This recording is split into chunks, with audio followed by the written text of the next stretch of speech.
advancements. It also gives the opportunities and challenges in the field of biotechnology to be solved and resolved.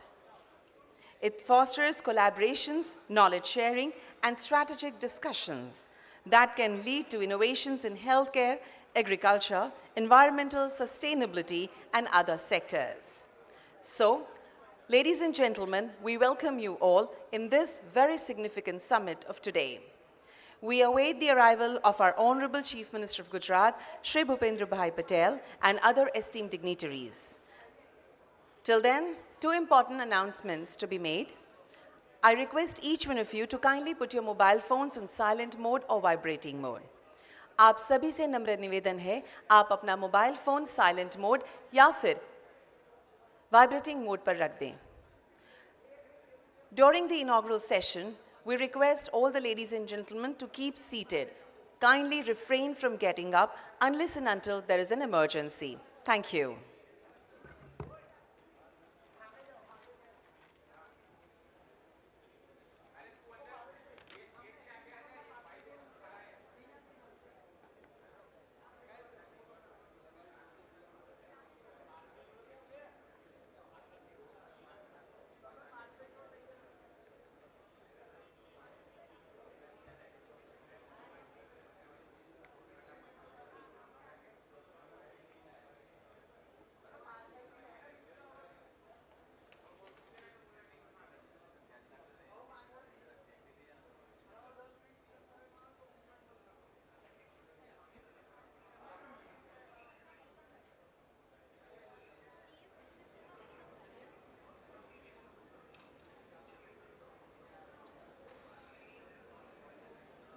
Hello.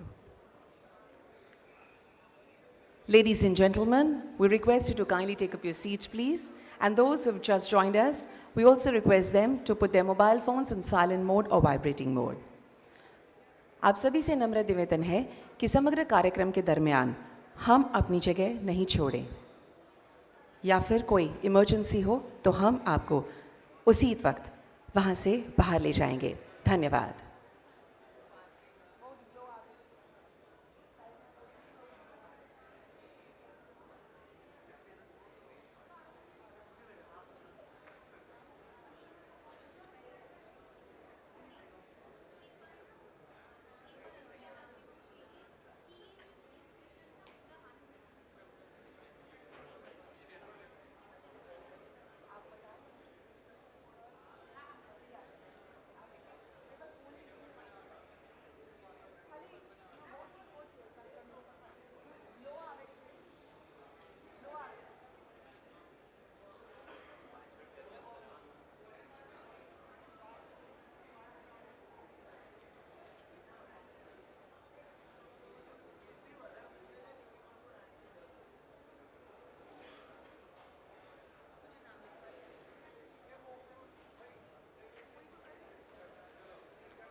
check, hello, hello, check, one, check, hello, check, hello, check,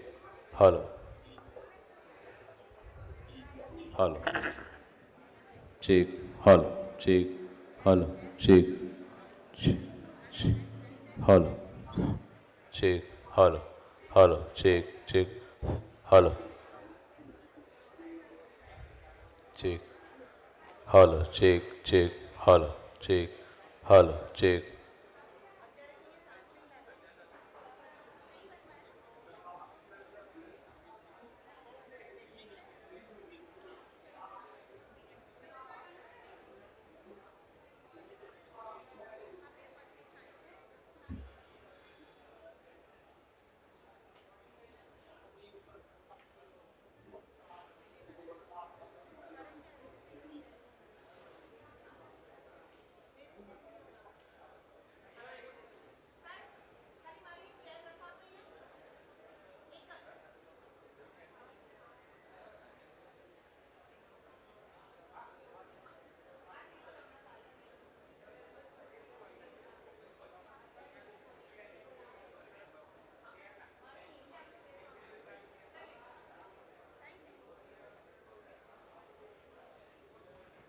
Hello, hello.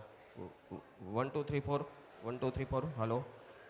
1 2 3 4. 1 2 3 4. Hello. 1 2 3 4. Audio check. Audio check. Audio check. Audio check. Audio check. Audio check. Hello. 1 2 3 4. Audio check. Audio check.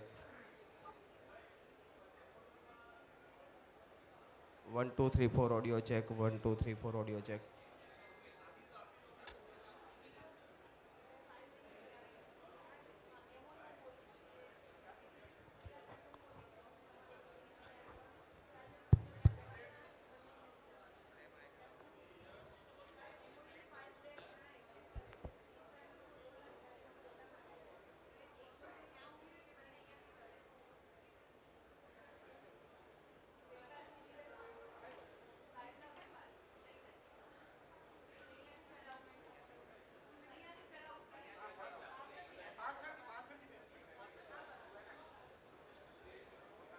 Hello, hello, hello. Mic test. Hello, hello. 1 2 3. Hello, hello. Mic test. Hello, hello. 1 2 3. Hello. 1 2 3. Hello, hello, hello.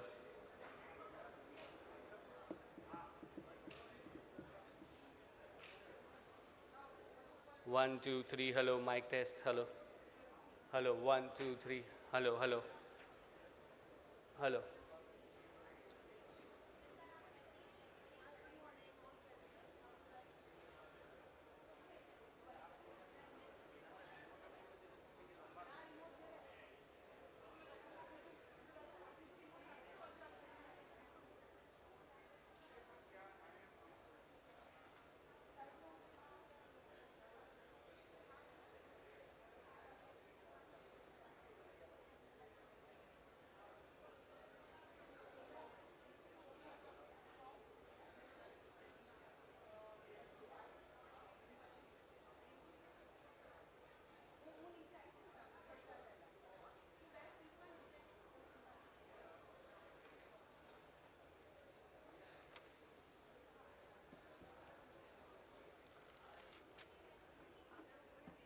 Hello.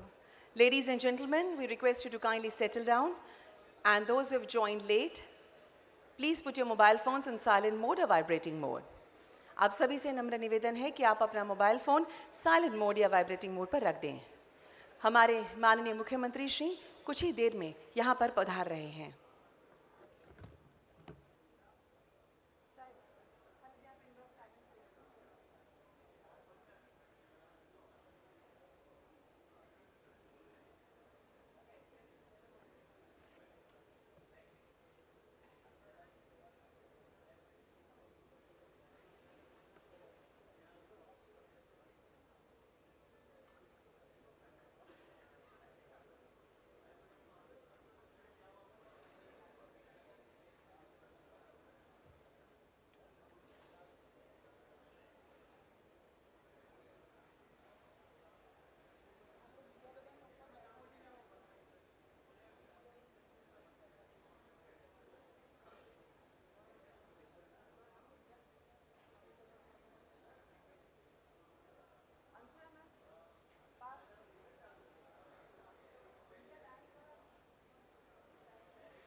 Ladies and gentlemen, when our Honorable CM Sir arrives, we will rise from our seats and welcome him with a big round of applause.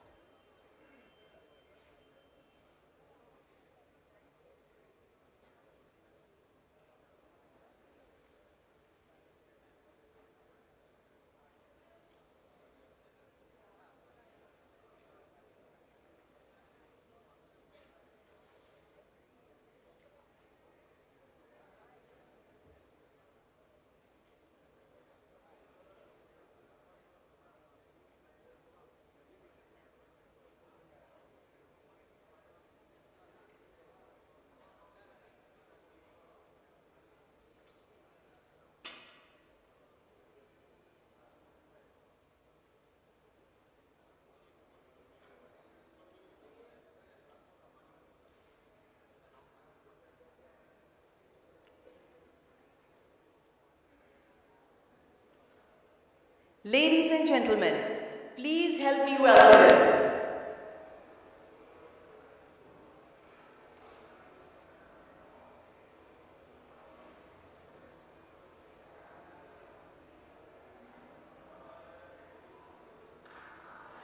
our Mr. Gujarati with Bharat. We also welcome Sri Rajkumar, IS Chief Secretary, Government of Gujarat. Dr. Rajesh Gopal, Secretary, DBT, MSD, Government of India. Ms. Mona Gupta, IS Principal Secretary, DSD. Mr. Jeffrey Peterson, Chairman and CEO, Target Discovery Inc., California. Shri G.S. Krishnan, President, Association of Biotech Enterprises, ABLE, and ex-MP Regional President, Novozymes South Asia Private Limited. Shri Vivek Khare, IS Mission Director, GSBTM. And we also welcome Shri Mansukh Mandavyaji, Honorable Minister of Health and Family Welfare, Government of India, who is virtually present with us for this wonderful and significant event. You can take your seats, please. Have you connected? We are through with it.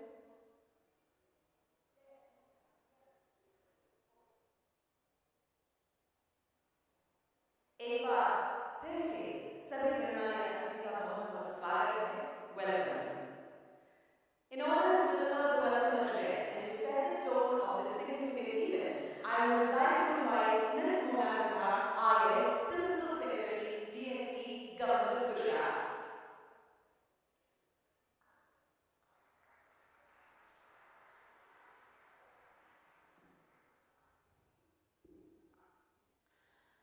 Good morning to all.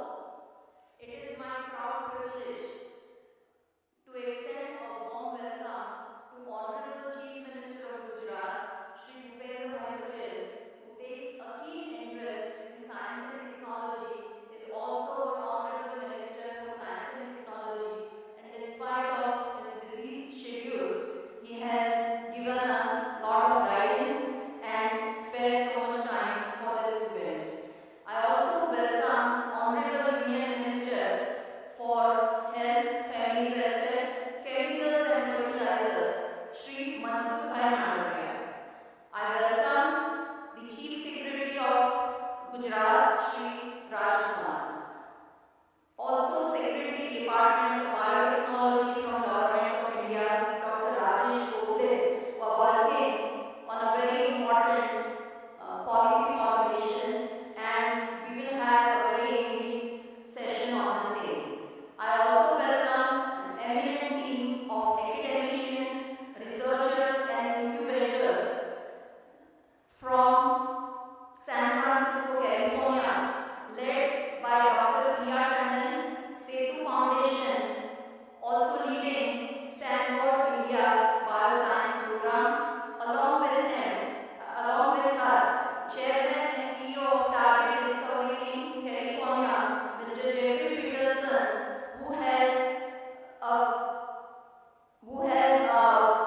lot of experience and exposure to the entire ecosystem in this sector and related sector, and we'll be very happy to have him here and listen to him. Along with him, there are professors from University of California,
been able to put together a good ecosystem consisting of educational institution like Gujarat Biotechnology University, a research center like Gujarat Biotechnology Research Center, and Gujarat State Biotechnology Mission, who comes out with the policy incentives for the industries and the startup. Gujarat Biotechnology University is established in collaboration with University of Edinburgh, and it is my pleasure to share the information that after its inception in 2018, the second batch itself attracted the top 500 students of graduate aptitude test for biotechnology conducted nationally as a competitive exam. Along with that, the 2 students of the first maiden batch of GBU are already a part of a student innovation scheme of GSBTM, and they are in the process of developing early diagnostic kit. Biotechnology, recognized as a sunrise sector, is a key driver contributing to India's USD 5 trillion economy vision, and recognizing the importance of biotechnology sector in propelling India's growth for Viksit Bharat, the state government has announced biotechnology policy 22-27 with generous incentives for capital expenditure, operating expenditure, and also for employment generation. Along with that,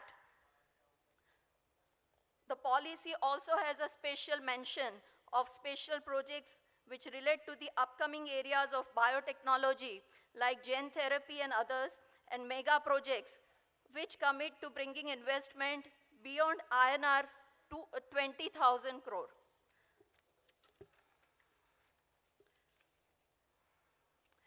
For extending equally strong support to innovation and startup, Gujarat State, in partnership with Department of Biotechnology, Government of India, has established Savli Technology and Business Incubator. Today, the ex-startups of STBI, as we call it, Revi Environmental Solution, Wise Organic Fertilizers, and Infinita Biotech have received national startup awards. Revi Environmental Solutions and MicroGo have been winners of Swachh Bharat Grand Challenge and Onion Grand Challenge conducted by Government of India. Pragmatech Healthcare Solution Private Limited, working on cervical cancer in women, is first in India to receive CDSCO, that is the regulatory clearance for cervical self-sampling kit, making women Atmanirbhar to collect cervical samples. Also, another Gujarat startup, Ampligen, has international recognition in the field of ultra-rapid and portable diagnostics of antimicrobial resistance microbes from patient sample. Gujarat Biotechnology Research Center, GBRC as it is known, has been a game changer in biotech research. Today, GBRC is part of Genome India Initiative, the largest funded project by DBT GOE. It is also part of largest network program on AMR, superbugs, and One Health, and part of INASOCOG, largest network project by DBT, Government of India.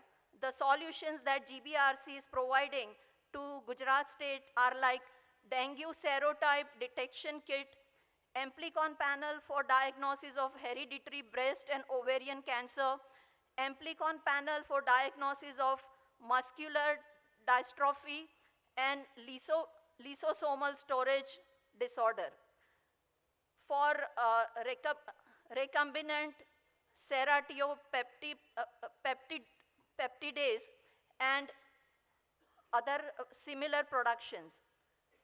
Probiotic for treatment of endometritis in animal, detection of adulteration in herbal formulation, etc. It gives me immense confidence that research in the state is progressing rapidly. Aligning with the vision of Viksit Bharat, the government of Gujarat is developing startup ecosystem and hub and spoke model with STBI as hub and building entrepreneurship capacity cells in 9 colleges in the state as spokes to connect the local innovators and help them develop their ideas. So we look forward to today's insightful discussion that we are going to document and present to Government of India and Government of Gujarat. Parallel will be sessions for the startups, exhibition by the startup. There will be parallel sessions of boot camp and live pitching for the startup. Once again, I welcome you all. Thank you very much. Jai Hind, Jai Jai Garvi Gujarat.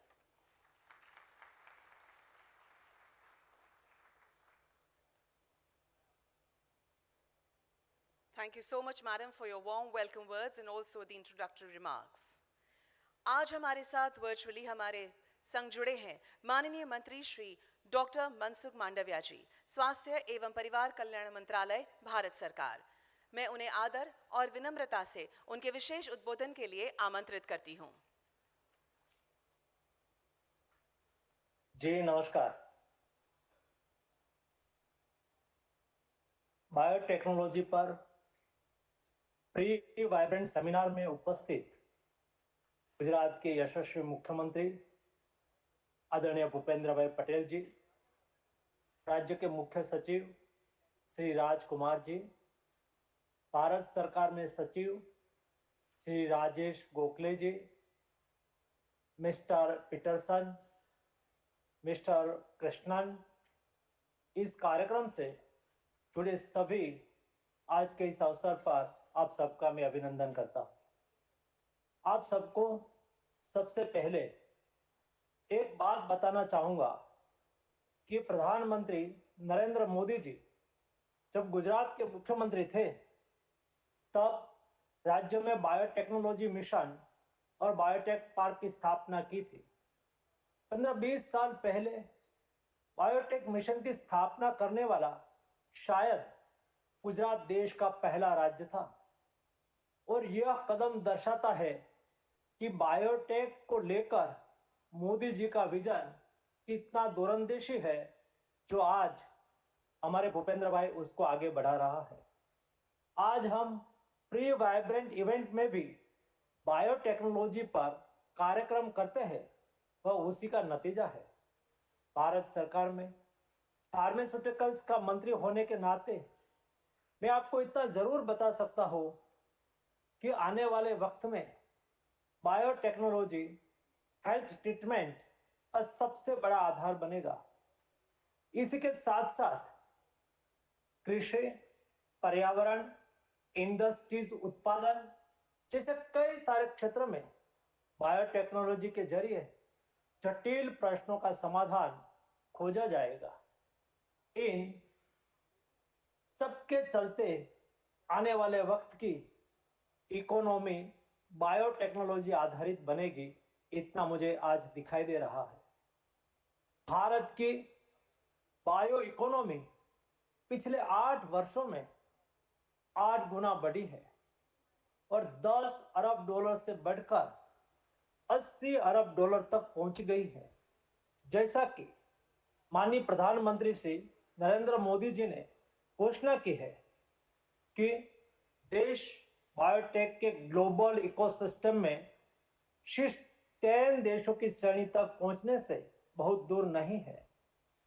भारतीय biotech industries साल 2025 तक 150 billion dollar और साल 2030 तक 300 billion dollar का लक्ष्य रख के साथ वर्तमान में भारत ग्लोबल बायोटेक्नोलॉजी इंडस्ट्रीज में लगभग 3% हिस्सेदारी के साथ दुनिया में बायोटेक्नोलॉजी के शीर्ष 12 गंतव्यों में से आज एक है। भारत में बायोटेक्नोलॉजी इंडस्ट्रीज में 760 से अधिक कंपनियां और 4240 स्टार्टअप शामिल है, जो प्रमुख क्षेत्रों में अलग अलग क्षेत्र के साथ फैले हुए हैं। 2020 तक बायो फार्मास्यूटिकल्स सबसे बड़ा क्षेत्र है, जो भारतीय बायो इकोनॉमी में 62% योगदान देता है। इसके बाद बायो एग्रीकल्चर है, जिसका योगदान 16% है, और बायो सर्विसेज और बायो इंडस्ट्रीज क्षेत्र जो 2020 में उद्योग का संयुक्त रूप में देखे तो 22% हिस्सा था, जिसके तेजी से बढ़ने की आज उम्मीद दिख रही है।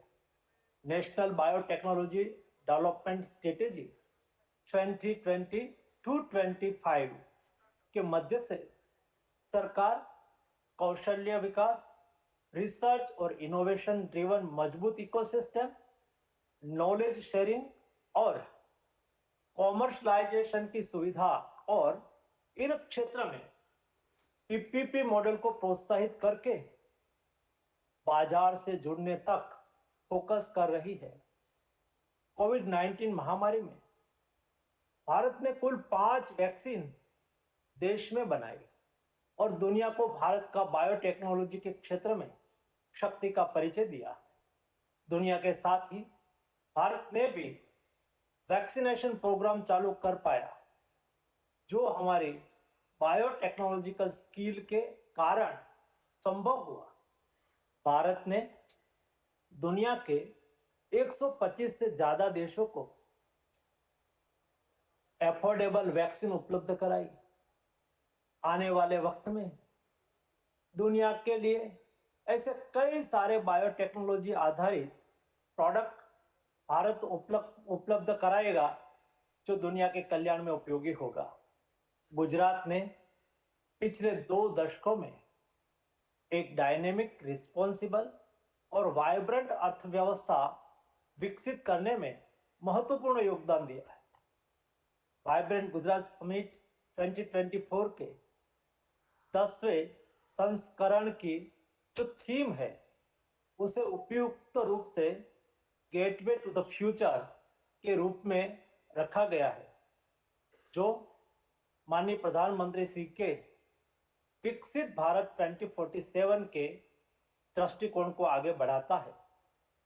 मुझे यह जानकर खुशी हुई कि गुजरात ने हमारे माननीय प्रधानमंत्री को आगे बढ़ने और गुजरात को भविष्य में अमृत काल के लिए तैयार करने के लिए मानव कल्याण को संबोधित करते हुए इनोवेशन में राज्य के बायोटेक्नोलॉजी क्षेत्र के लिए भविष्य का रास्ता तय करने के लिए इस प्री वाइब्रेंट सेमिनार का आयोजन किया है। मैं देश और दुनिया भर से आने वाले स्टार्टअप्स, इंडस्ट्रीज और इंडस्ट्रीज एसोसिएशन, शोधकर्ताओं और शिक्षाविदों की भागीदारी को देखकर वास्तव में प्रसन्न हूं।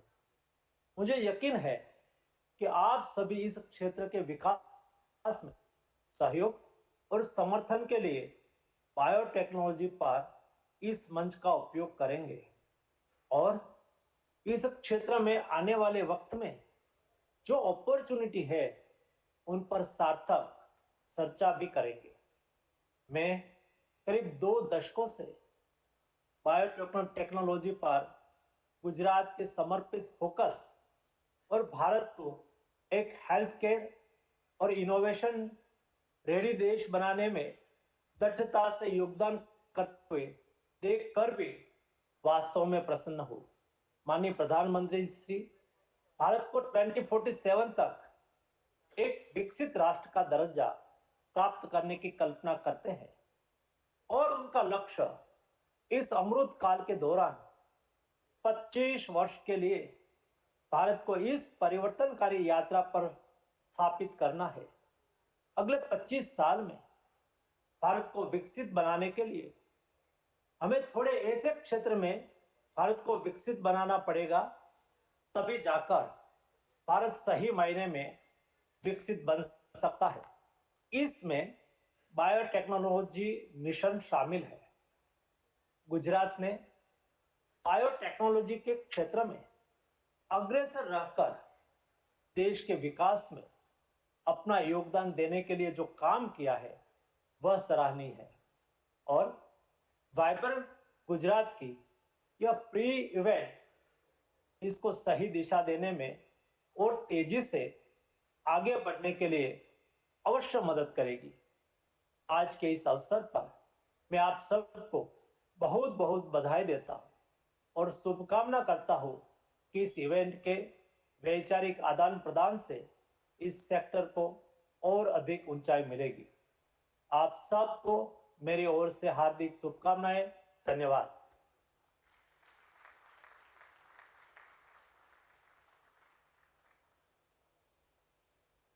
माननीय मंत्री महोदय, आपके प्रेरक संबोधन एवं आपकी वर्चुअल उपस्थिति के लिए आपका भी बहुत बहुत धन्यवाद। इस विशेष अवसर पर मंच से विराजमान सभी अतिथियों का हम स्वागत करने के लिए अति उत्सुक हैं।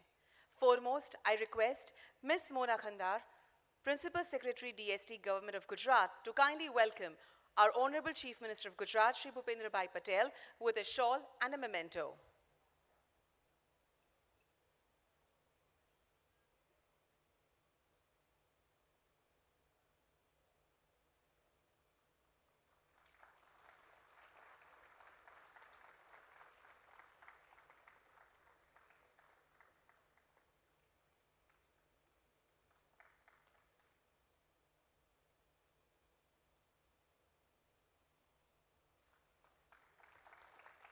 Thank you. I now request Shri Viday Khare, Mission Director, GSBTM, to kindly welcome Shri Rajkumar, IS, Chief Secretary, Government of Gujarat.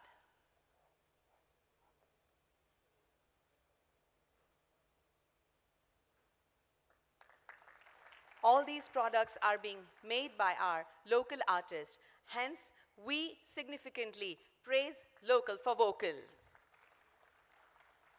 I now request Shri Dr. Subir Majumdar, Director General, Gujarat Biotechnology University, to welcome Dr. Rajesh Gokhale, Secretary, DBT, MST, Government of India.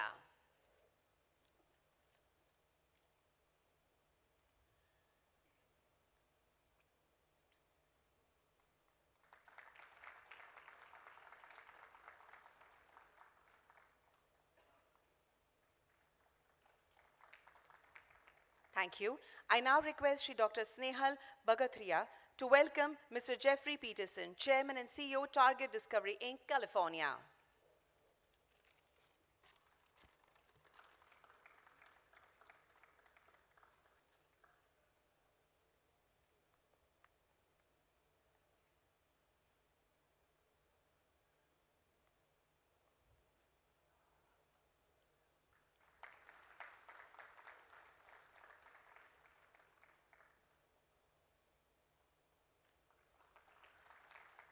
Thank you. And I now request Dr. Anasuya Bhadalkar, Joint Director, BD, GSBTM, to welcome Shri G.S. Krishnan, President, Association of Biotech-Led Enterprises, and ex-Managing Director and Regional President, Novozyme South Asia Private Limited.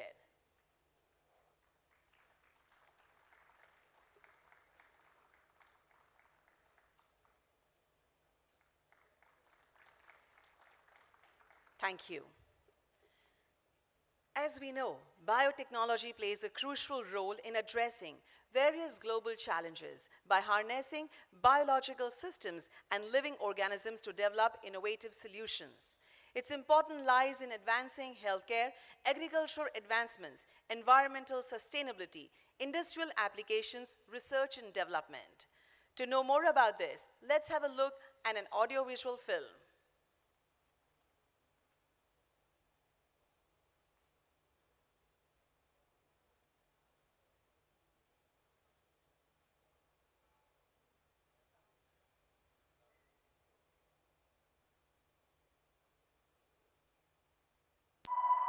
India. India is a flourishing bioeconomy with 3% share in the global biotechnology industry. India is on the cusp of becoming a USD 5 trillion economy by 2027-28. Bharat अपनी आजादी के अमृत महोत्सव मना रहा है। अगले 25 वर्षों के लिए नए लक्ष्य तय कर रहा है। तब बायोटेक सेक्टर देश के विकास को नई गति देने के लिए बहुत महत्वपूर्ण है। With presence of over 225 biotech companies and 40% of India's contract research organizations, Gujarat has a lion's share in contributing to the country's biotech sector.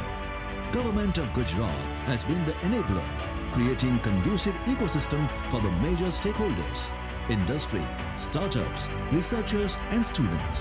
Policy support, fiscal incentives and non-fiscal support by the government is propelling the growth of the sector in the state. The emergence of Gujarat State Biotechnology Mission in 2004 was the cornerstone for the sector. Biotech got another boost when Gujarat Biotechnology Research Centre came into being in 2017. It offers ready-to-use scientific equipment at concessional rates. Gujarat earned the distinction of having the world's first dedicated university for biotechnology, Gujarat Biotechnology University. With globally recognized University of Edinburgh as its knowledge partner, the university conducts courses encompassing all segments of biotechnology. The Savli Technology and Business Incubator is one of the top 5 public bio-incubators of the country, with equipped laboratories and mentoring established in the vicinity of Biotechnology Park in Savli GIDC estate, over 223 acres of land. It has a 320 KLD common effluent treatment plant to cater to the biotech industries therein. Gujarat Biotech Startup Venture Fund supports startups and MSMEs through equity-based venture financing.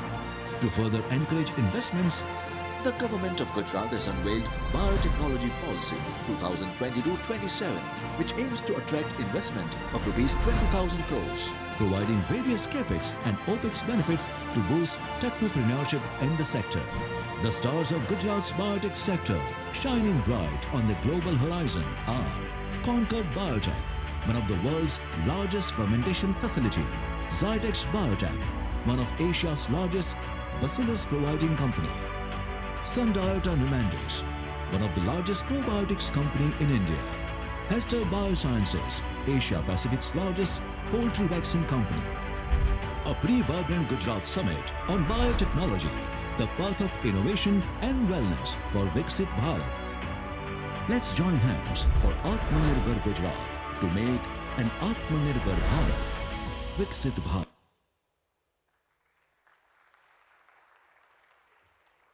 Thank you.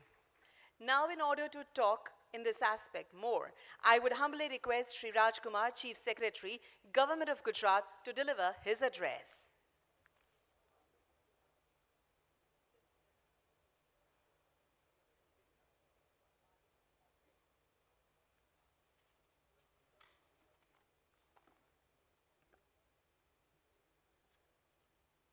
Honorable Chief Minister of Gujarat, Shri Bhupendra Bhai Patel ji. We just heard Honorable Union Minister, Shri Mansukh Mandaviya ji, Shri Rajesh Gokhale, Secretary, Department of Biotechnology, Government of India, Chairman and CEO of Target Discovery Incorporation, California, Mr. Jeffrey Peterson, industry captains. In particular, we have with us on the stage Mr. Krishnan, representing the association, leading academicians from universities around the globe, my colleague Ms. Mona Kandar, Mr. Videh Khare. Good morning and namaskar to all of you. It's my pleasure and privilege to address this pre-vibrant summit on biotechnology. On behalf of Government of Gujarat, I thank you all for being here with us today. It's indeed heartening to see the enthusiasm and warmth of this very esteemed gathering. As we all know, India has emerged as 5th largest economy and would soon be the 3rd largest economy. It's one of the world's largest and fastest growing economies, leading outsourcing destination and favorite of international investors. In this context, it's my privilege to state that Gujarat has been playing increasingly an important role in India's growth story. This gathering is our endeavor to present the status and direction of biotechnology sector in the state and advantages that Gujarat offers to the investors in this sector. Under the visionary guidance of Honorable Prime Minister, Shri Narendra Modi, India is leapfrogging into futuristic and strategic areas through technology-driven initiatives. As we all know, in the field of digital economy, India has earned its name, and it's one of the country, or I should say, the leading country so far as the digital transactions are concerned. Government is persistently focusing on facilitating the development of knowledge-based economy by leveraging India's youthful and talented population. Biotechnology and its allied fields have made tremendous contribution in solving new age problems, especially in the field of health, life sciences, and agriculture. Since biofuels are a low carbon alternative to fossil fuels, and in my opinion, these could help reduce greenhouse gases emissions and related climate change impact from particularly the transport sector. So in all likelihood, biotechnology will play a major role in transforming India's transport sector towards a net zero carbon emission sustainable economy. Also, as was mentioned by Honorable Union Minister earlier, bioeconomy, which in my opinion means using renewable biological resources from land and sea, like crops, forests, fish, animals, and microorganisms to produce food, materials, and energy. Stronger developments of bioeconomy will help India accelerate progress towards a circular and low carbon economy. As was mentioned, in past 8 years, India's bioeconomy has grown 8 times, and we hope to achieve US $300 billion of bioeconomy by 2030. Gujarat as a state has always been a policy-driven state with more than 20 sector-specific policies to strengthen the industrial ecosystem. The state's biotechnology policy is a carefully crafted, multi-dimensional stimulus towards developing a thriving biotech ecosystem in the state. This policy has enabled transformative changes in the sector by establishing research infrastructure such as Gujarat Genomics Initiative, Virtual Institute of Bioinformatics, Marine Bioresource Center, Sauli Bioincubator, Network of Biotech Capacity Cells, and Biotechpreneur programs. Today, Gujarat is home to more than 200 biotechnology companies and a thriving startup ecosystem that includes prominent R&D and educational institutes as well. Gujarat also holds the distinction of having maximum number of patents filed among states in the country, with more than 3,600 licensed units engaged in drug manufacturing. As a result, Gujarat has the advantage of being the first mover, and it can graduate from pharmaceuticals to biopharmaceutical because Gujarat produces almost 40% of country's pharmaceuticals, and it's a major exporter. In fact, in 2021 itself, Gujarat exported $2.7 billion worth of exports in pharmaceutical sector.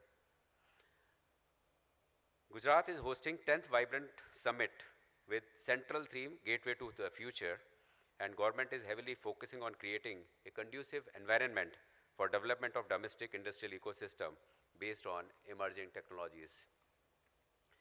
Gujarat is synergizing its efforts with the Government of India to realize this vision of Atmanirbhar Bharat through Atmanirbhar Gujarat by promoting biotech innovation mission and entrepreneurship, leveraging the strength of strategic partnership and building capacities across the sector. Gujarat has taken great strides in developing a resilient, responsive and vibrant economy under the able leadership of Honorable Chief Minister of Gujarat, Shri Bhupendra Bhai Patel.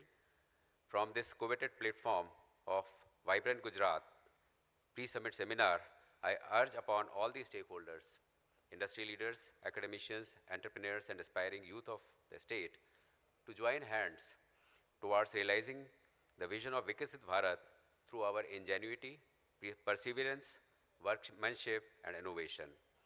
We all have witnessed the successive 9 vibrant summits in Gujarat, which have generated numerous opportunities for investors to engage with the state. I invite you all to the forthcoming 10th Vibrant Gujarat Summit to make the most of the networking and knowledge sharing opportunities for the domestic and global young and energetic entrepreneurs, as well as with the global leaders. Thank you so much. Jai Jai Garvi Gujarat. Jai Hind.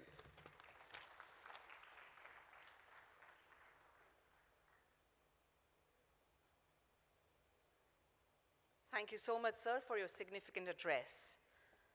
Today we have with us Dr. Rajesh Gokhale, Secretary, DBT, MST, Government of India. He holds an additional charge for the Department of Science and Technology, Government of India. I would humbly request, sir, to deliver his talk on the vision of biotechnology.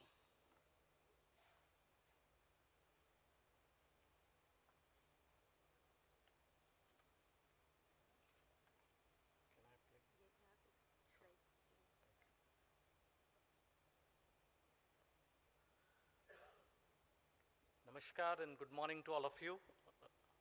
Honorable Chief Minister Shri Bhupendra Patel ji, Honorable Union Minister of Health and Family Welfare Dr. Mansukh Mandviya ji, जो हमारे साथ online join हुए थे, Shri Rajkumar ji, Chief Secretary Gujarat, Mrs. Mona Kandar, Principal Secretary Government of Gujarat, Mr. Jeffrey Peterson, Mr. Krishnan, Mr. Khare, other dignitaries at the Vibrant Gujarat Summit, ladies and gentlemen. It's my pleasure to be able to come and talk to you about what Department of Biotechnology is actually envisaging for the country's progress. And I will briefly give a 5 to 7 minutes of 10 minutes of talk on these aspects of it actually. So the real challenge I think that we believe, and I'm almost certain as we have heard from everybody actually, that biology is likely to build the next technology revolution in the world actually. And how these contours are going to be emerging will be determined in next decade time of how all these progresses will occur in various part of it. What is the challenge that our country is facing right now? If you really try and understand on how to come out of it, I think it's a very interesting concept that World Bank gave several years ago, what is called middle income trap. Now the whole idea is that countries that actually grow from low to medium rich countries, they have a certain trajectory to look at. But many countries get ensnared and get trapped within the middle income part of this and cannot become rich. And the challenge for this is because I believe the only way to come out of this is be able to have technologically empowered India, which can escape this trap. And the second aspect, very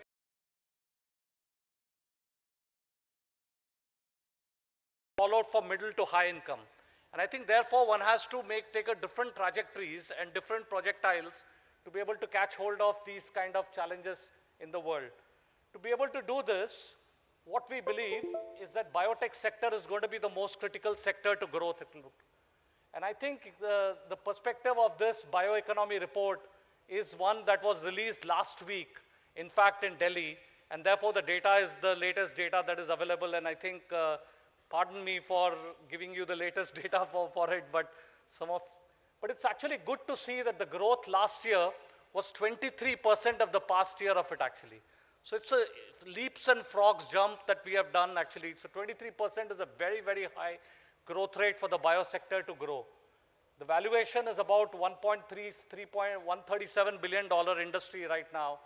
And of the total economy, that is around 3.47 trillion economy or 4 trillion economy that India is presently about. And what we predict is it will be $300 billion plus industry by 2030, and we may be about $3 trillion industry by 2047, which is what we talk about actually, what we are all interested to look at. The sectors that have very rapidly grown over last year is the bio-industrial sector that has very, very rapidly grown and actually accounts for the 43% of the overall sector. The biopharma industry is 36%, and then there are these other sectors, bioagri, which is likely to grow even much more stronger than what it is presently it is all about. And I think these ways, this is likely to be the scenario for the future of the next 10 years to come in the country's future. What do we need to do to address these Viksit Bharat priorities? And I believe the tech solutions that are necessary are in the 4 large areas. Either it's agri-food, energy, healthcare, or climate change. And the center of all these is going to be the data in the digital world that is going to ensemble all this data. And because India produces such huge amount of data, in fact, we can then create our own ways and mechanisms to put together a nice ecosystem that will evolve into a major programs of activities to look at. The technologies that are growing on the site, which will help all these sectors, are artificial intelligence, quantum technology, telecom technology, or mobility and medtech. And the technology that is going to be the game changer, in my opinion, is going to be the biomanufacturing perspective, which will create a completely new industrial revolution around all the world. And I think that's where we are actually focusing on how to be able to drive it. So our challenge really is to how to build the biovision for Bharat in Amrit Kal, and all these sectors, whether it's biopharma, bioagri, bioindustrial, bioenergy, bioservices, biomedtech, or bio-AI, are likely to become a very big on its own. So how do we really do this? I think what Department of Biotechnology is doing is actually looking at every aspect of these in terms of such that the new opportunities can flourish, whether it's got to do with innovation, technology, infrastructure, startups, financial models, inclusivity, social impact, and sustainability. And the key to be able to get each one of these pieces in right place is to have right amount of crosstalk and the connections. And that's where I am here today, because I think Gujarat has such a vibrant biotech industry that the center state can in fact make a huge amount of difference in the future growth of our entire country's nation. So to be able to do this, we need to look at 4 or 5 different aspects, and they need to go in a synchronized fashion. The one is the strengthening and aligning innovation ecosystem. The second is to provide compelling incentives for harnessing frontier technologies to the industry, because the industry need to be provided incentivization to be able to do this.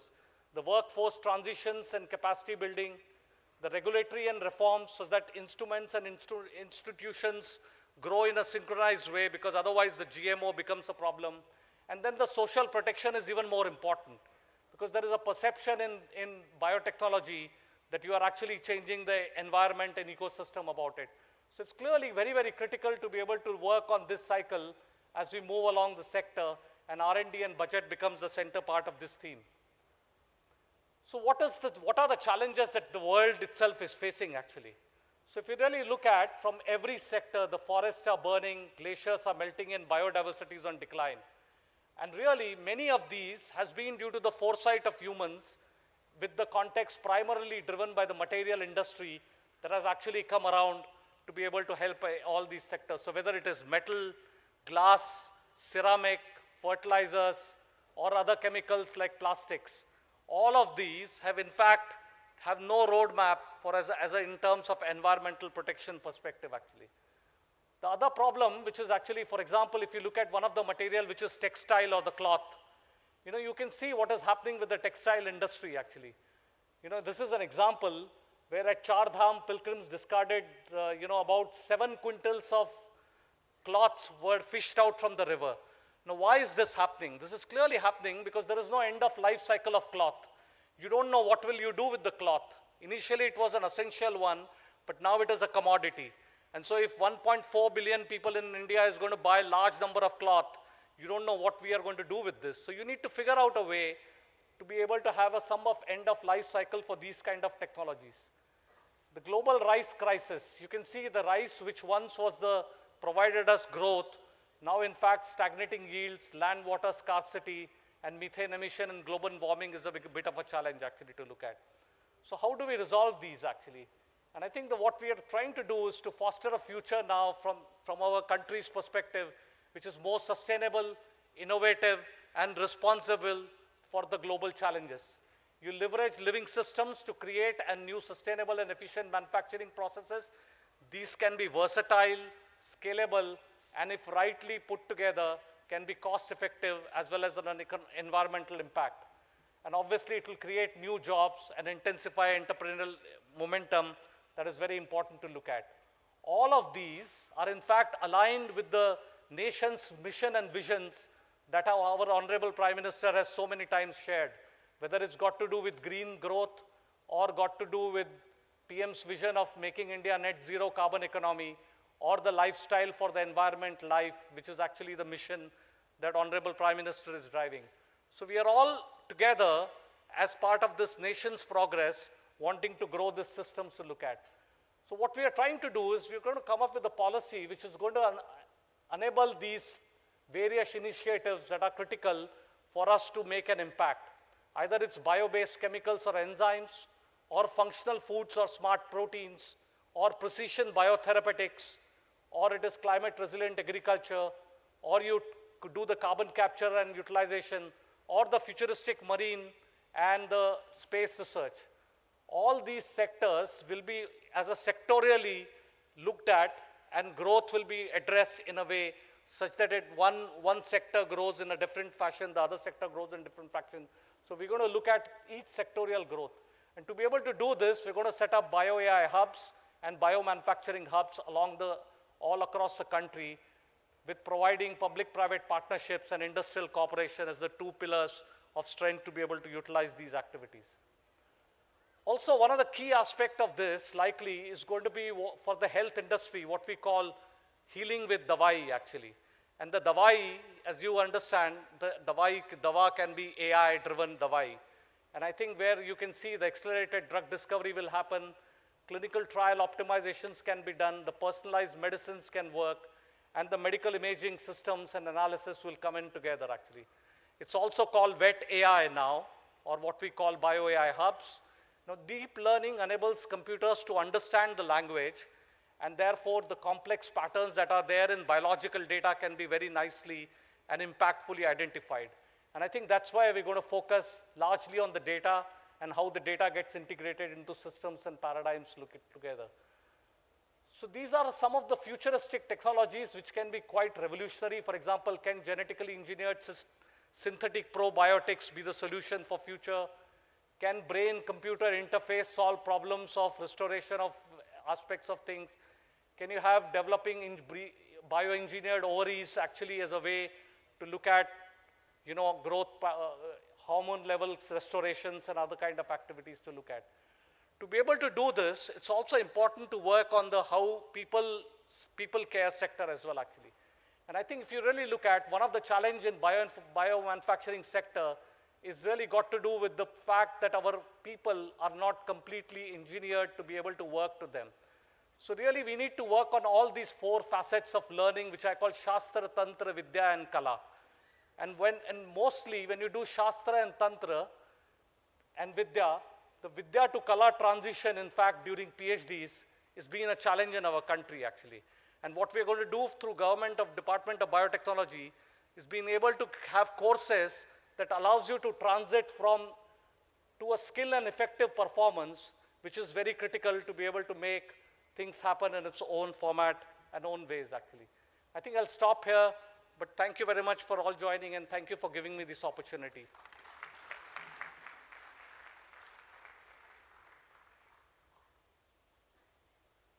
Thank you very much, sir, for your important presentation. Today we have with us few industrialists.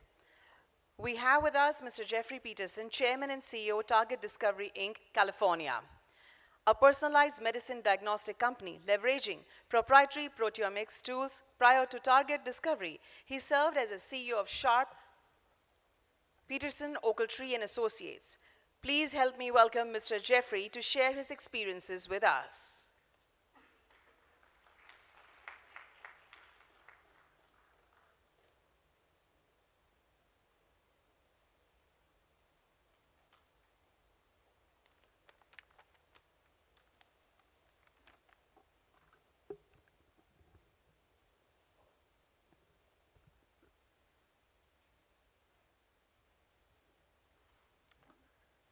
Honorable Chief Minister Patel, Honorable Health and Family Welfare Minister Mandavia, esteemed dignitaries and colleagues. On behalf of many accomplished colleagues and visionaries that have been invited to share this event with you, I offer our thanks to the government of Gujarat for their generous invitation and support, and thanks to the multiple officers and hardworking people behind the scenes that have brought together this pre-vibrant Gujarat conference. I also thank the Indus Setu Global Foundation for their pivotal role in creating this opportunity to speak with you. SETU, as we call it, is focused on bridge building between India, the USA, and other countries, convening leaders and change agents from government, academia, nonprofits, and industry, powerhouses to innovative startup entrepreneurs, and is focused on three of our world's greatest existential challenges: human health, women's empowerment, and planetary health, including climate change and beyond. So, what life lessons do I have to share with you?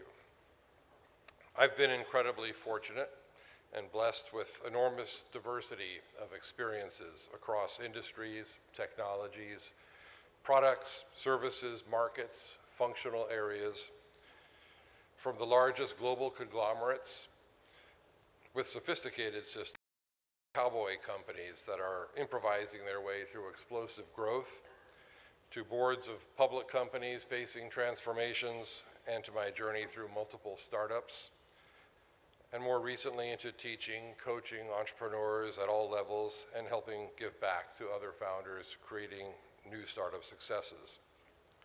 But I consider myself especially fortunate for 18 years of living and working overseas in the Middle East, in Europe, and Africa, learning the breadth of cultures, the values, perspectives, priorities, and understanding the chasms of differences that can exist in these.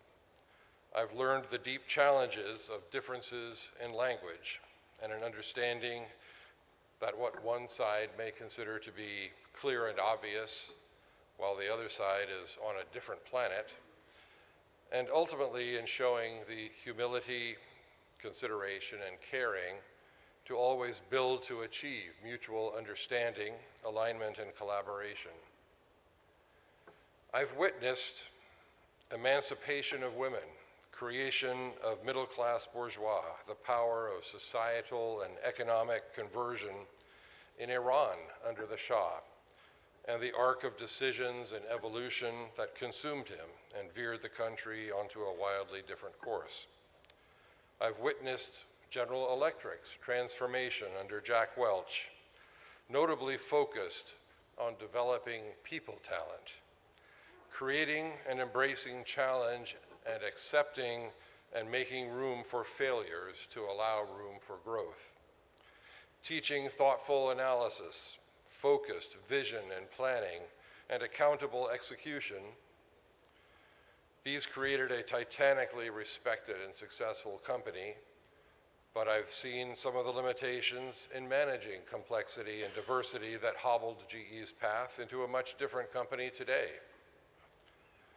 I've witnessed the visionary leadership and courage of Nelson Mandela through his journey from prisoner to president and the transformation in the post-apartheid period, and the astonishing vision and courage that was manifested in the Truth and Reconciliation Commission's strategy.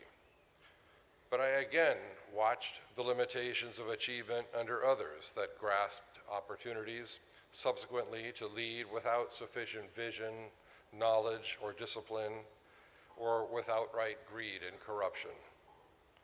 I've witnessed the breathtaking and inspirational reality of Silicon Valley, a wonderful, multicultural melting pot that is an astonishing cauldron of the magical components of academia, financing, and entrepreneurial recycling and giving back, that has created an entrepreneurial success engine in high tech, biotech, and beyond that was arguably unequaled until more recent years, as many of us have welcomed and trained others, seeding and nurturing a diaspora of entrepreneurial hotbed creations around the world. I've witnessed industrial transformations that have beggared the imagination in medicine, in physics, in computing, in the dawn of the web-based information age, in the promise of biotechnology, and of course, and the explosive emergence and blossoming of artificial intelligence and machine learning. And of course, in the consequences of the evolution of each of these technologies: nuclear threats, bioweapons, social media run amok, and the darker possibilities of AI. These consequences are only sometimes unforeseen or poorly managed. Let us hope that they are not just inevitable. And I witnessed today the most gut-wrenching of crises in the USA and on the global stage, where democracies that long ago seemed ascendant in a post-Cold War world are now fighting against the encroachment and self-serving corruptions of power and money, and are seesawing through manipulated truths, fake news, and projections from guilty parties onto the innocent. It looks frighteningly close to an end of empire moment and a dystopian nightmare as multiple dictatorial powers rise and threaten anew. So what have I learned along the way? Certainly I've seen the awful price that can be paid for failing to maintain, inspire, and invigorate your people on the course ahead, or worse, to succumb to hubris and to failing to listen, to test the validity of one's progress, of failing to understand and embrace change, and the need to course correct, or even to pivot, innovate, and create a new course. And I've seen the more awful price of allowing the cancer of self-serving behaviors, feeding and building further power, self-serving greed and corruption. I must say that I'm mightily heartened by the leadership examples that I've observed here in India, ranging from the repudiation of corruption from the highest levels of government to the strategic investments being made and the magnificent people-focused example of the vibrant Gujarat conference sequence in which we're currently engaged. I learned the lessons on prioritizing the selection, development, and advancement of people, hopefully more talented and capable than ourselves, and the need for courageous and visionary leadership in the embrace of challenges and the engagement with the unknown or the poorly understood, the need for voracious pursuit of growth and learning, but especially for growth in perspective and wisdom, wrestled from the thoughtful analysis of your own experiences and the experiences of others, and for the building and rewarding of teams above individuals for high performance. I learned at the core, integrity and sound guiding principles are critical. Clarity of analysis, vision, planning, goal setting are essential to achievement. But another key learning has been that in one's journey, opportunities knock or may just be passing by your door, and you must be alert, listening, and thoughtful to recognize, consider, analyze them smartly. And then you must be courageous enough to listen to your intuition or gut and embrace them.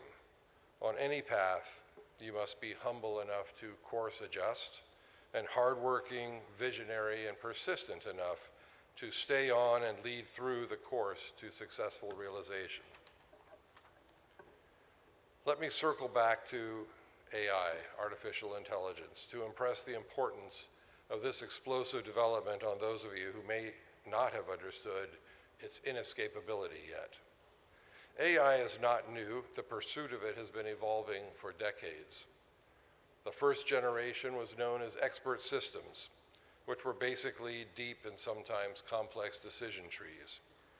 One of the companies that I've been helping, Tiger Health, used this approach to mine data from dozens of clinical trials and to create a breakthrough in the management of diabetes, disease spectrum, and many of the other diseases with complex comorbidities that interact or are exacerbated in the presence of diabetes.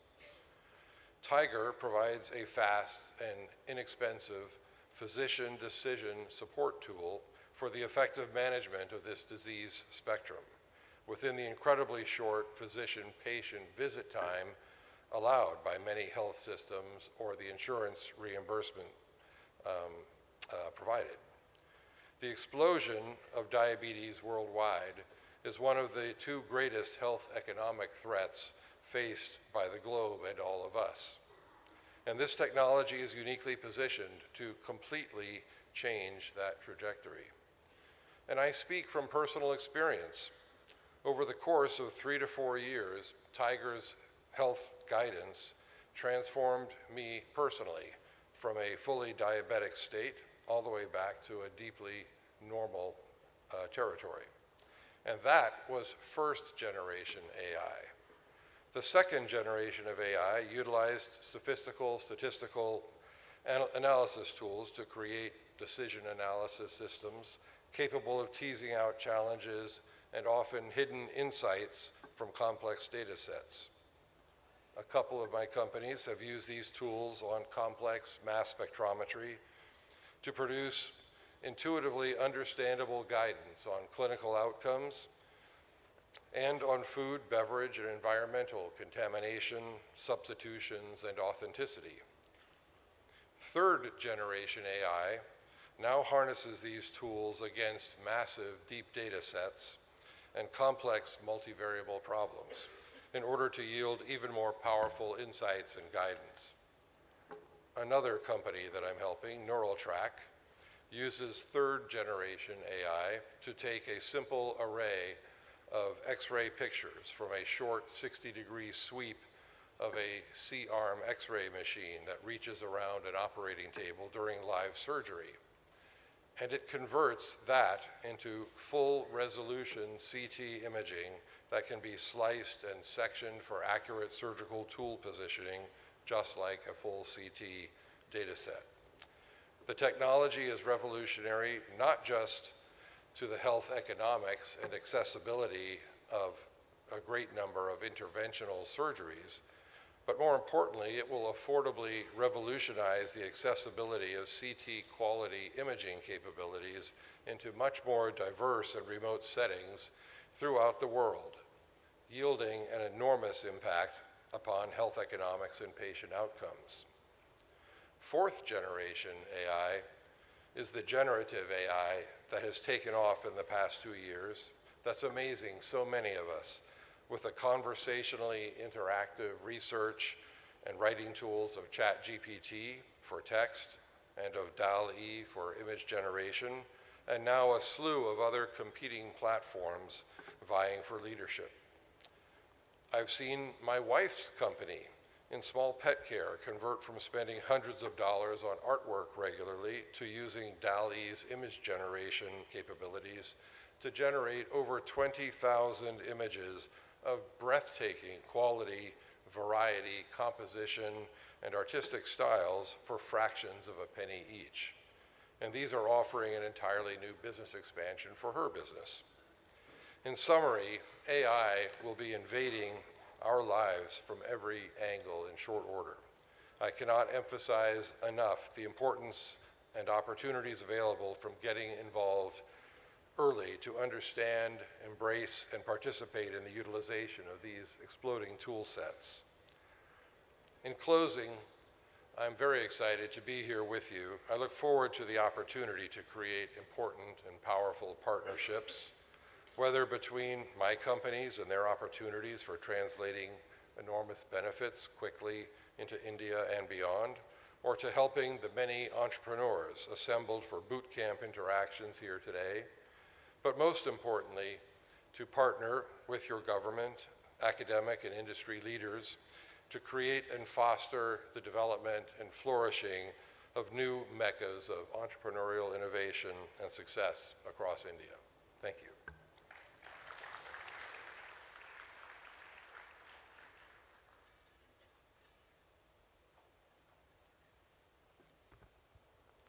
Thank you very much, sir, for sharing your wonderful experiences through your address.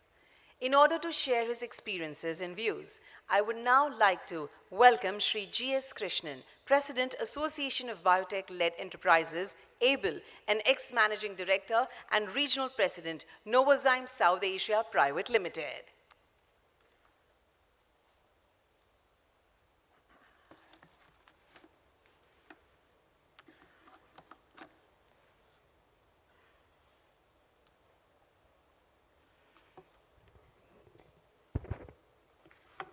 Honorable Chief Minister Sri Bhupendra Patelji, Honorable Minister Mansukh Mandavia, Chief Secretary, Government of Gujarat, Principal Secretary, Secretary DBT Dr. Rajesh Gokhale, and Mission Director, distinguished delegate, of course, Mr. Jefferson.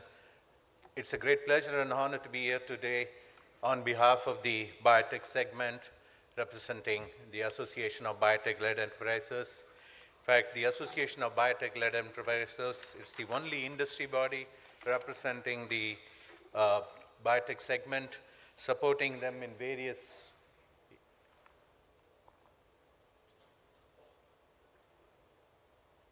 initiatives from the advocacy point of view, inputs for streamlining regulations, industry recommendations for the union budget, etc. Also the sector development, promoting investments in the sector, facilitating industry academia collaborations, institutional support, promoting entrepreneurship, which is very, very critical, encouraging biotech students to pursue higher studies. They are the future of biotechnology. The regional chapters of the Association of Biotech-Led Enterprises specifically looks at various states and regions where the biotech clusters need to be promoted, and also looking at specific opportunities in these segments. Looking at the bioeconomy report, which was released recently, Dr. Rajesh Gokhale already briefly mentioned about that. This is registering a growth of almost 30% from 2022. And it's valued at about 137 billion US. And as Dr. Rajesh Gokhale already mentioned, specifically now we see the biopharma segment, which is growing regularly, and we all know about the contributions where biopharmaceutical segments made during the pandemic, where the dependency for our own indigenous innovation and also biomanufacture for the vaccines, it has been steadily growing. But slowly we could see that the industrial biotech segment is gaining momentum, specifically in the areas of biofuel, potable alcohol, textile, leather, and a few other segments from food to feed, which is growing significantly, and that's definitely showing promising growth. And of course, the other sectors also following. This is just to give an idea about the various contributions from the various states. Of course, from the Gujarat point of view, which is 11 billion US, we see definitely there is more opportunity in Gujarat to contribute to the overall bioeconomy of India. Gujarat has its pride. Even the leading insulin manufacturers are located over here. The leading textile segment and the other segments can further contribute, and this is something which one needs to focus, and I'm sure the government of Gujarat is looking at these opportunities to play a bigger role from a bioeconomy point of view. The cumulative startups all over India, and you can see that Gujarat has more than 500 startups. This is every year there is an inclusion going on, and today the total startups in India is more than 5,000. We realize the importance of encouraging startup. There are challenges today where the startups are facing. This is where I think each state and clusters of biotechnology need to focus, and there are a lot of initiatives and support coming from DBT and BIRAC. Just coming to the bioeconomy opportunities in Gujarat, I think the biomanufacturing, which Dr. Rajesh Gokhale mentioned, there's a very big opportunity where the state government could play an important role supporting the various investments in this segment, along with DBT and BIRAC, by providing them land, and then again the other clearing and the regulatory support, which is very critical, and I think this is an area where Gujarat could play a more critical role. Biofuels, again, from the Government of India and the Prime Minister's initiative, and recently even in G20, biofuels was specifically mentioned. The 2G ethanol, which is basically ethanol from agricultural residues. Just to give an example, the GujBT, we had worked together with them on the opportunities to convert the various cotton stalks to ethanol, and this is one area where actually again the Government of Gujarat can play a critical role in ensuring the contribution towards achieving the 20% ethanol in fuel. It also, as I mentioned, encouraging startups. Startup, as you all know, that actually there are challenges related to the scale-up. This is where the initiative on biomanufacturing will support this. and with the government of Gujarat's support, I'm sure that the startups, which is going to make a significant difference in the overall growth of the biotech segment, this requires all the support. Entrepreneurship, again, ABLE has been closely working with various institutes. There are a lot of young entrepreneurs and we need encouragement for more entrepreneurship, and the government of Gujarat again has an opportunity to support the biotech institutions in promoting entrepreneurship. We are also suggesting that there are a lot of opportunities and there are a lot of capabilities from the state of Gujarat, and we have, ABLE have been having pavilion, for example, in the US Bio. It is very critical to participate in such international forums where it will very clearly have an opportunity to placard on the various capabilities in the state. Coming to the bioeconomy report for the state, we have been recommending and suggesting to the government of Gujarat to have a special bioeconomy report for the state, which will not only give you where we stand today, where are the opportunities, and where we can work together to support the development of the bioeconomy. This will also have opportunities for strategizing on future areas which one could look at it. This will also fine-tune the current biotech policy, which is the most popular in all over India, and there are a lot of praise about this particular initiative and also the ease of doing business in Gujarat, and something which one could capitalize on. ABLE, the Association of Biotech-Led Enterprises, would like to enable these opportunities with the state of Gujarat, and we would like to look forward to working together. Wish you all a lovely two-day session over here. Thank you very much.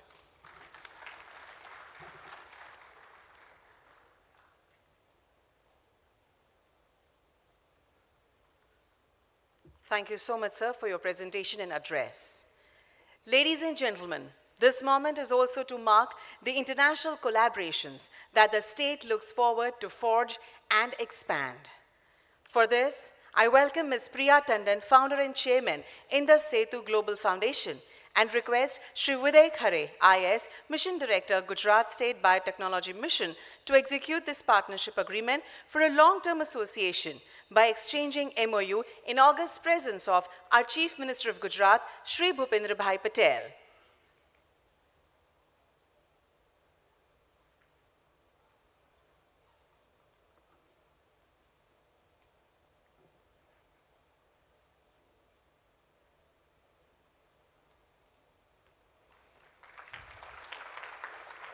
Indeed, a moment of pride and pleasure. You can applaud more because this is just a mark of beginning.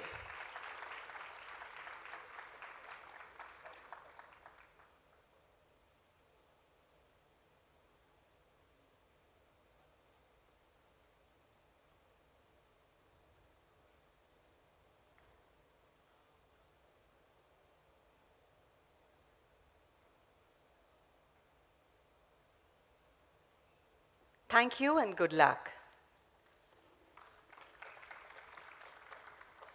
Today in the world of innovations, this pre-summit is about to see the unraveling of some innovations which are ready to commercialize.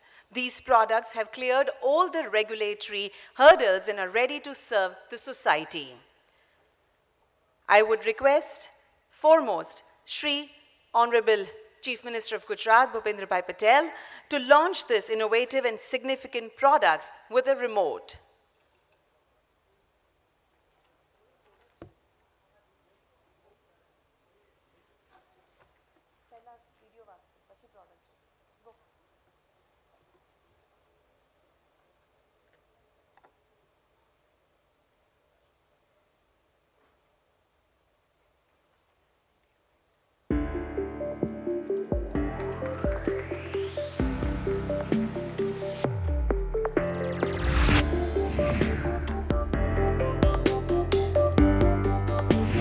Cerebro conducts a 2-minute test and simply displays green or red on the screen.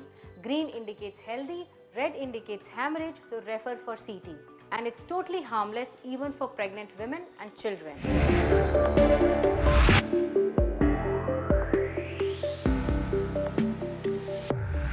Bharat में first time single sense smart wearable portable नवीन आधुनिक technology મોવેક્સોન ઉપકરણ product પ્રદાન કરે છે, જે ખૂબ જ રીતે સચોટ, સસ્તું, તત્કાલિક પરિણામ પ્રદાન કરે છે. સમાન કાર્યક્ષમતામાં પારંપરિક પદ્ધતિઓની તુલનામાં લેબોરેટરીનો ખર્ચ 7 ગણો બચાવે છે તથા એન્ડ યુઝર માટે 10 ગણા ખર્ચની બચત કરે છે.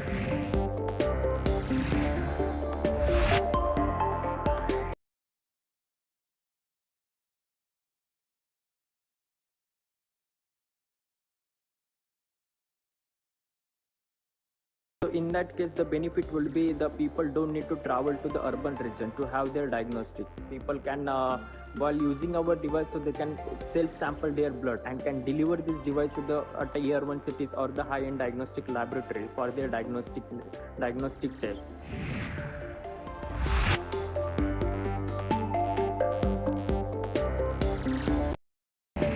Our product, Inflaquick ESR analyzer, is used for measuring erythropiigmentation rate, which is a biomarker for measuring inflammation in the body. The key advantage of the product is you can measure ESR directly using vacutainer blood samples.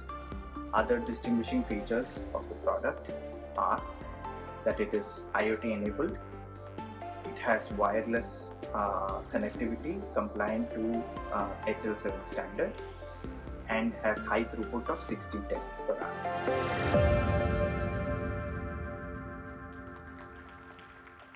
Congratulations. We would now like to call all the 4 companies. Foremost, Cerebro, a handheld scanner for hemorrhages. Sir, आपने विनंती कि आप product launch कर show.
Congratulations and good luck. Next is Gate Sense, a gate analyzer for locomotory defects.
Congratulations and good luck.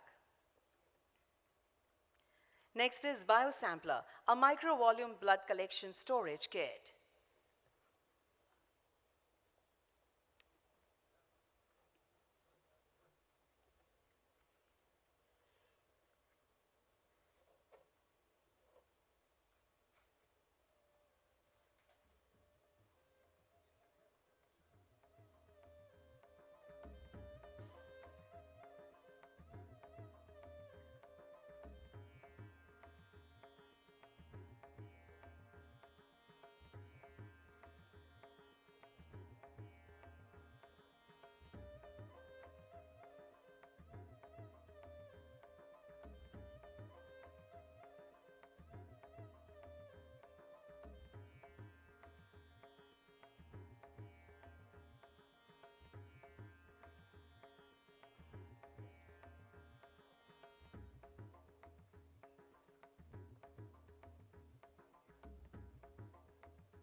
Congratulations and good luck. Last but not the least, InfaQuick, an automated ECR analyzer.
Congratulations and good luck.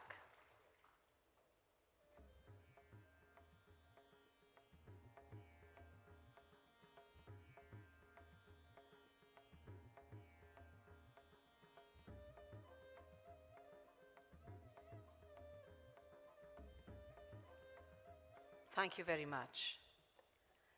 Gujarat के विकास पथ पर सदैव नवीन एवं आधुनिक दृष्टिकोण रखना जिनका जीवन मंत्र है, जो सदैव नए विचार, नए आयाम को सराहते हैं, उनको बढ़ावा देते हैं और मार्गदर्शन प्रदान करते हैं, ऐसे हमारे गुजरात के माननीय मुख्यमंत्री श्री भूपेंद्र भाई पटेल को आइए तालियों की गड़गड़ाहट के साथ उनके विशिष्ट संबोधन के लिए आमंत्रित करते हैं।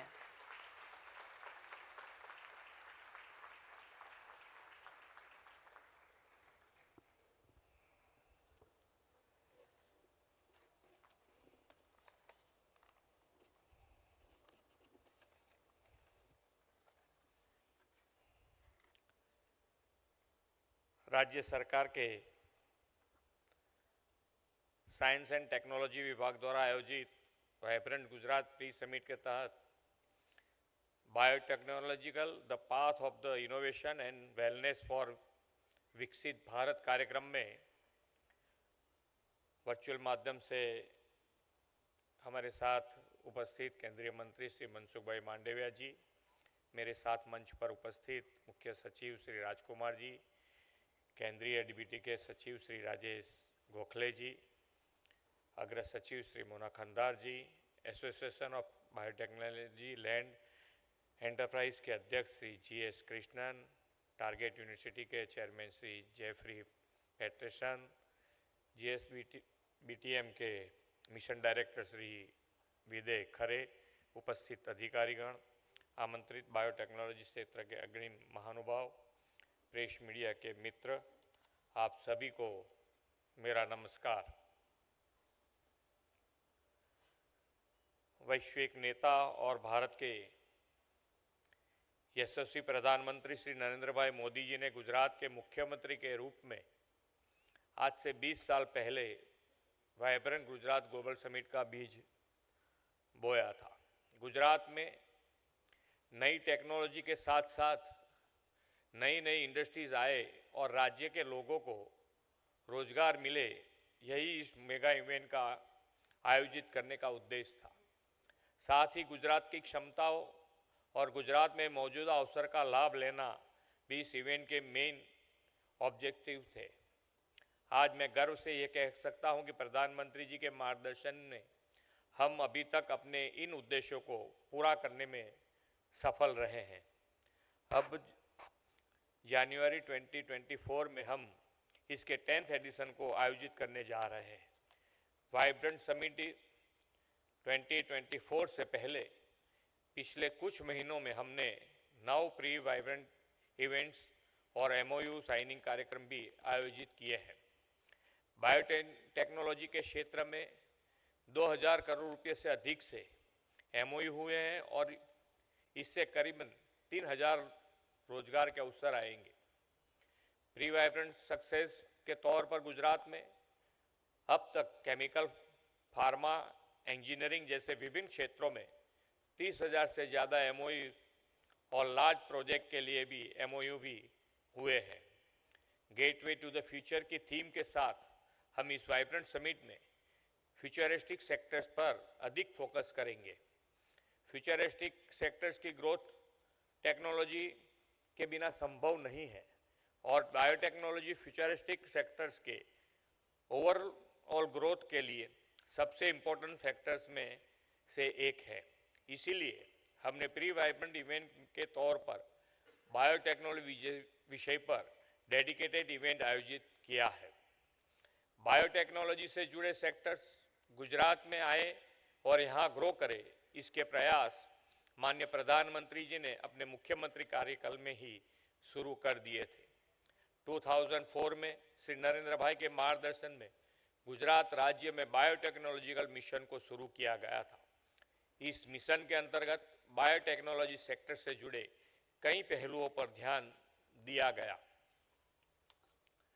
इसके परिणाम स्वरूप Gujarat biotechnical research centre, Gujarat biotechnological university, Savli biotech park और Savli technology and business incubator जैसे इंस्टीट्यूट्स आज गुजरात की शोभा बढ़ा रहे हैं। मुझे ये कहते हुए खुशी हो रही है कि 2017 से शुरू होकर सावली इंक्यूबेटर को पिछले 3 लगातार सर्वेक्षण में देश के टॉप 5 पब्लिक बायो इंक्यूबेटर्स में स्थान दिया गया है। इस इंक्यूबेटर ने 100 से अधिक स्टार्टअप को प्रभावित किया है। इसने लगभग 450 करोड़ रुपए से अधिक के स्टार्टअप के कुल मूल्यांकन के साथ 65 से अधिक पेटेंट जनरेट किए हैं। इसी तरह गुजरात का फार्मा सेक्टर भी राज्य के इंडस्ट्रियल आउटपुट में लगभग 40 से 45% का कंट्रीब्यूशन देता है। ये सेक्टर स्टेट में 12,000 करोड़ से अधिक का रेवेन्यू जनरेट करता है। इतना ही नहीं, आज गुजरात भारत में मौजूदा प्रमुख बायो मैन्युफैक्चरिंग सेंटर्स में एक है। यह हम सभी के लिए गौरव की बात है कि आज गुजरात में दुनिया के सबसे बड़ा फार्मा और बायोटेक वर्क फोर्स मौजूद है। प्रधानमंत्री जी ने अनुसंधान को प्रायोरिटी देते हुए जय अनुसंधान का मंत्र दिया है। वैश्विक नेता और यशस्वी प्रधानमंत्री जी के नेतृत्व में देश में बायोटेक्नोलॉजी सेक्टर का स्वर्णिम युग चल रहा है। एक समय था जब भारत के नागरिक को महामारी के टीकों और दवाइयों के लिए वर्षों तक इंतजार करना पड़ता था।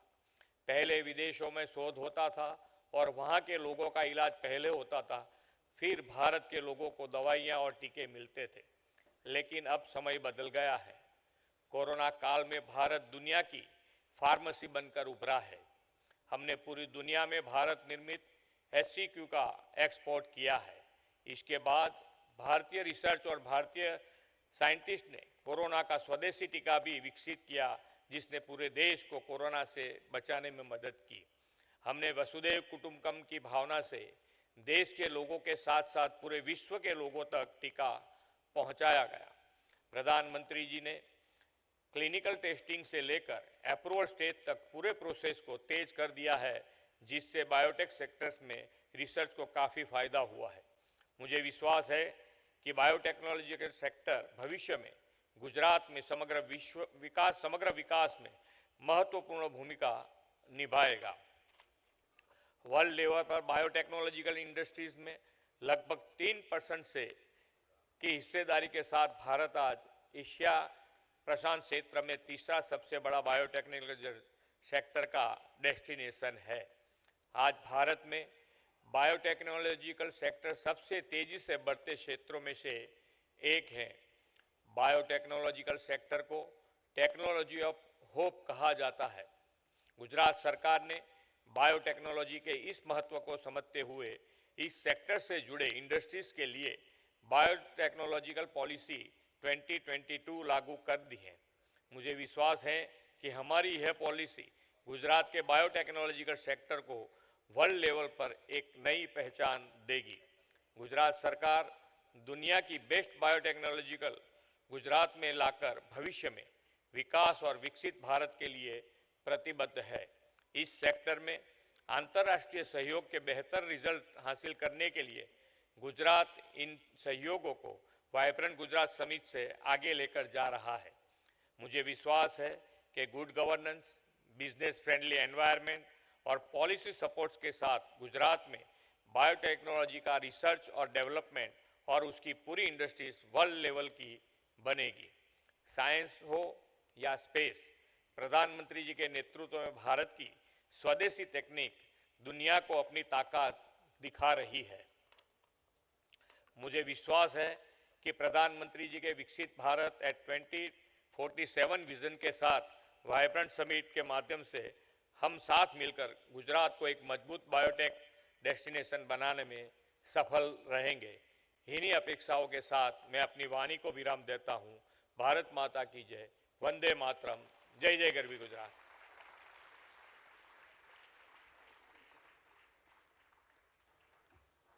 माननीय मुख्यमंत्री श्री, आपके प्रोत्साहनपूर्ण संबोधन, संपूर्ण मार्गदर्शन एवं प्रेरक उपस्थिति के लिए आपका बहुत बहुत धन्यवाद करते हैं।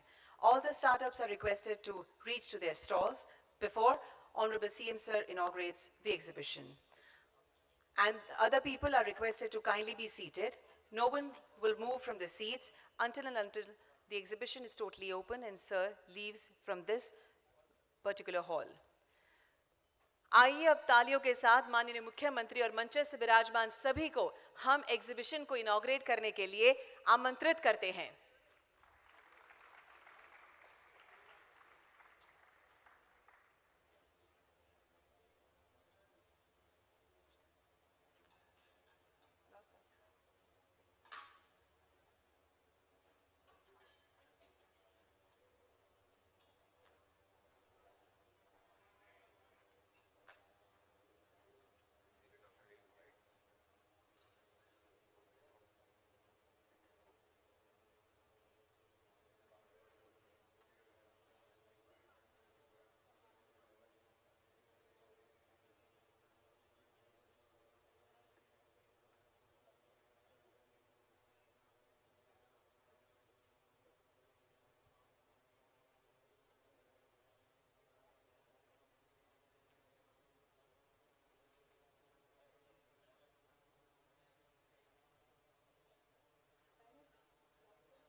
Many, many congratulations to all the exhibitors, the startups, and the government of Gujarat.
One more time, we thank our Honorable Chief Minister of Gujarat, Shri Bhupendra Bhai Patel, for his august presence over here with us on this significant event. It is indeed a pride and pleasure for the Department, for the Government of State and Government of India.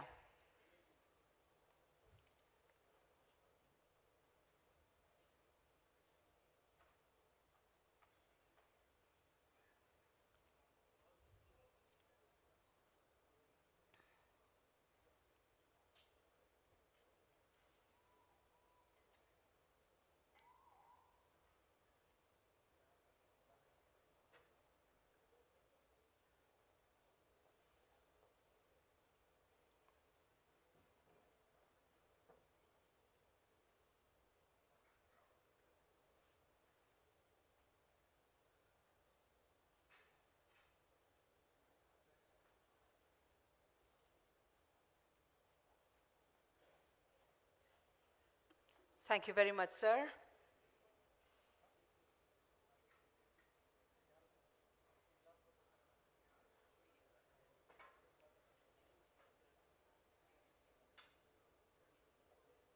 And we shall now begin with the first plenary talk on growth of biotechnology sector in Gujarat. Please help me welcome, ladies and gentlemen, Shri Rajiv Gandhi, MD, Hester Biosciences, for this wonderful talk, address, and presentation. Yes, we can applaud for him. No worries. Thank you.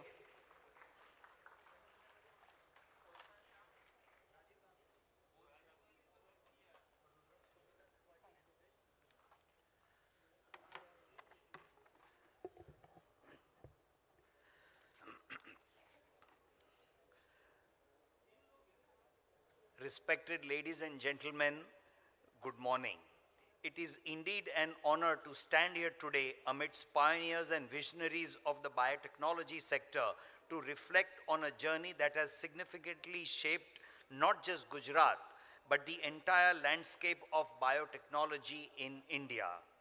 To first talk a little about my journey, I moved from Mumbai to Ahmedabad in 1997 to start Hester Biosciences, a company manufacturing animal vaccines.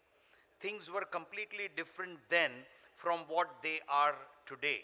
20 years ago, from basic infrastructure, from small unmotorable roads, from no telephone connectivity, from the government having lesser knowledge on biotechnology, to today, where the infrastructure has improved infinitely, nothing to now talk about phone and mobile connectivity, to a level today wherein a state having the most knowledge on biotechnology, to a state having the vision to define a growth policy in biotechnology, thereby creating a biotech ecosystem which has not only made India proud, but has put biotechnology on the world map.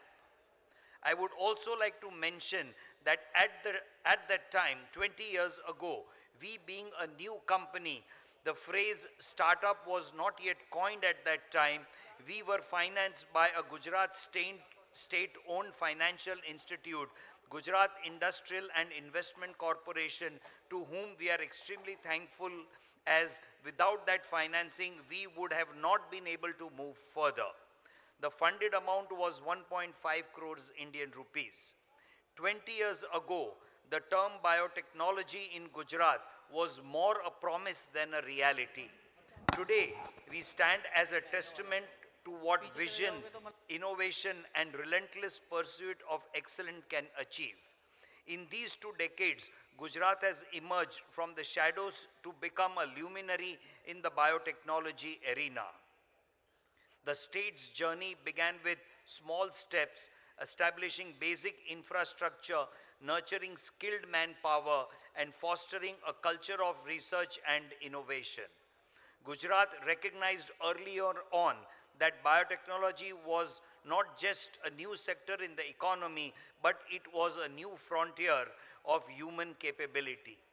This vision of our then Chief Minister, Shri Narendra Bhai Modi, led to the establishment of state-of-the-art biotech parks, research institutions, and most importantly, a conducive environment for startups and scientists to thrive. This nurturing ground became the cradle for numerous success stories, many of which are known to all as well as are represented here today. The evolution of biotechnology in Gujarat is marked by significant milestones, none perhaps more critical than our strides in vaccine development. In a world increasingly besieged by health crisis, Gujarat rose to the occasion, contributing significantly to the global vaccine supply. Our state has become synonymous with innovation in vaccine research and manufacturing, playing a pivotal role in combating disease both locally and globally. We must acknowledge a landmark moment in our journey, the development and mass production of COVID vaccines in Gujarat that has saved millions of lives worldwide. This achievement was not just a triumph of science, it was a demonstration of our commitment to humanity. I would like to specifically mention the proactive approach of Gujarat Biotechnology Research Center, known more prominently as GBRC, wherein it formed a consortium with Hester Biosciences to create a state-of-the-art BSL-3 laboratory to manufacture the bulk inactivated antigen for the COVID vaccine with financial support from BIRAC.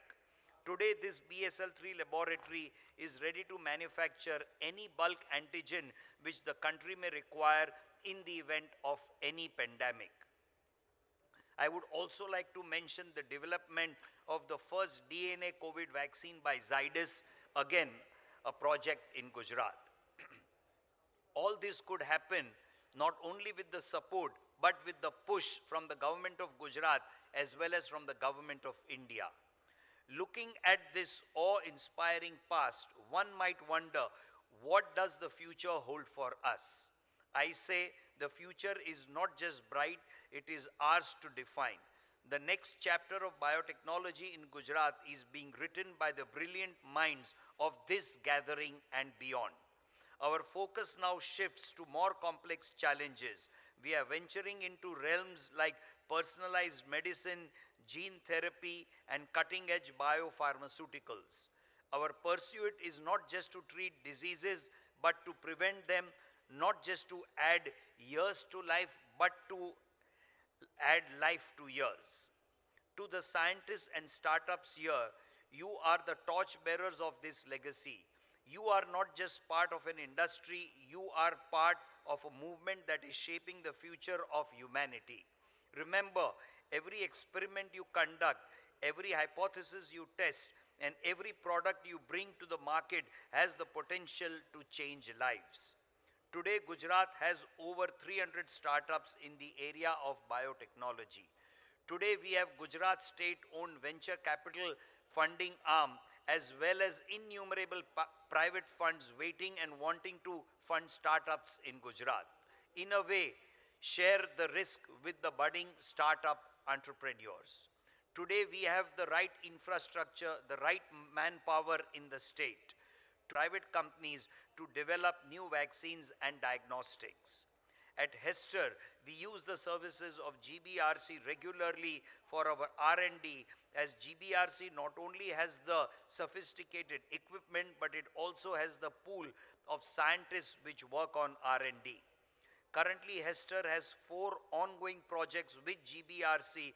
To mention one of them, the development of the canine distemper virus vaccine to immunize Asiatic lions against the disease. I could go on and on, list out the growth of the biotechnology industry in Gujarat and the achievements, but I would like to pause here. To conclude, biotechnology has grown in leaps and bounds in Gujarat. Gujarat is heading to become the hub of biotech research and commercial activities. Hester considers itself lucky to be here to have got the early bird advantage. But with things changing so much in the last 20 years, with technology being so disruptive, there is now nothing like early bird advantage. Every new biotech idea has a potential for a great success. Every new biotech idea today has the scope for funding. I urge biotech startups to press the accelerator and move fast with their vision and determination. You have a scientist sitting next to you in this August gathering itself who will assist you to develop your product. You have incubators in Gujarat to help you start your activities. Biotech, I understand, is a lot about R&D, wherein success may take a longer time. But go for it, as you could not have been at any better time than today. You could have not been at any better location than Gujarat. We are all part of the dream team to take the biotech industry to USD 30 billion by 2030. Thank you.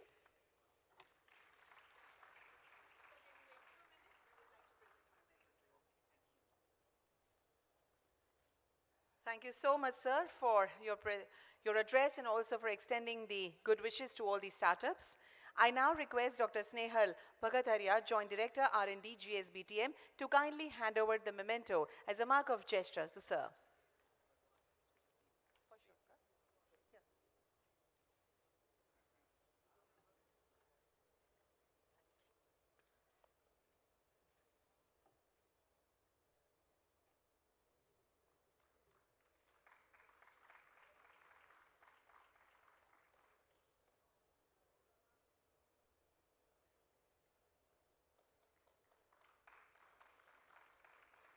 Thank you very much, sir.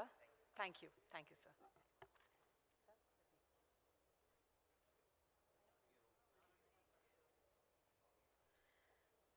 Now we shall commence our first fireside chat. And for that, I would like to call Ms. Suchitra Tripathi, Head of Technical Services and Innovation, F&B, Novozymes South Asia Private Limited. Also on stage, we invite Shri N. Suresh, COO, ABLE, and Dr. Jugnu Jain, CEO, Sapient Biosciences. Ms. Suchitra Tripathi will moderate this wonderful fireside chat.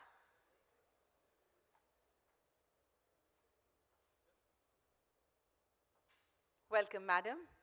And we also welcome Shri N. Suresh and Dr. Jugnu Jain.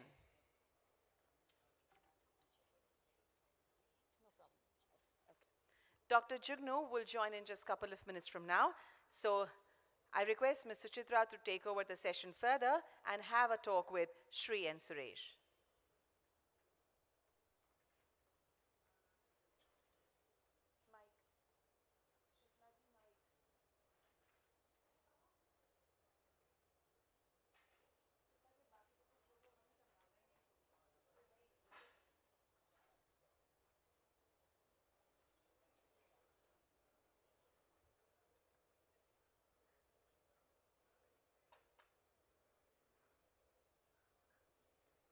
Over to you, ma'am.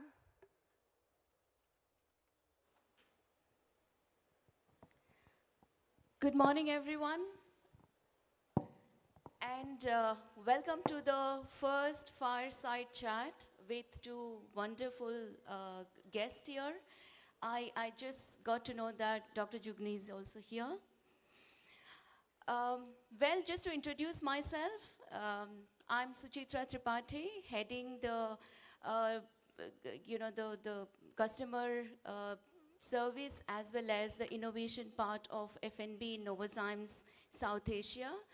And I've been fortunate enough to bridge the gap between biotechnology and food. In my little way, contributing towards food security in India.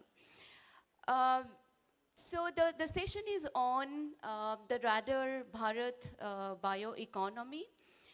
And what the world has realized today is that to have a sustainable bioeconomy, it's extremely important for a nation.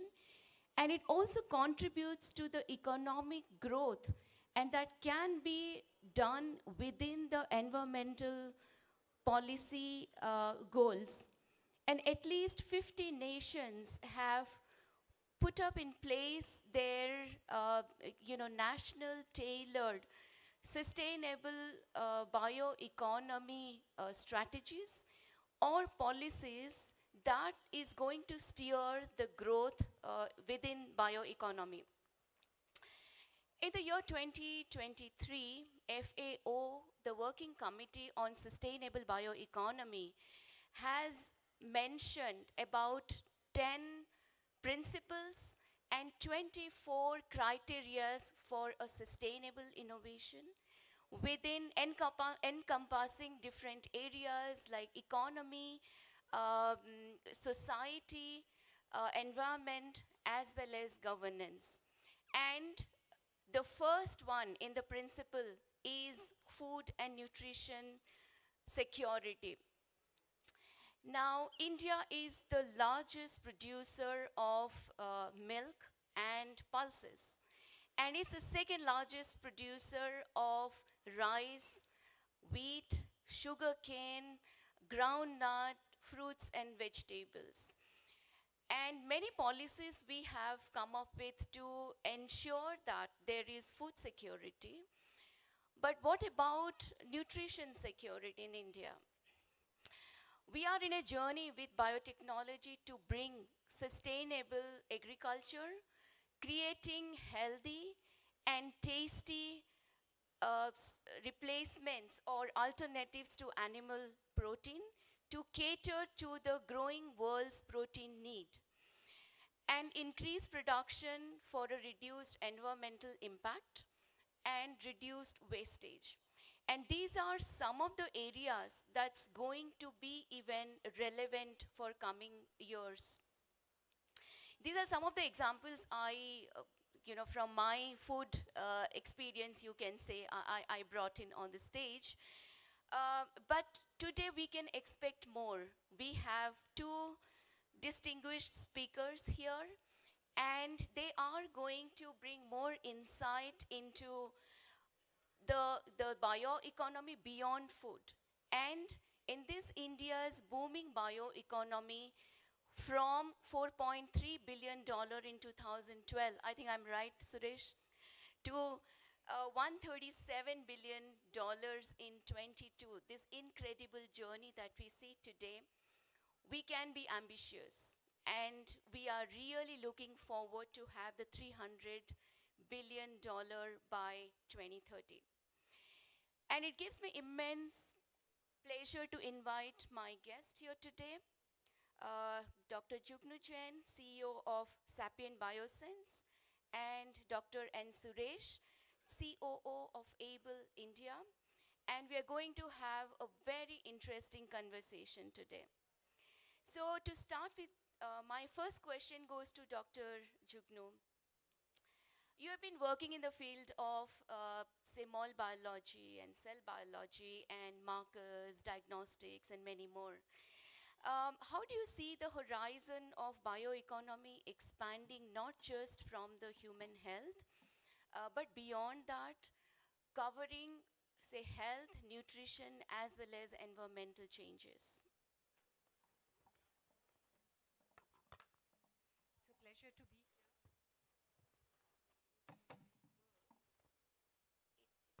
Yeah, it's working. Is it working? Yeah. Okay. It's a pleasure to be here. Sorry for being a few minutes late, running as always. I think healthcare and human beings, their usage of various products, this is the most evergreen industry. One can decide not to buy a car for a year, one can decide to not buy jewelry or clothes, but I think health is something that nobody will ever compromise on. So even during COVID, this is the one industry that was actually booming when nothing else was. And to put it in perspective, when India became independent, average life expectancy for a man was only 37 years. And now it is 68. So people are living longer, people wish to live healthier. So the emphasis is not just on drugs for patients, but health and wellness industry, which uses a lot of diagnostics to know who is fine, health checks to know where there may be risk factors that you can modify for your nutrition, your exercise, your lifestyle, to extend this life beyond average life expectancy of 68 to 100. People say soon people will stop dying. There is no age at which people will actually die. There is regenerative medicine that you can replace a part very much like Star Trek. So as people live long in chronic diseases which are growing, so you need herbals, vaccines is a big part we all learned during COVID, preventive health. These are all big parts of the bioeconomy industry. Coming from the industry that I am now, biobanking, that itself, the global bio market is $62 billion. So I think we haven't even touched the tip of the iceberg when we are talking about the bioeconomy.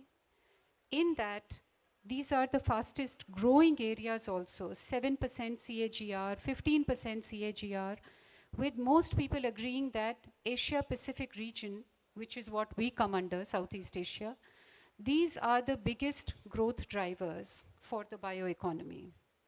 So we must be really ready for investing in it further, because every investment is going to yield more than 10 to 20-fold return.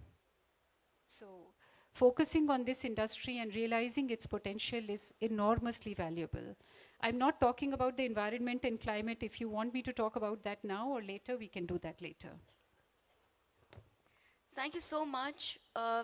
I think regenerative medicine is what definitely everyone is going to ask for, but probably there's going to be some kind of check as well to see that there has to be, people should live healthy, not just live, right? So my question to you, Suresh, is that we got a little bit of glimpse of, you know, how the report on Indian bioeconomy looks like, few numbers. But can you throw some more light? What's some highlight on the most impressive achievements that you can bring here for the audience? Thank you, Dr. Suchitra. So this is the report we are talking about. I think we already had glimpses of numbers from various people, at least in the last 1 hour. So what I'll tell you, I think I'll add to the numbers. I think if more than that, I'll start with the concept of bioeconomy itself. What is a bioeconomy? Because people must be wondering what it is. Right. Yeah. So I'll just give you an example. So today, if you buy a automobile, a car worth about 10 lakhs or 10 lakhs. So the invoice value of this car to the manufacturer is only half of it. You know, the actual invoice will be about 5 lakhs. Rest of the 5 lakhs is, various taxes, GST, value-added taxes, lifetime road tax, and various other things. So if we add only the industry value of automobile will be calculated on the basis of just that invoice value, whereas you see it's already a 5 lakh car for a manufacturer is valued as it exits the showroom, it's about 10 lakhs. And then there are various calculations which show that what the manufacturer gets out of that car is only about 40% of the value of lifetime, because car is out in India, at least we use the car for an average of 8 to 10 years. There is a fuel consumption, there is a insurance and spare parts, accessories, and the families take it to nearby areas, unexplored, tourism, religious visits, and so everywhere people spend. And so there are calculations show that 60% of the value of a simple car is captured outside after it leaves the premises. So this has been the similar exercise since early, about 10, 12 years back. What's the value of every biotechnology product? So Abel been talking about this concept of bioeconomy about 10, 12 years back. It's around the same time, countries like Finland, Germany, some Scandinavian countries, they also started talking about it. Japan talked about bioeconomy, then China, and then US to some extent. So everywhere there is no standard definition of what is a bioeconomy. It's still an evolving field. We're all trying to, so the latest one is the US president released a national bioeconomy blueprint September last year. So that kind of broadly captures what all could be covered under the definition of bioeconomy. They even talk about the value derived to the economy by the millions of students who are pursuing biotech courses, or the millions of patents from biotech companies, so that has its own economy built around it, lawyers, litigation, and various other things. So why not get a chunk of it? And so there's an evolving field. So we have somewhat, of course, Abel started this way back in 2016. So when we first measured, it was 32 billion also. And then as the latest report, this is for calendar year 2022, and there it is 137 billion. It's been growing significantly in double digits, almost all the 7-8 years where we have measured.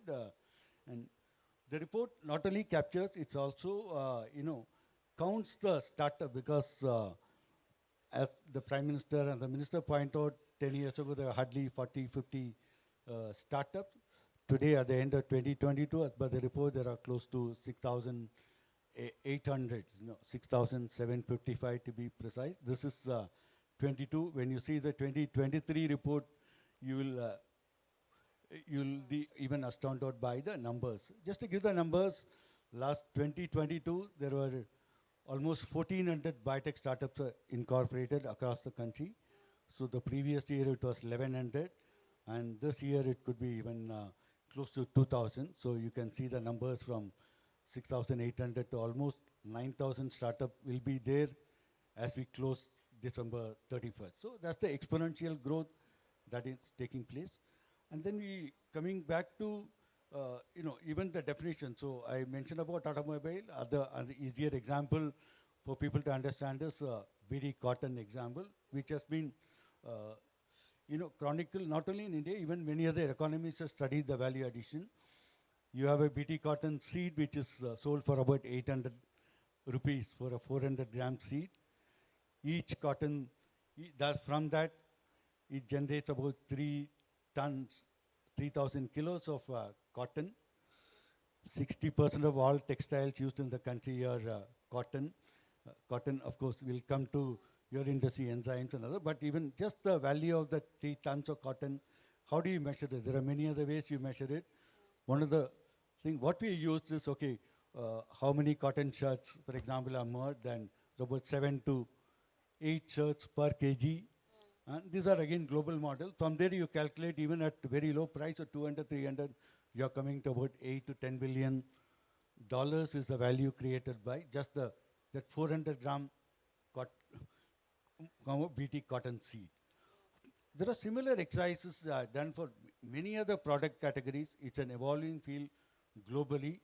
So now coming back to Gujarat, out of this 137 billion, Gujarat contributes 11 billion, primarily from this sector, bio-industrial, which is cotton and many other related. Of course, vaccine production is there, then bio therapeutics and many other things. And Gujarat is number 4 in the national bioeconomy. Maharashtra is number 1, Karnataka number 2, then Telangana, and Gujarat is number 4.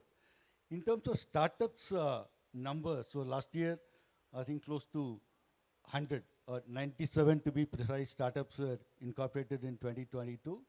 And overall, I think the state now has more than 500 startups.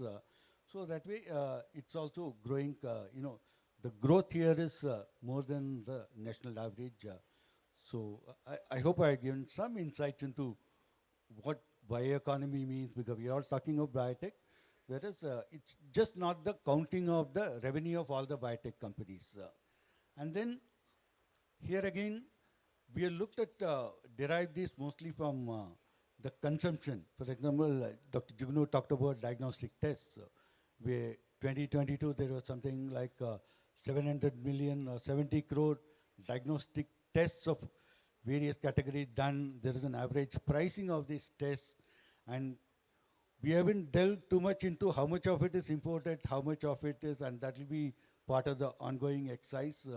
We know that medical devices, 80%, 90% are imported. So we are trying to get that also. But this is the economic value biotechnology generates within our borders. Many of it could be imported products. We are also exporting. We are, we are yet to get into those minor details of it. You will hear it in the future reports. Thank you so much for explaining everyone what bioeconomy really means and what are things are considered while making this very complex calculation, I would say. It's just not the sale of the product, but it also, at the final consumer's level, what's the economy or the value it's creating. Just a clarification or extension of the question, does IT-related products like, say, AI, machine learning, these also part of the bioeconomy that was considered here? Yeah, certainly about 8 to 10% of this bioeconomy value is derived from bioservices, bio-IT. For example, we have 150 plus companies who are doing a variety of research services in biotech for global pharma and other biotech companies. Then we have only tried to get at the numbers of companies like Sapiens and many others who all have very, very significant operations in what they call the healthcare. Most of what the services they provide to biotech and pharma companies are under the healthcare services. But these are not, it's no longer just maintaining the IT networks or providing some servicing of the computers used by this company. They are, you will hear later from her, hopefully, that, they are providing very, very high-end tools to speed up many of the AI and machine learning and visualizing, because drug discovery, that is a very, very important component, design of products. So these high-end services are provided by IT companies. We are capturing, of course, not all of it, but we attribute certain percentage of it, because if they are running a hospital, for example, hospital services, that will not be, but the high-end, what is related to the core biotech services, what we capture. But if you add that, the numbers will be even more. Right, right. Now, Dr. Jugnu, I mean, we just touched upon a little bit about AI and, machine learning. All right. Can you let us know how data, machine learning, and AI that can change or changing, especially in the field you are in today? I wanted to also add 2 points to what Suresh was saying earlier. One, the life sciences or biotechnology industry is also a very highly skilled. The people that are working there are very highly trained. Very often these are MSc, PhD, postdoc. They hold their own against anywhere in the world. So these are very high paying jobs. And so if one says that we have 9,000 startups, and I bet the number is even higher because the report only started tracking from 2014. So that's the number from 2014. And if you say an average of only 25, 30 people per company, even then that is lakhs of very high paying, highly trained jobs. And we don't want to have brain drain. Everybody talks about that. So that's very important. Two sectors that I feel are very poorly represented in India right now, which I hope with your push, with Dr. Gokhale sitting here, many people wondering, a lot of the consumables and the equipment that is needed by healthcare organizations or startups are imported. Like Suresh mentioned, apart from medical devices for diagnostics, which is 80%, 90% imported, also all the plastics, the liquids, the cell molecular biology kits, the freezers, the PCR machines, the flow cytometers, almost every single thing is imported. So that sector has to be catalyzed. Maybe core facilities, just like you have medical devices, biotech parks. You need to create core parks that are making consumables for the life science industry, which is completely lacking right now, consistency. Coming to the data, I think that is the most undervalued potential that is there right now. I looked at the numbers. US health data alone is pegged at the value of just the US healthcare data is pegged at over $300 billion. And less than 10% of it has been realized or used for generating anything valuable out of it. The Indian healthcare data is extremely fragmented. There are hardly good EMR databases. There are not many medical colleges or government colleges that are maintaining that data. It is not intraoperability consistent. So if we were to really think about large data sets that can be made available to the public with the right kind of ethical and confidentiality maintained, that would fuel a tremendous revolution in understanding the basis of our diseases, how to detect them early, how to treat them optimally. There is a field in economy, bioeconomy, which would be called pharmacoeconomic modeling. So you may have 1,000 drugs, but whom to give which drug the best? Where a drug does not work for an individual, so they are paying the price, they are getting the toxicity, and yet not benefiting. So pharmacoeconomics requires very large data sets that can be mined for understanding what is the best value for that patient, for which drug, which time, what dosage. Those kinds of things are extremely important, and I think we have very good data analytics scientists. We have no dearth of companies like Infosys, TCS that can make these kinds of very large databases, make them available to the public like NHS did. I think about 5-6 years ago, NHS took an unprecedented step in UK to release the NHS data to the public. And so it's a great leveler. You can be sitting in tier 3 city and accessing it. You can be sitting in London and accessing it. And you can come up with many innovative solutions how to use that data to detect patterns, how to monitor diseases. One of the metrics that is published by the UK is they cut the mortality rate of breast cancer by half in 40 years. Not by coming out with new drugs or developing new diagnostics, but understanding the treatment patterns, forming very clear algorithms, predicting models, and so the rate of breast cancer, the mortality due to breast cancer has come down by half in 40 years, which is a very significant thing.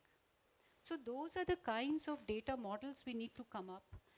Data would include the kind of data we have at the biobank, which is demographics, diagnostics, then treatment data, outcomes data, which is called real-world evidence, digital pathology, artificial intelligence, machine learning.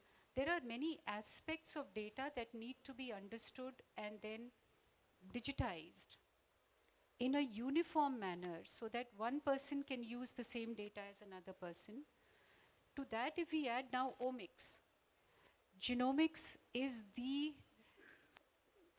foundation for understanding diseases now, deciding new drug targets, understanding which drug can be applied to another cancer. So genomic, very little of Indian genome exists in the world.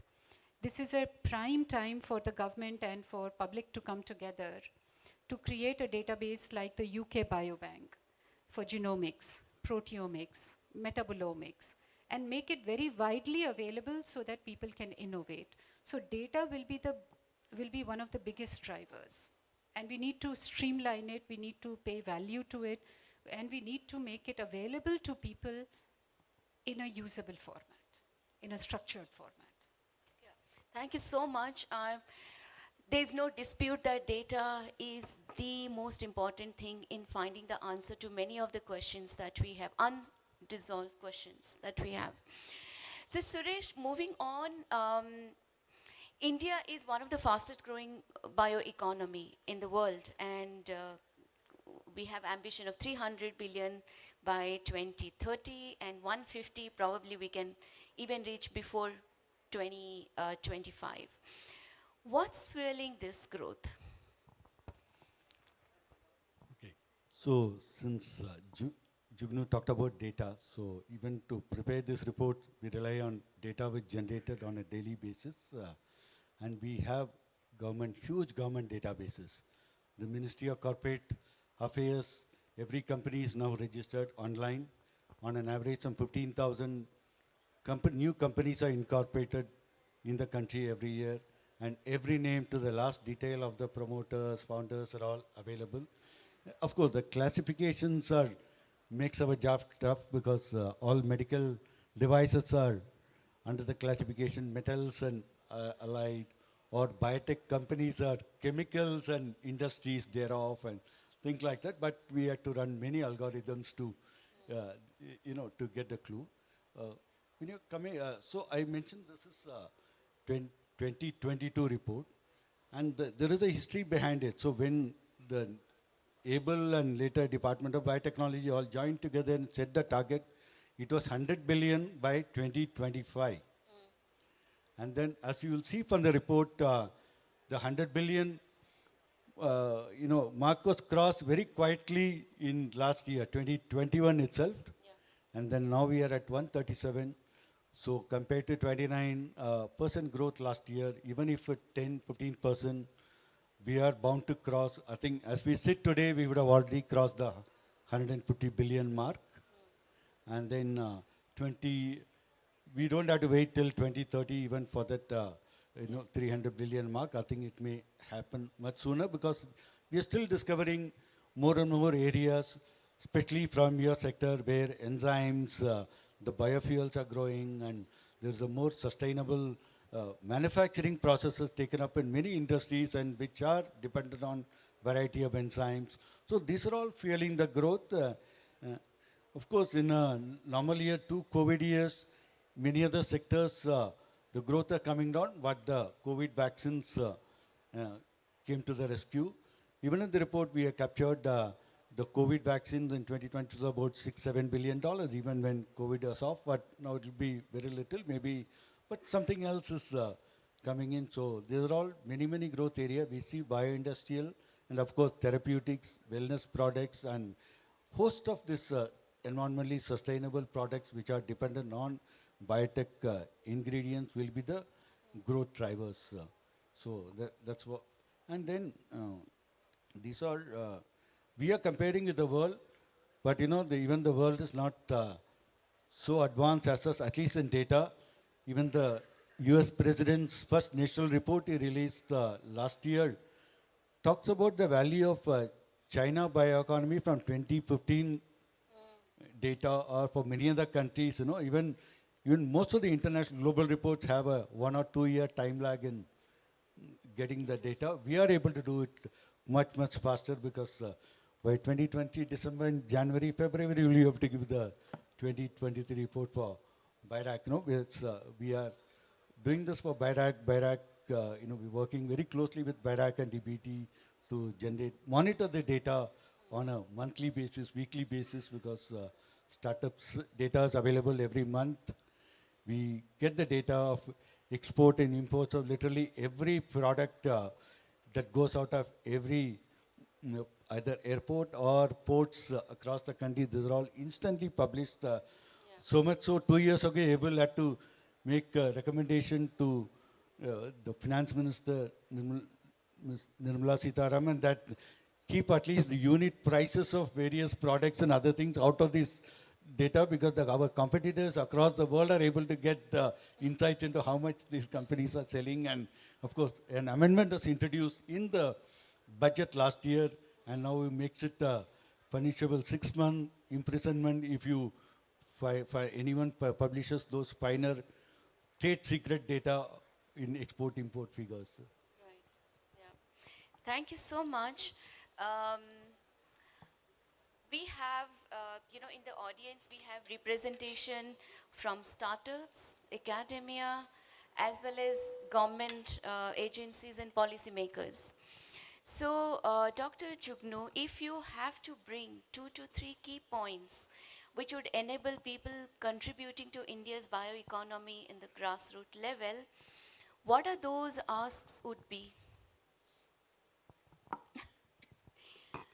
So you are restricting me to 2 to 3, that's why I have to think. I think there is a necessary but overemphasis on innovation. I think a lot, as I already mentioned, to me, some of the building blocks for life sciences are not in India. And I think there is already a market for it. So to have good consumables, whether it be plastic, whether it be like companies like Thermo Fisher, companies like Gipco, like Invitrogen, like Corning, like Sigma, we need to build Indian brands like that. When we get kits from Indian manufacturers for cell molecular biology, they are inconsistent. Forget about private companies. You walk into DST or CSIR labs, you see all equipment that is imported. There's no lack of engineers, there's no lack of talent, there's no lack of will to make in India. But why are we not making it? That I think is, for life sciences, that is one of the things that are missing. The second is, I would say, we are at a tremendous advantage. We are the world's most populous country. The genomic data, proteomic data, data in general for Asia and Africa is tremendously underrepresented in databases in the world. So we take medicines from outside and we use them as is without really understanding whether we may be slightly different, whether we may have more drivers in certain diseases. So I think really good databases that can integrate lots of different types of data. Maybe in airline industry it's there, but in healthcare I don't see that. So data, making it widely available, and then also drivers of these kinds of companies. And third would be perhaps very strong collaboration. I think one of the things I still notice is that there is a lot of divide between academia and industry, between industry and industry. I don't know the right forums, but we need to destroy silos. There's enough money, there is enough equipment, there is enough talent, but we are not working together. Perhaps we have to consider very large grants that then the people are held accountable rather than distributing 20 lakhs among 50 people. You give 5 crores to one group and then you insist that they have to work together to really solve a problem within X number of years and hold them accountable. And then the accountability should not be publication of papers, it should be products that the public can use if we are looking for economy.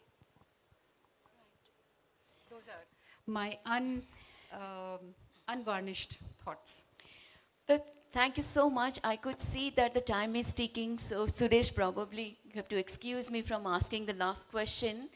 But then, just to wrap up, I hope... I will just have one word. Yeah. So, if you had asked me the same question, I would say that the government has done a very tremendous job, like BIRAC supporting early stage up to 50 lakh, and then there are many other Elevate program in Karnataka again gives up to 50 lakh, many other states, Gujarat, Telangana, all have. So now that innovation, early stage, it's there.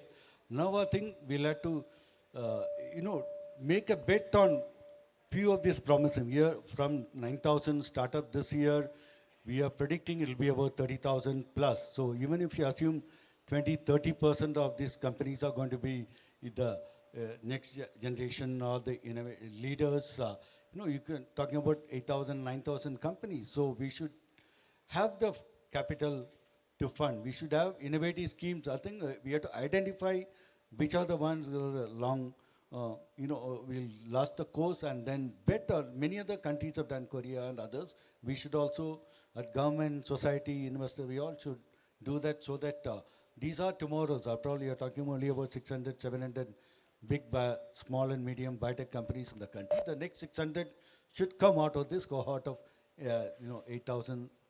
We have to put in everything at these companies. There's no point in spreading it too wide, so that will be my input. Sure. I think the points are pretty clear, the asks are pretty clear. Data has the power, is the power, and going to be the power for all the innovation. Smart way of working, I would say. And let's have an innovation pipeline which can create more impact going forward, rather than generalizing innovation, and see that we have a very healthy pipeline where we are investing both from the private or the government agencies to ensure that we have a good balance of short-term, medium-term and long-term projects where we are not dependent. I think Atmanirbhar Bharat, when you talk about, let's start from this. Let's start with the Petri plates. Let's start with, the equipments that's every day being used, being more independent of, the imports, and generate that and produce that and bring more innovation through our healthcare. Thank you so much. Hope everybody has enjoyed the talk. Little more casual, but I hope that something breaks the ice. Thank you so much.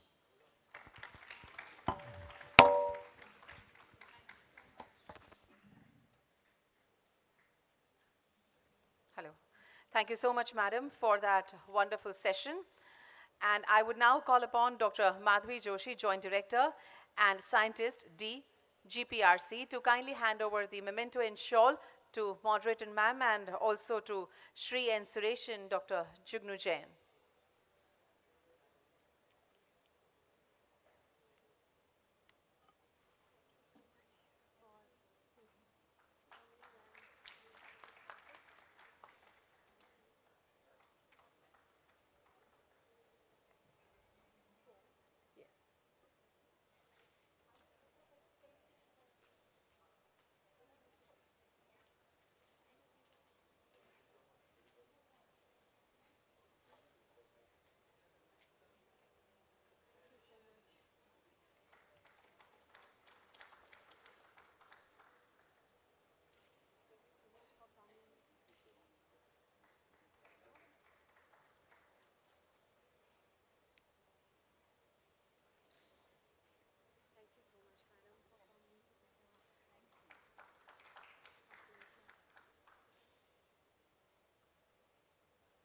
Can you please step forward for a group photograph, all of you together? Madam, you can join them for the group photo.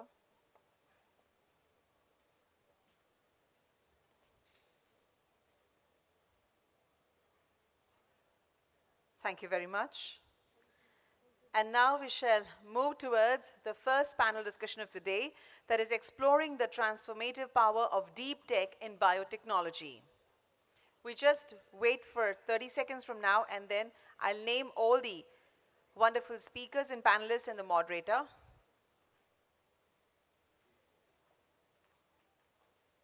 Scientist, Cancer Research Center, Department of Reproductive Biology, Harvard Medical School, Boston. And Manoj Kumar R. Panikar, Director, Bioprocess South Asia, Citivia LS. Welcome all of you.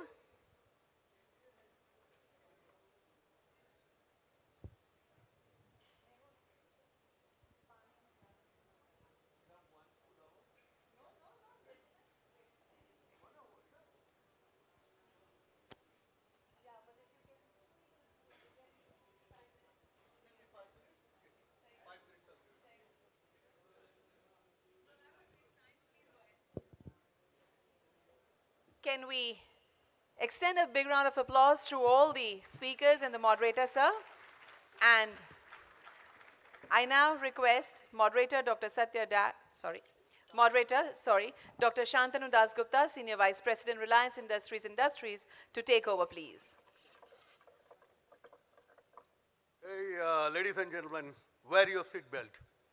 So this is going to be a very, very exciting and vibrant event. Okay. And good afternoon, each of you.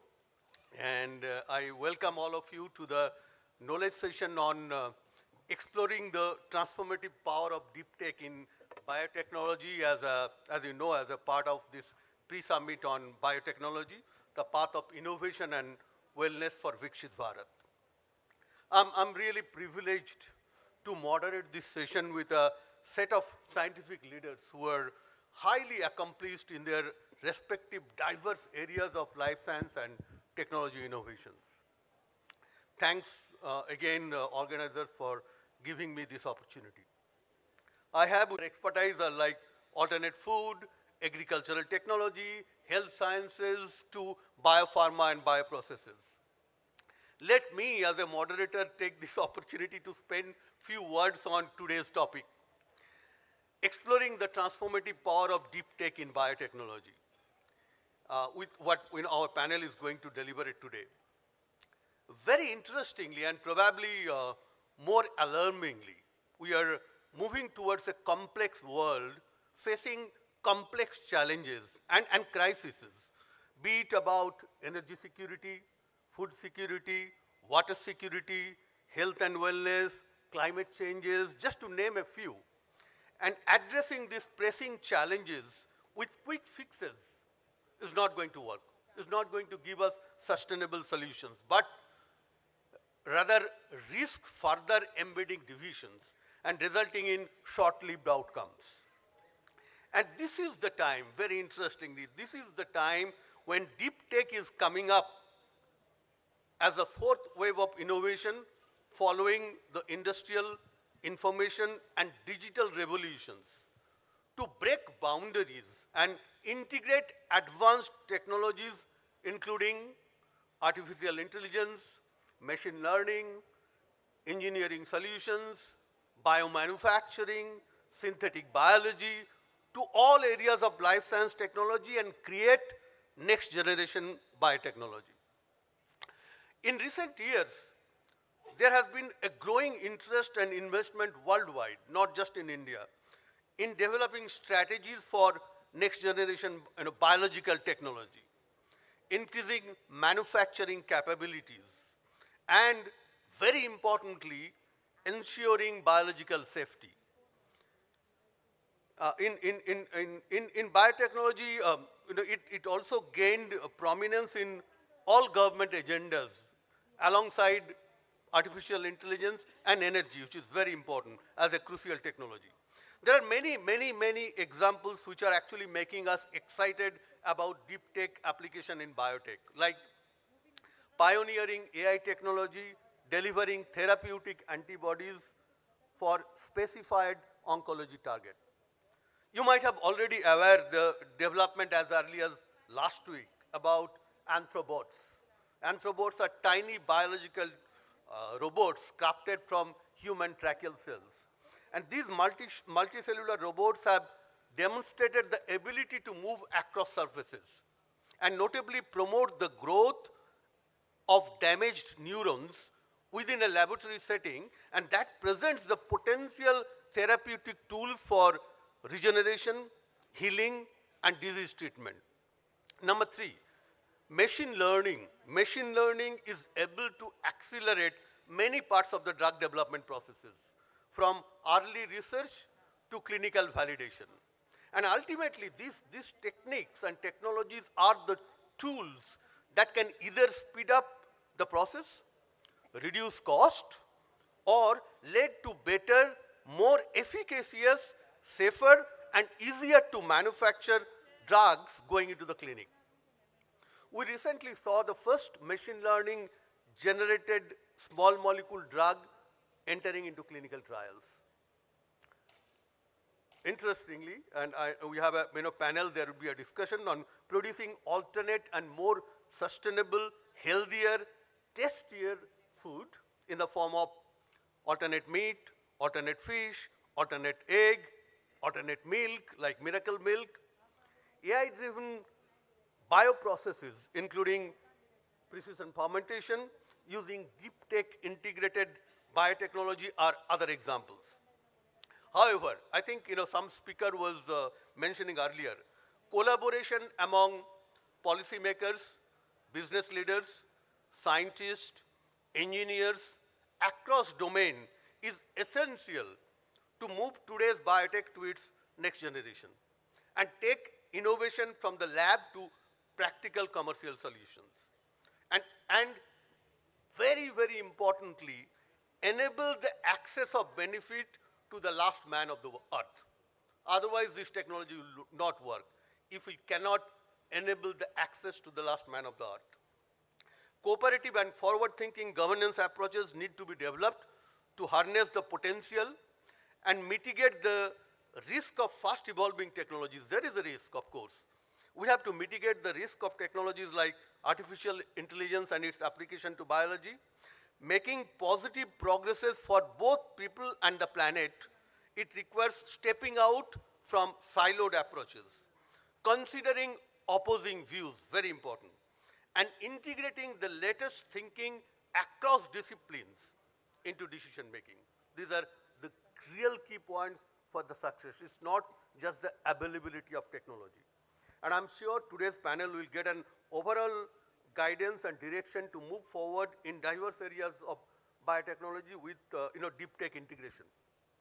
Without taking much time, I'll just tell you the way we plan to have today's discussion. We have 4 speakers, 4 panelists. So each of them would take about 7 to 8 minutes and talk about their domain. And once that is done, and there would not be any question after the presentation, once that is done, we'll go back there and we'll deliberate few questions for discussion. And if we get time, then we'll take any question from the audience. If that's okay, I would probably, Pawan, we'll start with you. Yeah.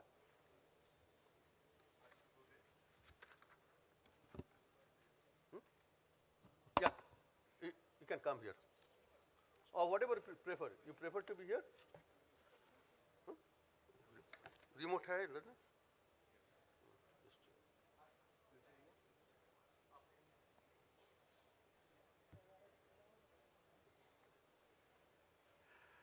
Thank you, Shantanu, and once again, I'd like to thank organizers for having me here.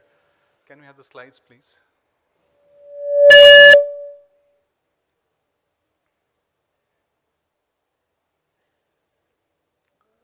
So today I'll be talking about the transformative power of biotechnology. As all of you are already aware, I'll try to touch upon a few things, and I hope that that resonates with your own thinking and leads to future opportunities. Well, we are already seeing built-up of the momentum, both in the nation overall, as well as the state. In terms of the accomplishments that you can see on the screen, you can read faster than I can speak, so I'll quickly move. It's very important to have the basic academic infrastructure, research infrastructure, the technology transfer infrastructure in place for anything to go to the higher levels of impact. And fortunately, we are already there. The G20 has nicely summarized and identified various areas of our interest. Likewise, the GESDA has given the 5, 10, and 25-year time and identified technologies that are going to emerge. And a lot of brainstorming has already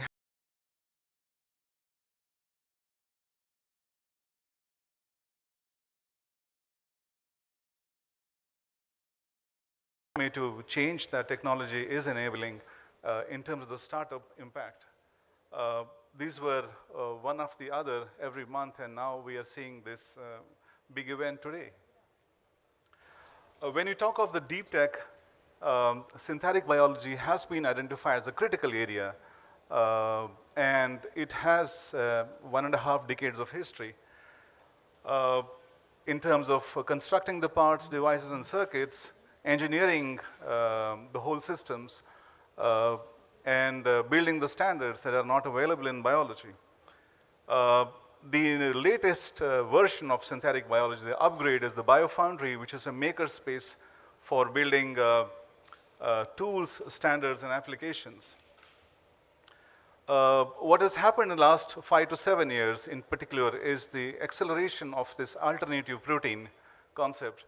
And people are now talking about lab-grown meat in a realistic way, because when the proof of the concept came up, it was very expensive to have one burger grown in the lab, but then the cost has gone down significantly. Now we're looking at effective governance structure to deliver this technology to the masses. When you talk of the need for enabling this sector, then we do have the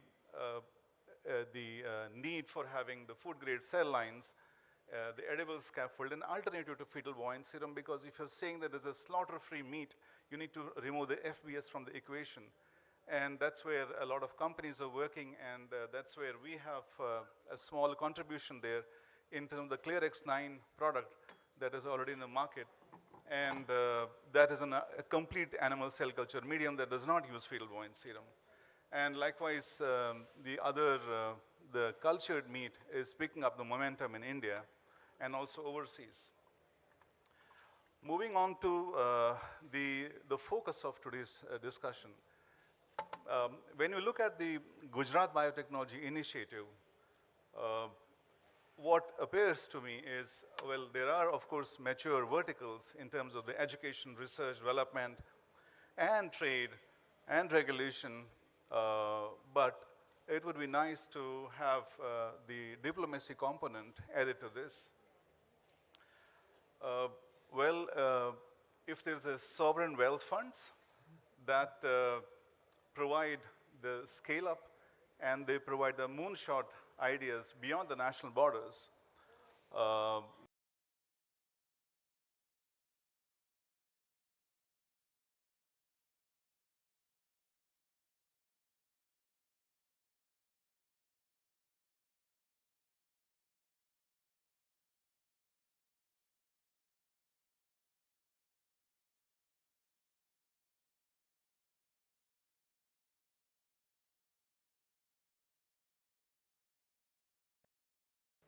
more attractive for the private investment, and building up centers of excellence. You know, these are some of the ideas. This has already been discussed in many brainstorming sessions. I'm just trying to summarize it. Looking after the biotech diplomacy part, the Global South, the South-South cooperation, and opening up the open innovation challenges to the masses and the grand challenge identification. There have been already discussions on these, so I'm just trying to bring it forward for your deliberation. it would be nice to have a think tank dedicated towards the global promotion of biotech initiatives from Gujarat and integrate the Gujarat Biotech Academic Research and Business Hub with Indian diplomatic missions. Because now we are talking of Global South, we're talking of Central Asia. When the biotech research is organically connected with the diplomacy, it is a far bigger impact, and I hope that that's one of the takeaways from this session. Thank you very much for the attention. Thanks so much, Pawan. Dr. Raman Kumar? Yeah.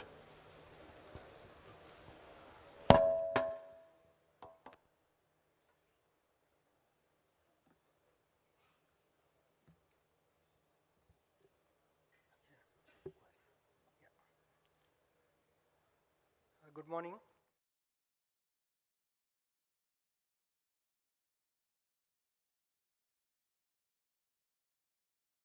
Mission Director as well as the Gujarat State Government. And today it's as we are discussing about the deep technology and how the biotech is progressing. So my area of interest is agriculture biotechnology. So I'm trying to highlight here what exactly is happening right now and what is the need of the future and currently what we are applying. So my earlier I worked on the technological part, like where we established a lot of genetic modifications, CRISPR-Cas as well as double haploids, lot of technologies for the development of crop. So currently I'm working for implementing those things or maybe translational research, what we say, to reach to the farmers, what technologies we can bring into the farmers' sustainable development. So that is the major area. Slides, please.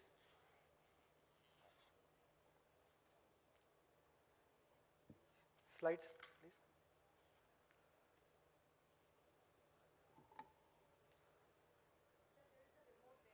Yeah. But it's not working. Yeah. So, yeah, basically, currently, application of technologies is going on very vigorously, and we can see the updates every day. New technologies are coming up. So if you compare the agriculture, so in the past we were using all simple technologies like genetic modifications as well as remote sensing. All these areas were into agriculture, but the impact was little less. And now few technologies which are really coming up, like digital agriculture, precision agriculture, all these things, the buzzword is coming up. But the farmer, like where they are implementing, they are really confused, not yet very clear, because many technologies are there, how to apply them, as well as what is the cost of implementation and whether they are feasible for the application.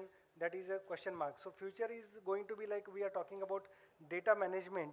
So like a lot of data is being generated through agriculture, through the remote sensing technologies or digital agriculture, but we have to use very judicially the technology available and which is techno feasibility for the economic development of the farmer.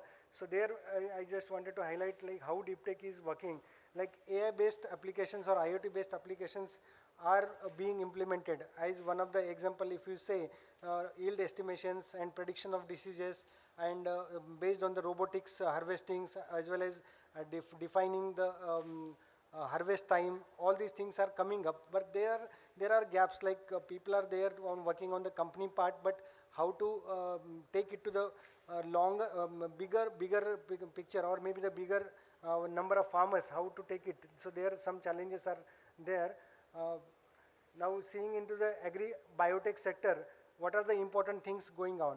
So soil health is becoming a bigger part, where the depletion of soil as well as the erosion of soil is going on, and the nutrition levels are going really down. So if you compare the global soil health as well as Indian soil health right now, due to repeated crop rotations, due to over usage of chemicals and fertilizers, our soil health is becoming very poor, and the soil carbon is decreasing.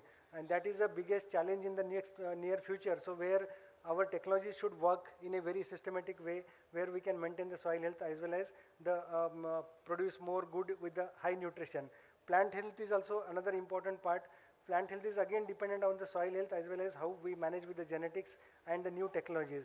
So here example wise, if you see, a lot of investment is coming up in the startups, where the company like Indigo, they are working on plant stimulators products, using the microbiome studies and other new developments. And other areas like for the bee development also, the nutrition is also important, and precision nutrition is very clearly indicated in most of the areas where intervention of the technologies are working as a boon for the development of these technologies to apply in a precision way. So what are the areas to look into? The soil management, as I spoke, seed is one of the important factor where genetics and the seed qualities are very important to get the good quality of nutrition in the food as well as for the yields. And marketing management is also important. Post-harvest storage, where again technologies can work for the longer storage, as well as where AI can again generate the data and which we can analyze and apply the techniques for proper management of the storage, where big losses are there. And irrigation is one of the becoming big area where we don't have much control, but right now a lot of work is going on the sensors which can monitor the moisture content of the soil. Based on the mobile applications or computer applications, we can monitor the irrigation, but only this will be possible in the case of where less water is available. But when floods and other natural calamities are coming up, so there are again still challenges are there. So precision agriculture, we are talking about it, huge number of technologies are being built up. Example wise here I used to show, I'm trying to show is a Blue River technology where precision weeding is one of the case, and other AI based robotics are being developed for weeding purpose. But these are not very cost effective directly to apply for the large number of the farmers. So here based on the machine learning as well as AI, so what is required is very target specific drone spraying targeted to the weeds, so that can be developed. So those startups can come up and develop some good technologies beyond the current one, which are not really feasible. Some of them are of course there, but it is not like reaching because of high cost and high maintenance cost and awareness in the farmers. That is also one of the other area. Going towards like development in the area where we worked a little bit on using machine learning as well as the deep techs for predictive breeding. So in some cases, like the crop which I'm working currently, sugarcane, which takes maybe around 15 years to develop one new variety. So that is the longest period which is required. So if we use the genetics as well as sequences available from the various sources or maybe various species available around the world or in India, if we combine theoretically and using the data of the traits, what traits are available, so we can predict exact combinations, and using machine learning and AI based application, development of varieties are quite possible in a very shorter period. And then a lot of companies are there where we need to choose which can work integratedly for addressing these solutions. Some areas I just wanted to highlight which are the future coming challenges are there to solve using deep techs. So like program delivery of the nutrition is also one of the good area where some examples are coming up where we can coat the seeds for 30 to 35 days, the deliveries can be, slow deliveries can be given. So these examples are available, and detection of early diseases is not really precise that we are thinking of. So great scope is there to develop those things. And trait development, as I mentioned in the sugarcane, likewise in any crops we can make a predictive breeding and develop very good varieties in a very shorter period, which is the need of the time. And as I mentioned recently, weeds are becoming a big problem where we are putting a lot of chemicals in the soil. To avoid that, we can use AI technology to target very specific weeds through drone spraying. So that is coming up. Again, precision has to be improved. So their AI interference would be very much interesting. Soil health, soil microbiome is very important where we are lacking studies. Studies are there theoretically, but how to apply. So there also good studies can be done, and deliveries can be given with the biological components. And at the end, quality is important. So right now products whatever we are getting, there need to be really ethics as well as very good moral support to the community, where quality products, how to identify the quality of that, what they are mentioning on the product. So that is important, where data management based on the machine learning as well as AI applications. So can we integrate these applications for maintaining the very good quality and precision usage of chemical for the good nutrition for the human mankind. So that area I wanted to highlight. If some companies are working on that, it would be nice to welcome. We can have we explore the collaborative programs on these areas. So thank you for giving a time, and thanks a lot. Thank you. Thank you so much, Dr. Nankumar. Yeah. Dr. Raj, yeah, please. So I'm just trying to save some time and not trying to summarize after each talk. I mean, it's for everyone to hear. Yeah. Thank you.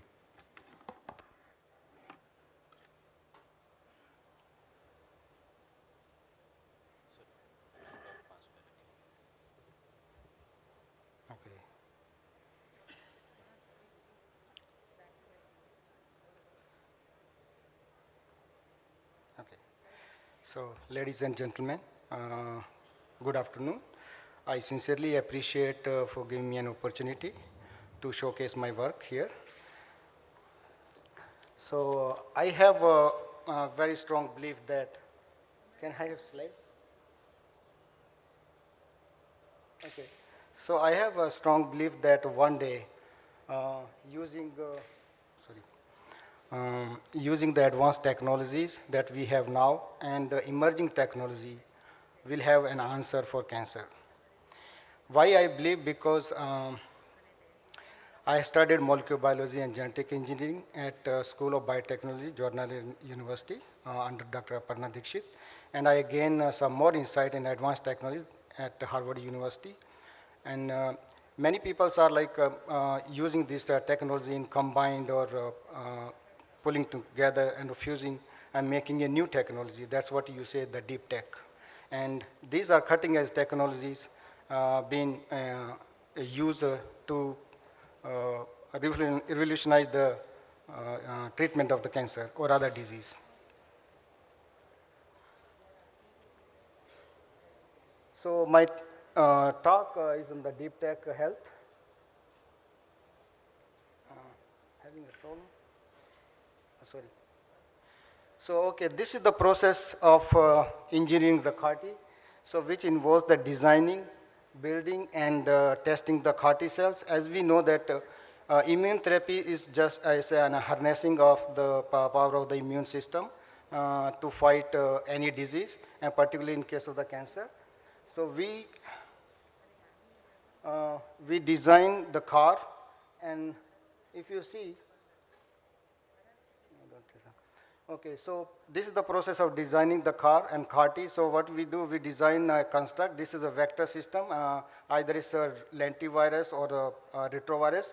So we transfect the cells. Transfect means they insert the DNA into a cell system that produce the virus. And that virus we harvest and infect the primary T cells. And those primary T cells are isolated from the human. If it's a patient, then we are isolating the patient. But there are some advantages and disadvantages are there. But going into detail, we may not have that much time. So we harvest the T cells and then transduce with this vector system and produce chimeric antigen T cells. So that's a CAR T cells. So this is the pictorial diagram showing that we have can we go back? Can we go back? Yeah. Can we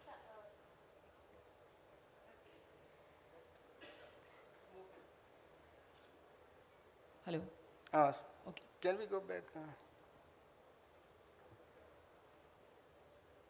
It's just moving forward. Yeah, it's coming back. Okay. Sorry for the disturbance.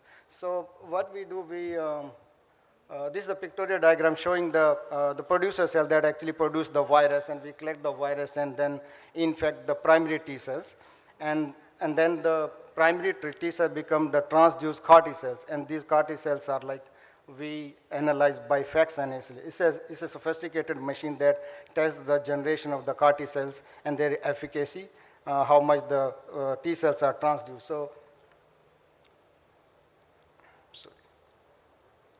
Okay, so, and we also, because there are many types of the CAR T cells are in the market right now, and the primary like the first generation CAR T, second generation and third generation CAR T cells. So we are working on second generation, third generation CAR T cells, which we see the dual CAR T cells.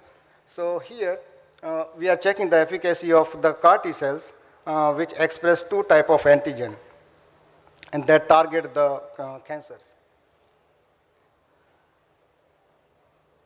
So this is the mechanism of the CAR T cells. So this pictorial diagram shows that the virus we use to transduce the T cells, and this transduced mean the infected T cells produce chimeric antigen receptors on their surface, and then this receptor interacts with the receptor which is present on the tumor cells.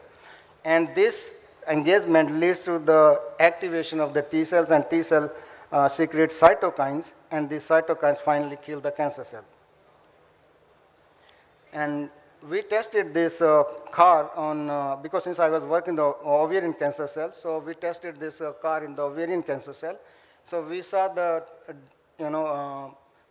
delayed progression of the tumor and the complete eradication. These are the representative images, the eradication of the tumor. So you can simultaneously see the overall survival is significantly enhanced. And we are also working on another approach of immunotherapy that involves the bispecific T cell engager. So this is very innovative method of engaging two type of cells. So here the antibody, which have two types of the antibodies are engineered such a way that one portion of the antibody interacts with the T cell, that is a green, and the other portion of that antibody interacts with the cancer cells. And this interaction brings the two cells in close proximity, and what happens, this activates the T cells, and T cell then finally secretes some chemical that we say cytokines, and it kills the cancer cells. So we have already published this data, and it's showing that this BITE, where we put BITE compared to the T cells and the untreated animal, there is a significant reduction in the tumor burden. And same time, we see the enhanced survival of these mice. So next step, we are right now in 2024, so we have, there is a race of armed CAR T, and we are also dealing with some kind of cytotoxicity, the cytokine syndrome, and then release syndromes, and then enhanced trafficking. So the problem with the solid tumor, we have a problem like the penetration of the solid tumor. So there are therapies for blood cell, hematological malignancy. So they say blood carcinoma or blood cancer. So those CAR T cells are against the CD19, is a receptor present on the blood cells. So we have seen the 83% remission, mean the complete cure within 3 to 4 months. But the problem is with the solid tumors, where the environment is so messy, so not easy to target. And sometimes we use it, there is antigen loss and antigen masking. Because of the environment so messy, there is a deposition of the proteins, and then the antigen is not exposed. So we are trying to enhance the trafficking also. And by 2028, we will have much better and better armed CAR T cells. So armed CAR T I mean to say we are putting more receptors, so that can better target and enhance their efficacy and efficiency, and as well as enhance their potential of killing. So by 2047, we hope that cancer will be answered, and by using precision and adaptable super BITEs and remote controlled like CAR Ts. So I would like to acknowledge my lab members, Dr. David Sprague. My PI is retired now, so now the in charge is Dr. Yaku, and Dr. Sao Hansen is the #1 dermatologist, and working on the melanoma. I had an opportunity to work with him also, and we published so many articles.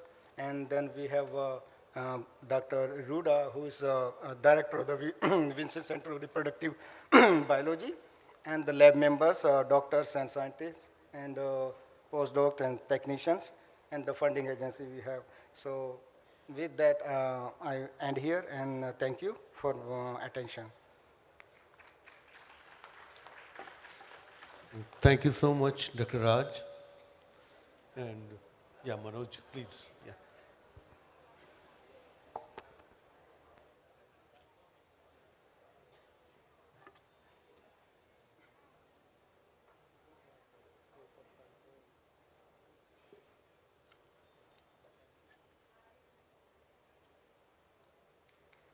Good afternoon, all. Privileged to stand here. Today morning, we did listen to the respected DBT Secretary Rajesh Gokhale talking about certain initiatives that the government is doing around biomanufacturing, about bio-artificial intelligence units, etc. So I'm going to talk about bioconvergence, which could be one of the reasons why these kind of initiatives are brought in.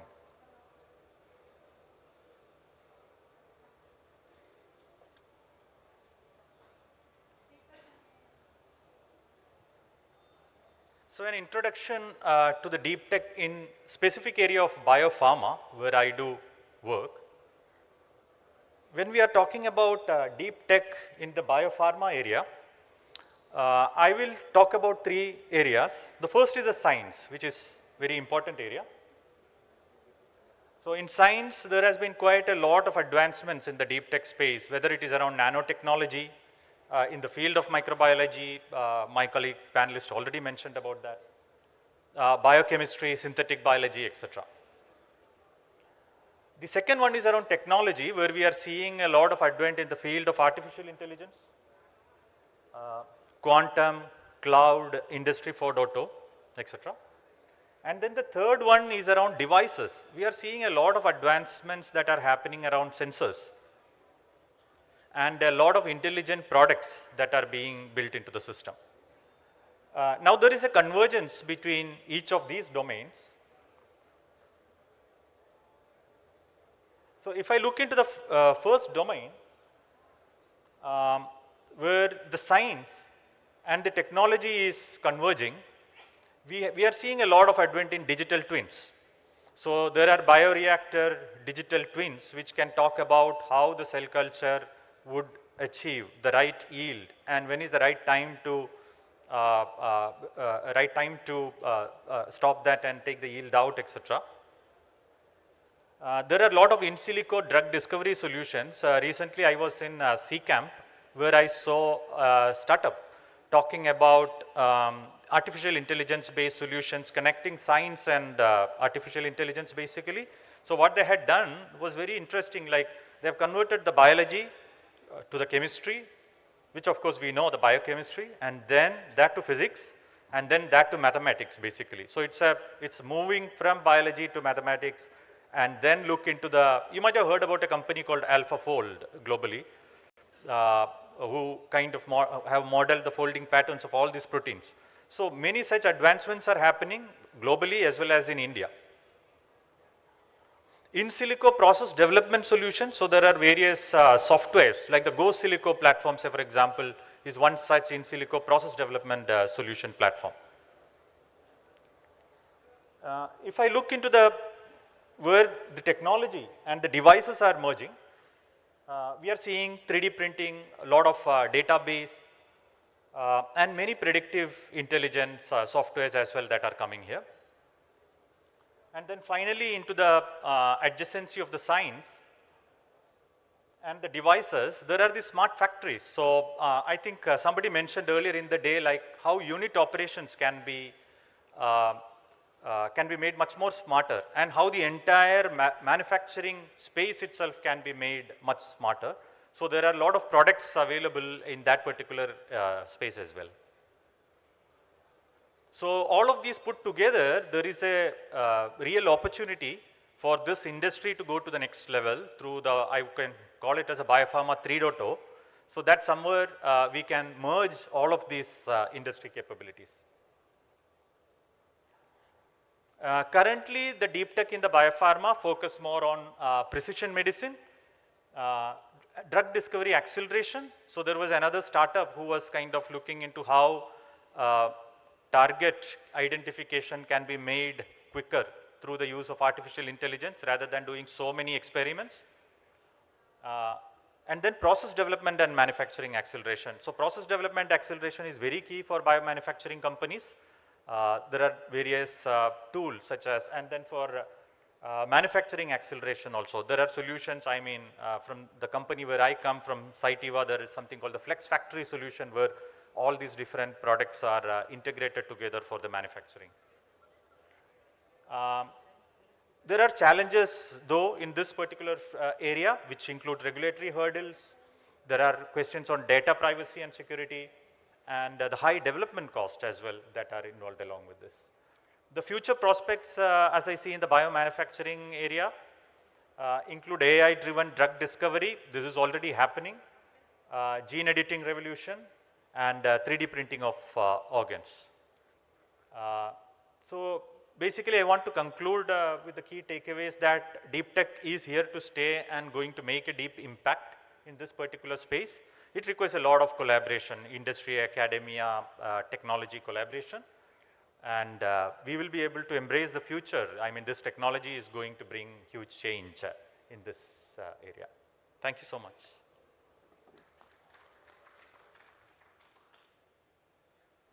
Thank you so much, Manoj. And as organizers asked me to save at least 5 minutes time, so I'm not giving it to audience currently for any questions. So all the speakers would be available during lunch, so you can ask your questions there during lunch. But what I would do, 2-3 things quickly. One is, of course, thanking all the speakers and the panelists.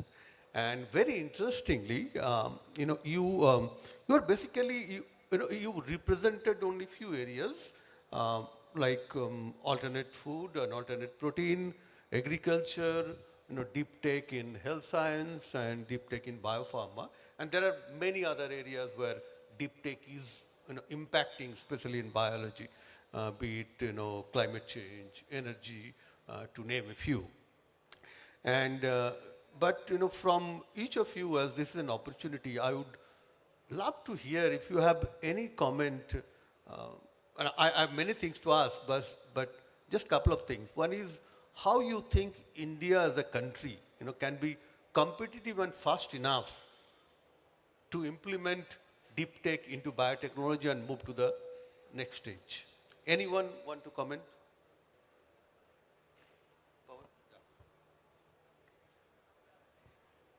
Yeah, it's there, down. No.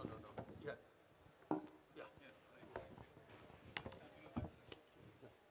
One more time.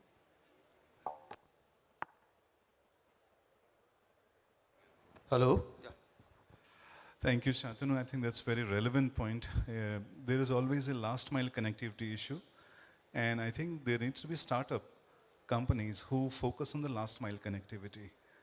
And also when we, in the university setup, when we think of starting the research projects, usually it is your own thought process that goes into the funding cycle.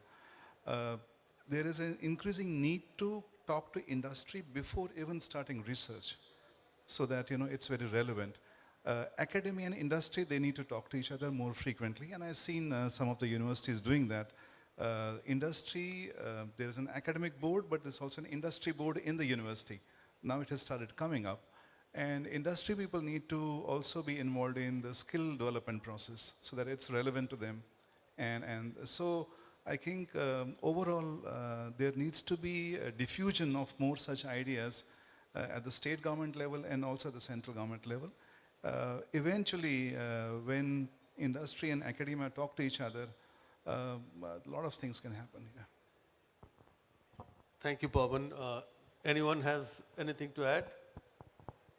Yeah, I will just add on that, just extend his thoughts. So basically, we have, India is one of the countries with deep expertise in the artificial intelligence, the software, the statistics, all those key elements that get into this. And so in the biology, the science area as well, as I was talking about. So if we can bring these together, what are the forums to bring these knowledge together? I think if we can focus on such kind of forums and as rightly put by Dr. Dhar, if we can have the right problem statements identified, I think that would be a good start. Thank you. And from there, someone is showing the hand that, okay, you should conclude. So let me take 30 more seconds to conclude. Sure, sir. And I think, as this pre-vibrant summit to the next main summit, we must go with some recommendation from this panel and what we have discussed. So few things. One is to get deep tech integrated to biotech and move to the next level of advanced biotechnology. I mean, it has to be a mission mode, and it could be integrated with your existing biotech mission and with dedicated task force. And what they would do, I mean, I have just few points. They would be responsible for, number one, surfacing the developments in next-gen biotech and building awareness of global activities. Very, very important, okay? Not just from the WhatsApp. And strengthening the community and engagement and help building capabilities. It's altogether is going to be a different ball game. And definitely, DBT is already in, but we all have to work together to develop a roadmap for India. And of course, states like Gujarat would lead that effort. And finally, engaging with experts from other domains, which we generally don't do that often. So engage experts from other domains, identifying the inspiring opportunities for collaboration, breaking out silos. So with that, I again thank you all very much. And I know as a moderator, I'll get some extra goodies as I save 5 minutes, right? Thank you so much. For sure. Thanks everyone. Thank you so much, sir, for wrapping in stipulated time period. And now I request Dr. Anusuya Bharulkar, Joint Director, GSBTM, to kindly give away the goodies to first Dr. Shantanu Dasgupta, our moderator, and then to all the panelists over here.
Thank you very much. And I now request the panelists and moderator to step forward for a group photograph. Madam, you can join the group photo.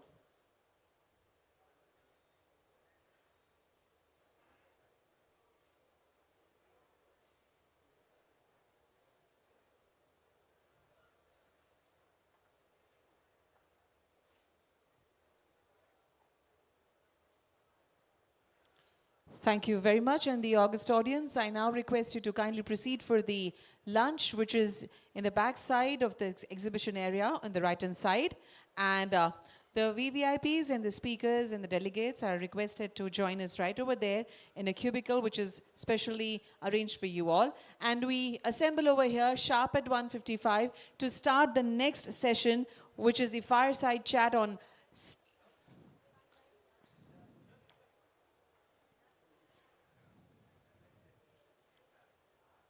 which is on the industry academia, the required symbiosis. So I request everyone to kindly assemble post-lunch. Thank you.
check, hello, hello, check, one, check, hello, check, check, hello, hello, check, check, hello, hello, check, check, hello, check, hello, hello, check, check, hello, check, check, hello, check, hello, hello, check, check, check, hello.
Hello.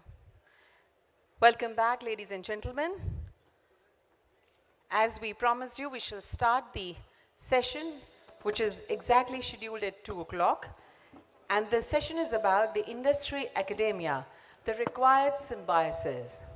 And to moderate this session, we have Dr. Subir Majumdar, Director General, GBU, Professor Michael Alvarez, Program Director, University of California, Santa Cruz, Professor Simon G. Best, OBE, FRCE, Chairman, MILK Limited, Edinburgh.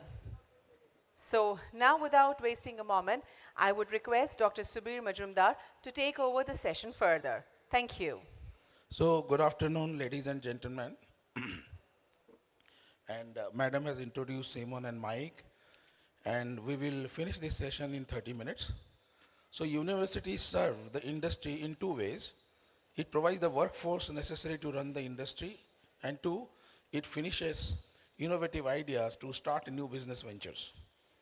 It furnishes. This apparent simplistic relationship does not work so simplistically because of the inherent differences between the two, industry and academia.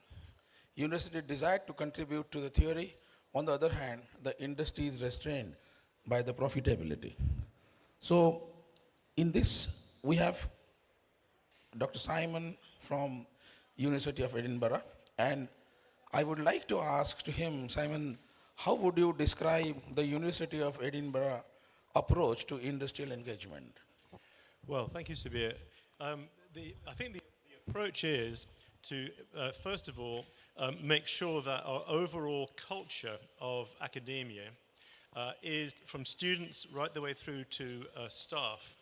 The culture promotes and actually rewards attention to industrial engagement. And when I first came to the university 25 years ago, that wasn't the case. We had to do quite a lot of work to build the culture so that it was seen as something generally positive. And then a big change happened in the UK in 2012 when our national government, which does major research evaluations of the whole of the British academic system every 5 years. And they announced in 2012 that industry engagement would be assessed and would be a quarter of the score you got. So that no matter how good you were academically, unless you showed some openness and engagement with industry, it would affect your valuation. So there's the culture, and then a knock-on effect of the culture is I think you need, the best innovations tend to come out of creativity. And I think there's a notion that academic pure research is somehow more creative than industrial research, and I don't think that's necessarily the case.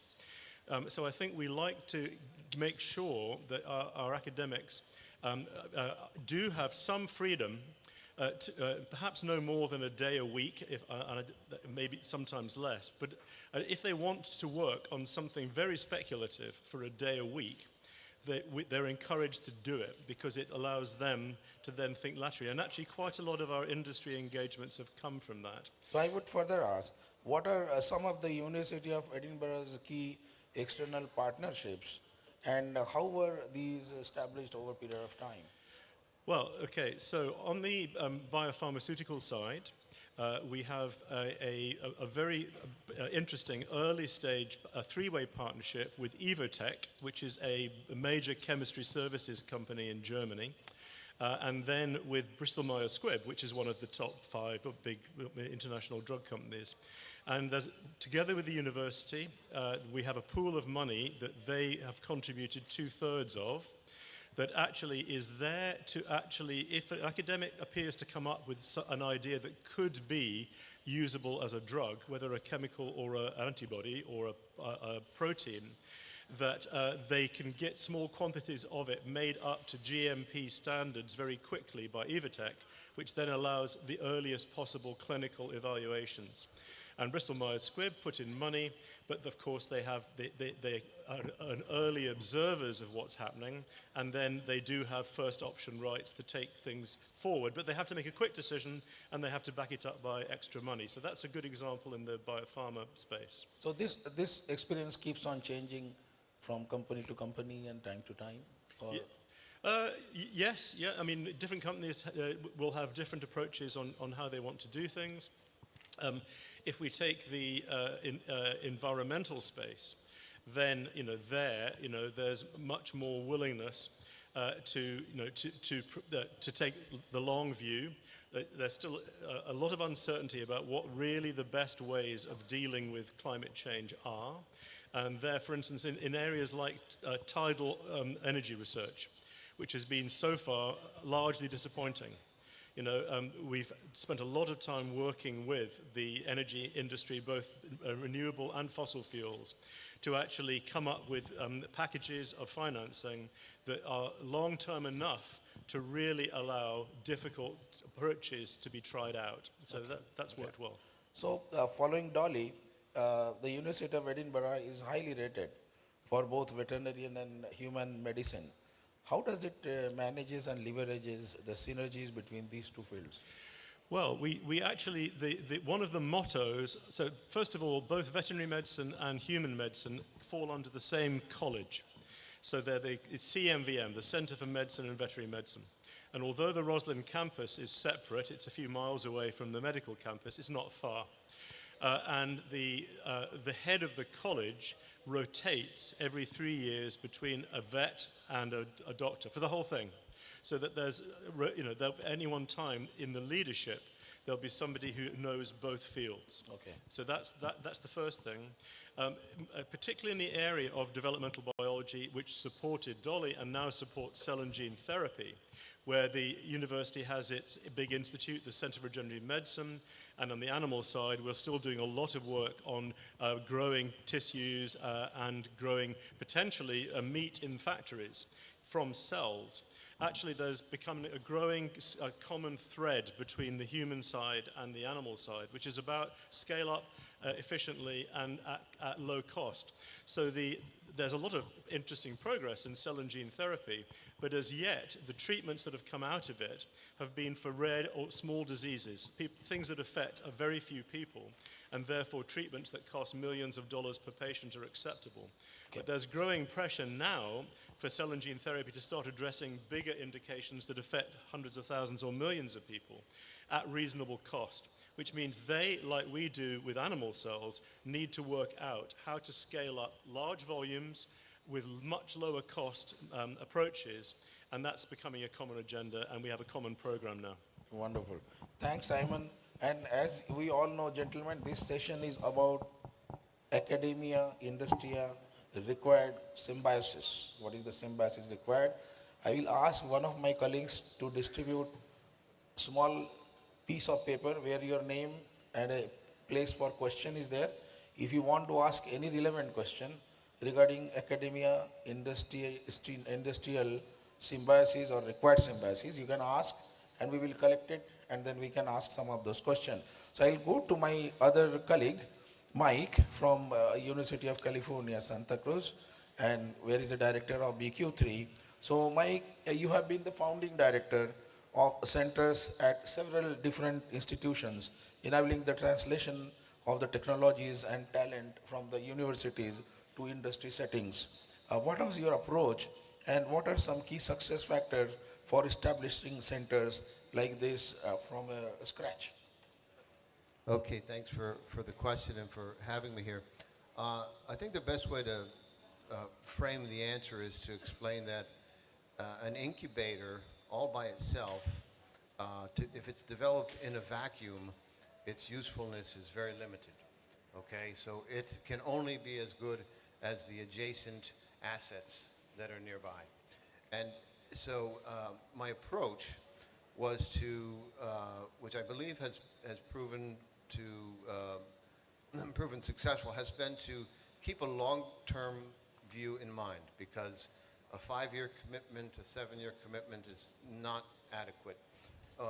In San Francisco, when we started the Mission Bay biotech mecca back in the year 2000, it was an abandoned railway yard. And the mayor had to decide, how can we make higher use purpose of this abandoned space? And so instead of trying to do something that would be useful for with 5 years on the horizon, the mayor and the chancellor of the University of California and several CEOs from the big pharmas got together to start talking about what would the highest use purpose be of this space. And it was really a question of how do we turn this into it really became an urban development project. So you're no longer talking about how do you develop an incubator, you're talking about how do you stimulate the economy, how do you create jobs, how do you improve skill development for emerging labor markets that are going to be expanding in terms of the demand. The demand will be growing in certain sectors. So by actually bringing those parties together and having that conversation, we were successful in launching a long, 20-year development plan that began with the donation of land in the center of an abandoned 273 lot. 43 acres came to the University of California with the commitment that the university would build the first building. The university said, we will build the first building. The university was willing to build the first building, provided that the biotech companies that were at the table would commit to occupying the lots that were nearby. And then the biotech executives said, we would commit to doing this if you will build a trolley or some type of train line to help build this into a residential area where people can live and work. And it actually became a very attractive and one of the nicer areas in the city, with a tremendous increase in productivity and more rapid drug development, and a bunch of hospitals now in that location. So I think my approach has been to take a long-term view and to make sure we bring academia, industry, and government into the discussion at the outset, and not just bring them in at a later stage. So it's very clear, he was talking about Bay Area and how it developed into several biotech parks, and how the willingness of the people who were developing biotech park and the academia, how could they put pressure enough in your governmental systems to provide enough money and support and facilities to really let it happen there. So that's very, very important. There should be a conjoint effort of several sectors of people to really bring such kind of success. So you have initiated and formed numerous strategic partnerships with industry and government as central part of your work over the years. How would you describe the importance of such partnership and what make them valuable? So the role of partnering with industry, I would say, beyond important, I would say it's vital.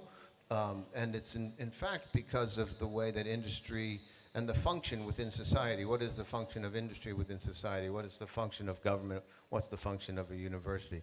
Well, universities are not going to get into manufacturing, and they don't have access to markets, and companies do.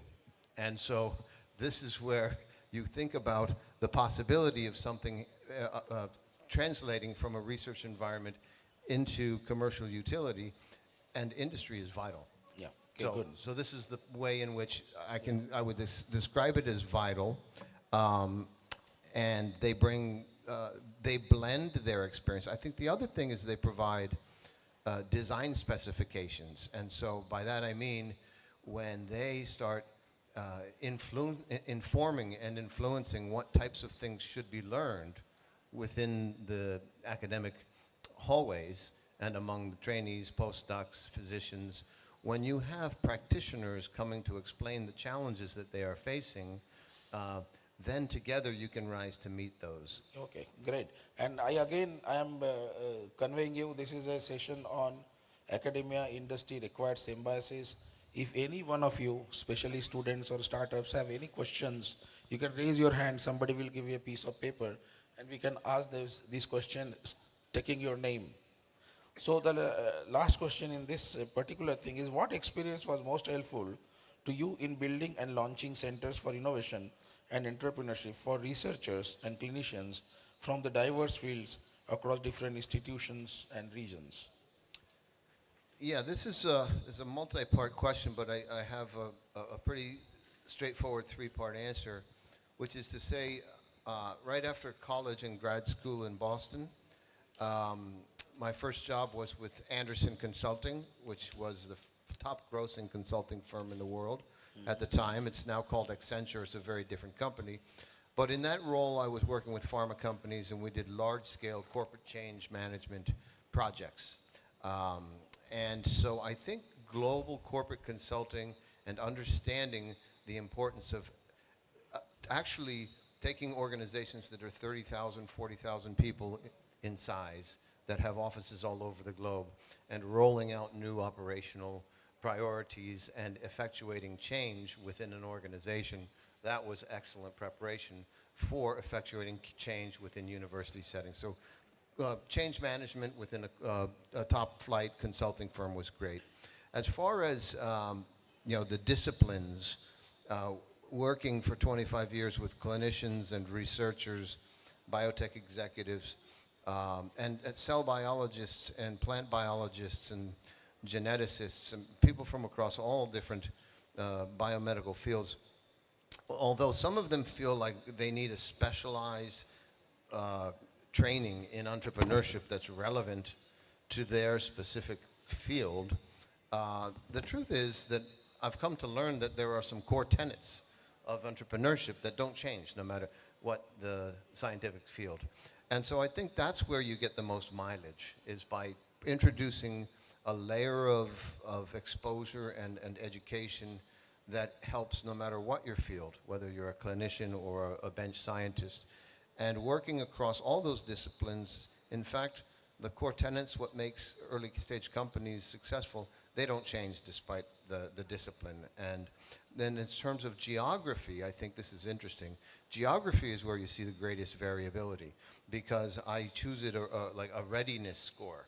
And so by looking at, is a region, how versatile is a region? How prepared are they to garner the commitments required from the university and from the government to make it an attractive location for industry to show up and to start occupying space around the new centers. If you can actually develop a strong value proposition to make that case, this is the beginning of how the government will receive the return on their investment. Fine. So I'll ask Simon, there's a question from Dr. Brahmbhatt, GBRC. How much trust industries have on data generated by academia? What would be impact of it on collaboration? How much trust? Trust. Well, I would say that one of the things we've developed is a whole bunch of ways in which industry can informally mingle with and have sort of baby steps, if you like, in potentially talking to academic collaborators. So trust needs to be built, and the hard issues around trust between industry and academia tend to be about funding and tend to be about intellectual property. So a university does need to have very clear rules about who owns what and why, and that's sometimes linked. It's obviously, inventorship is critical. You have to have the right inventors on a patent, but funding is also important, and you negotiate deals. And so I would say that we do enough deals now that academics get a feel of which companies are most aggressive in the terms of their contracts and which are more generous to academics. And of course, surprise, surprise, the academics will want to work for people who are easier to work with. And word gets around, and I think companies learn from it. And if they're serious about building longer-term relationships, they need to actually reach out and find more common ground, perhaps fund a seminar or a joint discussion, private or public, on an area of mutual interest that is not straight into a heavy-duty negotiation, and build relationships. Yeah, and one of the questions from Varun Shah is, can industry be requested to float projects? So we were talking that industries can give projects. In India, this practice is not yet caught up, but that's the question somebody has asked. How freely, frankly, industries can fund the projects? So the Because if I am correct, OECD says 2/3 of the research projects of the world are actually funded by the industry. In India, it is mostly government agencies, but internationally, a huge amount is funded by the industry. So I can, I'll give you a historical context. In 1997, quite a few years ago, if you looked at the budget, the R&D budget of a company like Genentech, the majority of their R&D budget was internal R&D, right? Probably 85%. And over the last 25 years, that has gone down significantly. And they've developed a new function inside of many pharmas, which is called external research. And the reason, so this is where the opportunity resides, because a business term is to call it off-balance sheet headcount, because if you pay $3 million for a university group of a faculty member and a postdoc and a few grad students, you're not paying the health insurance, you're not paying any of the benefits, et cetera. You're paying the money to get work done. And that is, if you were to try and get that same work done by spinning up an internal R&D team, the costs would be far greater. So I think that if you can make the financial case to the external party, to the corporation, many of them, and really it actually includes, in my experience, they just want to be invited. They want to be included. They are perfectly ready to hear what it is. If you display as flexible and willing to do work that will advance the mission that they have, with the promise that what you do for them will not become a paper until the company decides whether or not they would like to make it a license and then take it in-house, you can postpone the publication of that, or you can continue to do collaborative research. So there's many ways this can be structured. So Simon, one of Dr. Das has written, what is that which one can do to really attract the industry to sponsor a project? Is it the cost-benefit ratio, or the quality of research, or the requirement in the field? What is it? I think it would tend to be, uniqueness. No college or university is equally good at everything. The major universities will have, a wide number of areas where they are competitive, but there'll be, in some cases, very unique areas of science and technology that you can offer, and that gives you a lot of visibility, typically.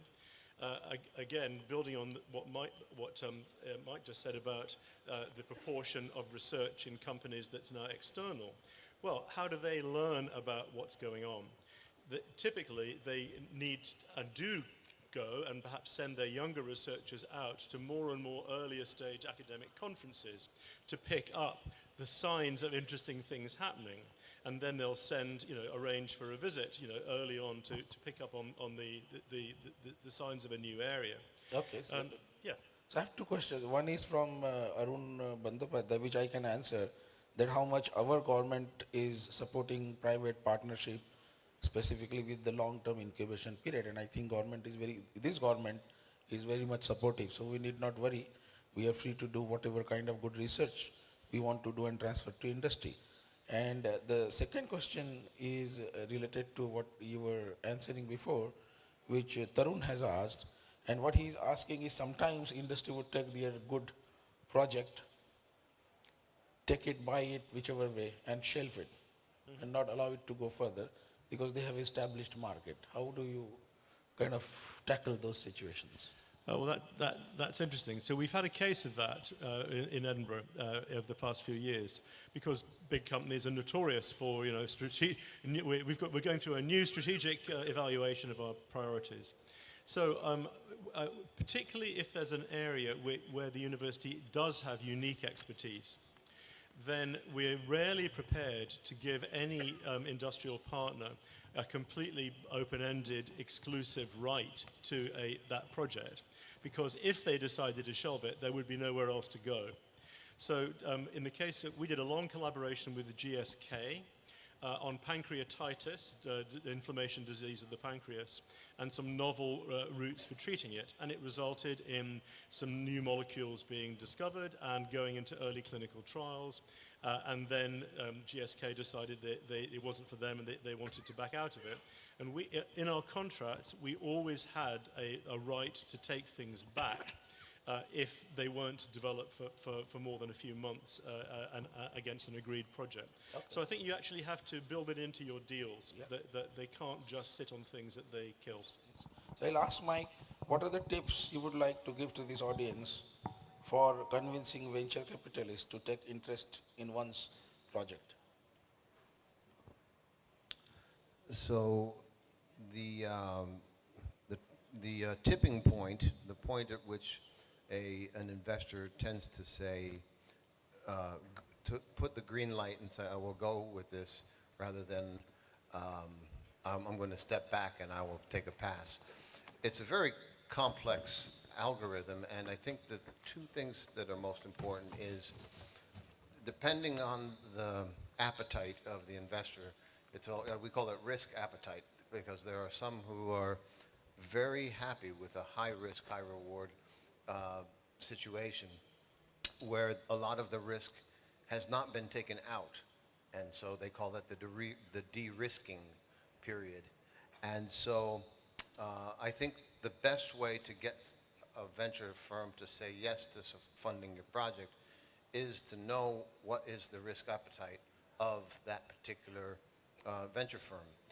I'll also make sure that very few want to give money and then have nothing to do with the management and the oversight.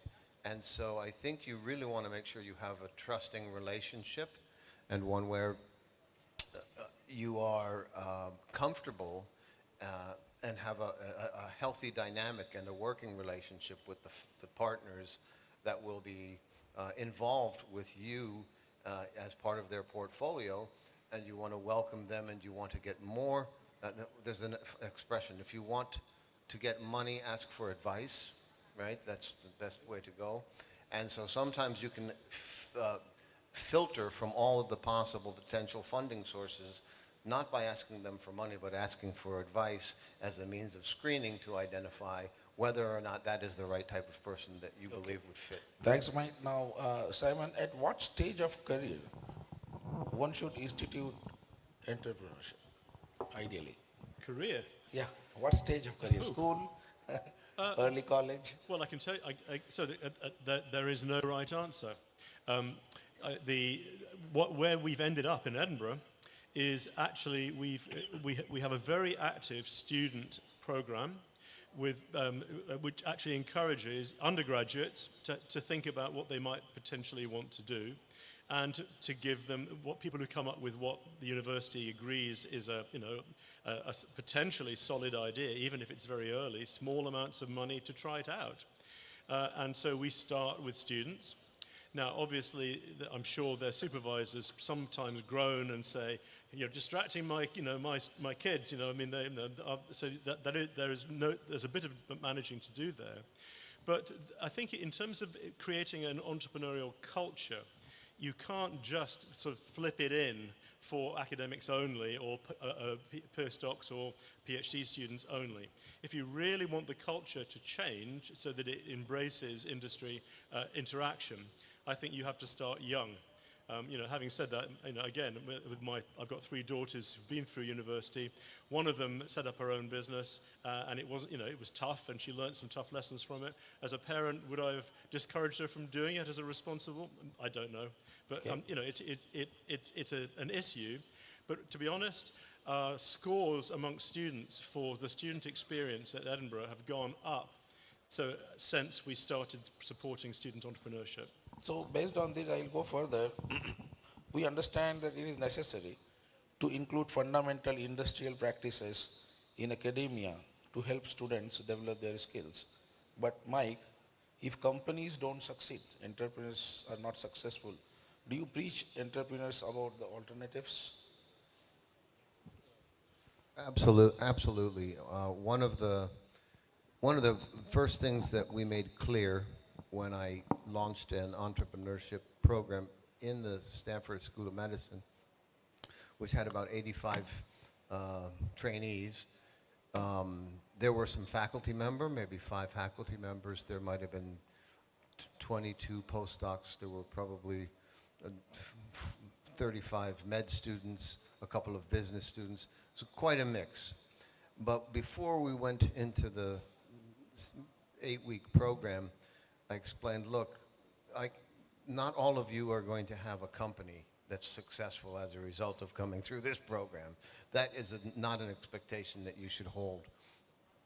What you will learn is all of the business functions that are operative within a large company: business development, regulatory, IP management, quality assurance. You're going to know what a big corporation has, because you're going to have to be mindful of all of those things as you start a company that is only 6 or 7 people in number. So those are basic functions that people did not know about because they'd spent their whole life in medical training. So providing them with that insight was letting them know that was what was forthcoming was number one. And then also letting them know that even if only 7 or 8 of you, hopefully many of you will be convinced that it is not for you because you realize it's a difficult road. Many of you, and we're still here for you as a department to help you if that's what you want to do. But the pledge, our promise is that at the end of this, even if you decide not to start a company, you will be far more competitive for a position in industry, because compared to the people who did not go through with this, you have been educated about what it will take to succeed in that next environment and can speak more powerfully to how you can contribute. Good. So we'll have a last question for 1 minute. What are the common roadblocks, Simon, in setting up a business model in your experience? When it becomes zero, we'll stop. What are the roadblocks? Well, okay, so typically you have an idea, at the very beginning you have an idea, and then for every type of technology there'll be a different set of stages to go through about de-risking. We talked about de-risking. Without having got to a certain level of evidence about the practicality, scalability, originality backed by intellectual property, and therefore fundability, you're not going to go forward. So actually with our student companies, we actually give them quite a bit of help in preparing business plans that map out the milestones that they are going to face and the decision points, because if something's going to fail, or is not going to be viable, you want to do it early, both to minimize risk and disappointment and to allow them to think about something else that's better. So I think for each sector, put together a plan and have clear points of decision about whether it's viable or not. Great, thank you very much. We finished before a second. And thanks to the audience. We must thank Michael and Simon for coming here and helping Gujarat biotech industry, Gujarat biotech universities, GBRC, and the government of Gujarat for helping us in growing the sector of biotechnology. Special thanks to Simon, because he flew early morning and he's going back tonight. So he won't get a chance even to enjoy jet lag. Thank you. Clap for them. Thank you so much, sir, for that wonderful moderation.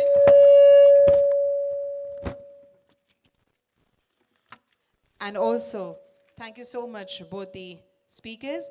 Would now request Shri Subodh Joshi, Deputy Secretary, BT, Department of Science and Technology, to hand over the memento and shawl to all the 3 wonderful gentlemen over here.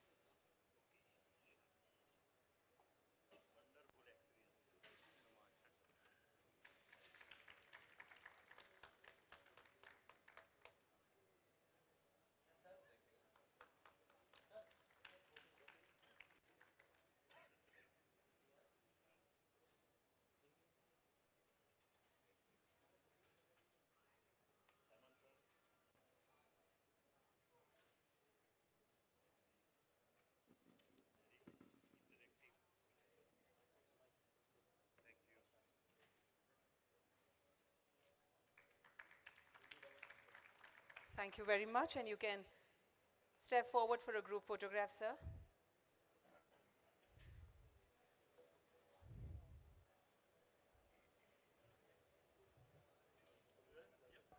You can come in the front over here.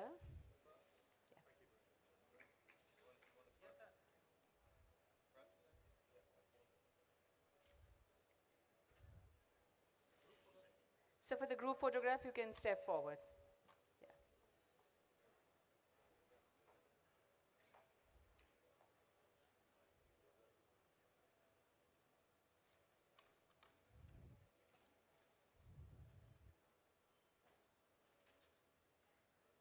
Yeah.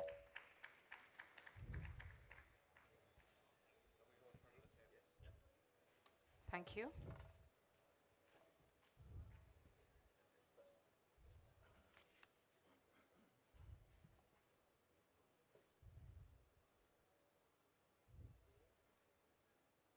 Can we extend a big round of applause to all three of them? Thank you so much, sir.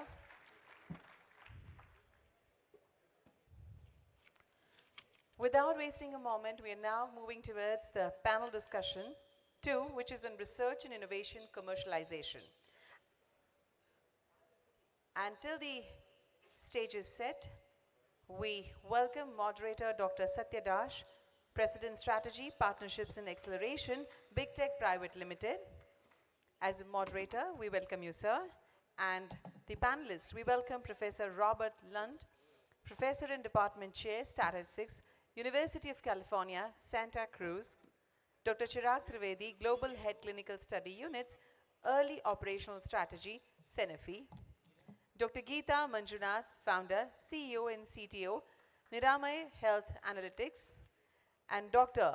Prasoon Mishra, Founding President of American Association for Precision Medicine, Chairman, Wise Foundry, Founding Partner, Wise Capitals.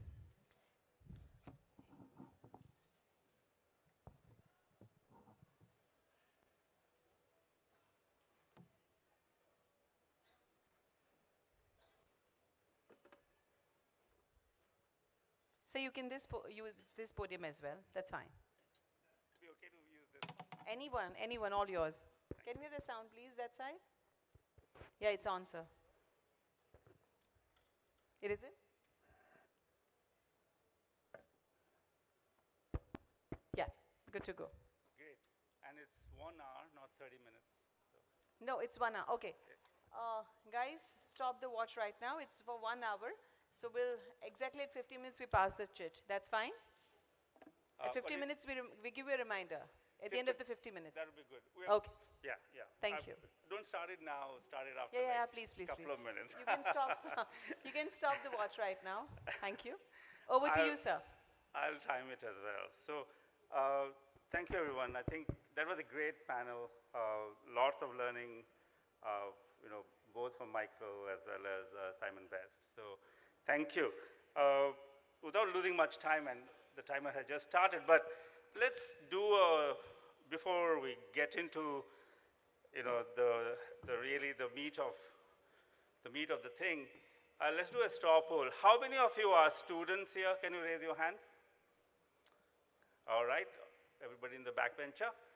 How many of you consider yourself as faculty, teacher, mentor? All right, a couple of them on the left, some on the front.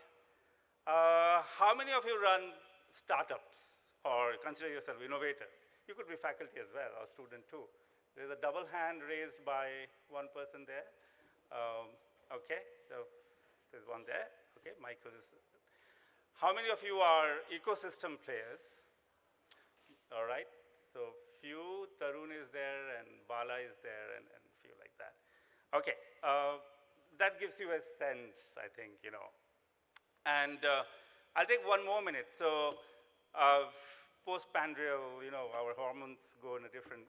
So can I ask everybody to just rise up for 30 seconds, if you all can stand up, not the panelists here. Very good. And maybe do a little stretch to your right, like that. Yes. And then stop. Then do a little stretch to your left. Pawan, it should be easy with left and right. And with the bag? Great. And one up. Right, great, lovely. You can take your chairs. Thank you. Good. Thank you for that. Big clap for participating for that little exercise. Okay, in some way, the second panel is a continuum of the first. Flavors are same, but it's like a buffet in an Indian dinner. You know, it'll be so many different flavors. And we have a great panel. The topic is research and innovation commercialization, right? Really a dense topic. And we have really the leadership here, 4 amazing leaders who are going to represent and talk about their perspective. My name is Satya Dash. I'm an ecosystem builder. I've built in the last 15 years a couple of foundations, including BIRAC, and I was part of ABLE. Currently, I work with a fantastic diagnostic company called MallBio Big Tech, which has done tremendous amount of work in point-of-care diagnostics with a platform called TrueNat that can detect 35 diseases, infectious diseases, including TB. And it's a Bangalore-based company, Big Tech, and now the product is sold at 75 countries. So that's just a perspective. My other hat is I'm a senior advisor for blockchain for impact, a new foundation being built in India. And I also sit on the board of Venture Center, which is one of the largest science-based incubator in Pune, attached to the National Chemical Laboratory there. So those are the few things that keep me busy. I work out of Berlin, and I visit Bangalore quite often. So with that, let me give a perspective, and then I'll ask my panelists here to introduce themselves and give their perspective. The first starter, we have divided into 3, part A, part B, and part C. So here is the thing. Research, blue sky research, and research innovation, commercialization, right? It is a continuum, as Michael and Simon Best have said. I'll give you a couple of examples, and I discussed that. Think about next generation sequencing. It really started in the chemistry department of Cambridge University by 2 professors, Sankar Balasubramaniam and David Kleinerman. And then they built Solexa, which got VC funding, and then eventually Illumina bought it in 2007, right? This is in early 2000s, right? And you had the Human Genome Project going on as well at that time, publicly funded in the US. Go back to mid-70s, and you had a banker called Robert Swanson in the Bay Area. He was looking at papers, and he saw, some interesting paper where they could cut DNA by a prof called Herbert Boyer. So he gives him a call, they meet, and they started something, as Michael would testify, one of the biggest, the first ones, Genentech, right? And you know what has happened to Genentech, how big it is now with it being sold to Roche and others. So this is two examples. The third example is this morning we heard about AI, digital. If you can, generative AI, Jeffrey Hinton, look at his life, right? I mean, PhD in Edinburgh, Cambridge, University of Toronto, working, and then had his own startup that was bought by Google, worked in Google for many, many years before he left Google. These are just the flavors of really deep science, blue sky research being done and taken to market through innovation commercialization. Our context is India. Our context also is to learn what is happening in the rest of the world and what do we do with that. So if that is the theme, and also, if you look into the future, we just had a tsunami called COVID come a couple of years back. So what we think as the lower levels of life, microbes, but they are really outwitting us in many ways. by mutating, right? So this is just one, and many other global challenges will come. So how do you combine all of that, do blue sky research, curiosity-driven research, as well as take ideas all the way to market? To address that issue, again, we have amazing 4 leaders here. I'll ask them to quickly introduce themselves one by one. Take around a minute to introduce and maybe 3 to 4 minutes to reflect on what are the issues they think on research and commercialization. And then we will set the ball rolling from there. I will start with the person, she's built things in India, amazing leader, Dr. Geeta Manjunath. Hi, thank you so much, Dash. That was an amazing intro to the topic that is so important to all of us here. Good afternoon, everyone. Just after lunch, and that exercise was good. So I'm Geeta, founder and CEO of Niramai. Just to introduce myself a little bit more deeply, I hold a PhD from Indian Institute of Science in computer science with AI specialization. That is artificial intelligence based analysis as my key topic. I used to be a principal scientist at Hewlett-Packard Labs, working out of India as Indian HP Labs India. I was one of the primary members, first members, literally. For 17 years, I got to see how research is done in an international arena and try to sort of imbibe many of the beautiful best practices in international researchers, where it's not just about solving a small algorithm to make it 0.05% better and publishing, but it's really about taking it all the way to see, does it really impact the end problem that we are trying to solve, etc. Then I went on to the artificial intelligence lab in Xerox Research. Again, a great opportunity to interact not just with the Indian team, but as also the international colleagues, etc. Then one fine day, I got myself into a situation where I was in front of my cousin sister who was 42 years, and she was detected with breast cancer, late stage, and within 6 months I lost her. Then I decided I want to do something else, which is try and solve the issue of breast cancer. And of course, I started the first research within the lab for about 6 months to 1 year as one of the exploratory projects in my lab itself at Xerox. And then I thought I can't do this along with my 30 other projects, so I quit my job and started Niramai. So Niramai is today one of the deep tech startups which has developed a novel method of detecting breast cancer using artificial intelligence and thermal scans. And I'm very proud to talk about my team, which has now developed probably a handful of startups who have been able to make in India an AI-driven software as a medical device and get both approval of Europe CE mark as well as US FDA. And of course, we have won many, many awards. So to just share some thoughts on the topic, the theme of today. First and foremost, I see a lot of students here. First thing is, what is innovation and how do we innovate? Like, how do we start thinking about an idea? How do we start developing things in this, right? So I thought maybe I'll, because I've been a student here and learned how to do the Indian way as well. Start with the jugaad thing, right? But before that, start with a problem that you're passionate about, that you want to solve, you feel that you have a bright lamp, that aha moment you would say, right? That's something that I want to do.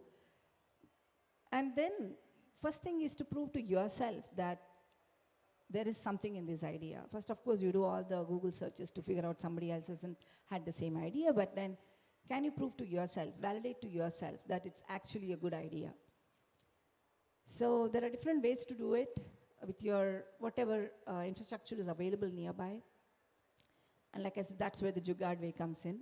But don't try to prove something that others have already proven, have shown that it can work. But if there is that aha moment, there is that small idea, small element of an overall solution that is you think is novel, try that first.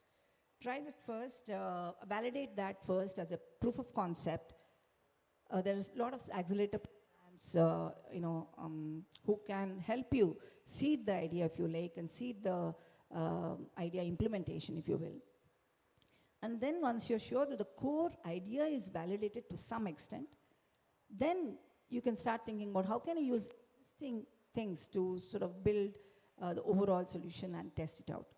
Then the testing and validation again has to be in the context of what you're going to propose as your solution is trying to address, the core problem itself, identifying the core problem and trying to address that itself. Then once that is there, of course, all this can be done as a startup or as a student, as a project of your final year, whatever. Then once it's there, obviously, you have to make money out of it, otherwise it's not sustainable.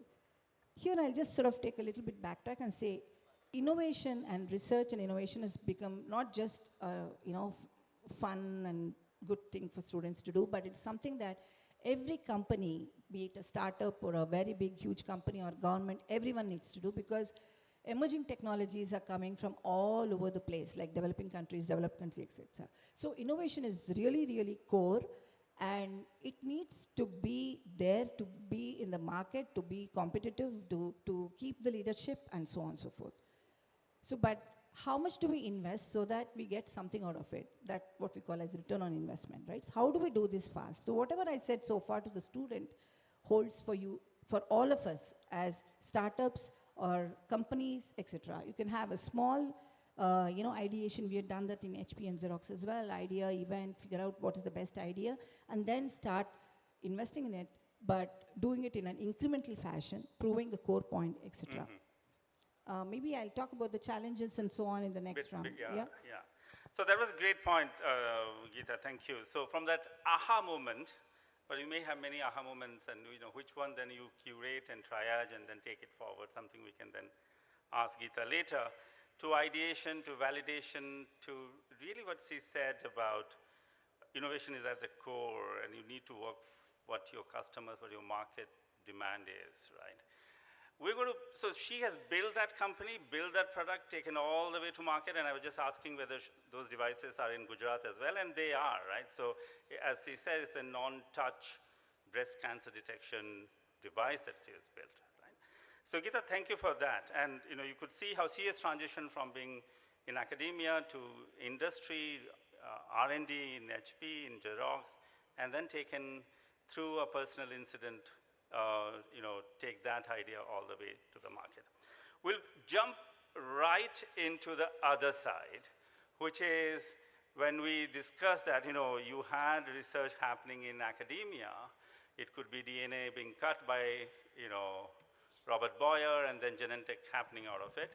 Or you could be, Sankar Balasubramaniam and David Klinerman looking at fluorescent probes, how DNA polymerase works, and then thinking about next generation sequencing.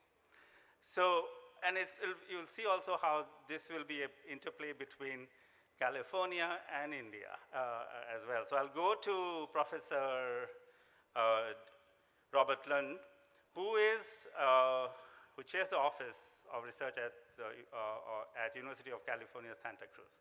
So Robert, your thoughts, and of course your background to begin with. Thank you for, is this on? This is not audible, yeah. Okay, we'll pause the timer there. We'll take our 1 hour, so All right, you can take Hello? yeah, that is better, yeah. It's working. Thank you all for inviting me here. I flew from a long way, San Francisco. Got here Sunday morning about 5 a.m., but thank you for inviting me here, and thank you for SETU for sponsoring my trip over here. I'm Robert Lund. I'm a statistician of all things, but I'm not going to talk to you about p-values or clinical trials or anything. I am a career academic. I studied the laws of probability. I have by now graduated 26 PhDs, published 110 papers. I was a former chief editor of the Journal of the American Statistical Association, And perhaps most importantly for this venue, I am a former National Science Foundation program manager. So if anybody wants to pick my brain for what I look for on grants, even NIH, well, not that we're NIH over here, but types of research, please hit me up. My career has spanned covering the laws of risk, and particularly extreme events, how they impact us, what we can do to guard against them, and in some sense, how they're changing. Now, when I was young, I was really intrigued by records. How fast would someone run the mile? How high could the wind blow in a typhoon? How cold could it get on planet Earth? These type of things. I went to the University of North Carolina and I got a PhD in fields of probability that modeled extreme events. And this was quantified by things like return periods, what is a 100-year heat wave, how hot do you have to be, things like that. I found myself at an early age, I was one of the first people to do catastrophe bond modeling for Standard & Poor's on Wall Street, which is essentially just people betting on the hurricane season in the North Atlantic Ocean, not Bay of Bengal, but we call them hurricanes over in the Atlantic. The phrase here is cyclone. Cyclone? Cyclones, yes. Okay, not typhoons, Australia, right? Not typhoons, yeah. Yeah. So I did that, and I have since then spent my life studying climate. I'm fascinated by climate, various aspects. And I'm also concerned because I see a world that is rapidly warming. Crunching the numbers, we don't believe that just as 10 years ago, we don't believe that there was a global warming pause. We do not believe there's a global warming surge, but let me tell you, we are still warming, and we are still warming quite rapidly. The next 50 years, you're projected to increase another degree Fahrenheit in the Indian subcontinent. Maybe I should convert that to centigrade over here. I think the point is that the next 10 years of research, especially coming out of the COVID pandemic, are going to be dominated by climate and COVID. And I think we need to position ourselves strategically for that. And particularly biotechnology has immense utility. In a warming world, we are going to have plants that can survive, animals, the plants and animals that we depend on. It's not humans that I'm worried about. We'll just go in an air-conditioned room. But what about the plants and the animals that we depend on? So this is where I see research headed. And also in a warmer world, it's stormier. There's going to be more droughts, more floods, and tropical diseases. We're going to have emergence. I mean, in a warmer world, you have more diseases. Diseases do best in the tropics. So we've got some challenges, and I hope that biotechnology can address some of these.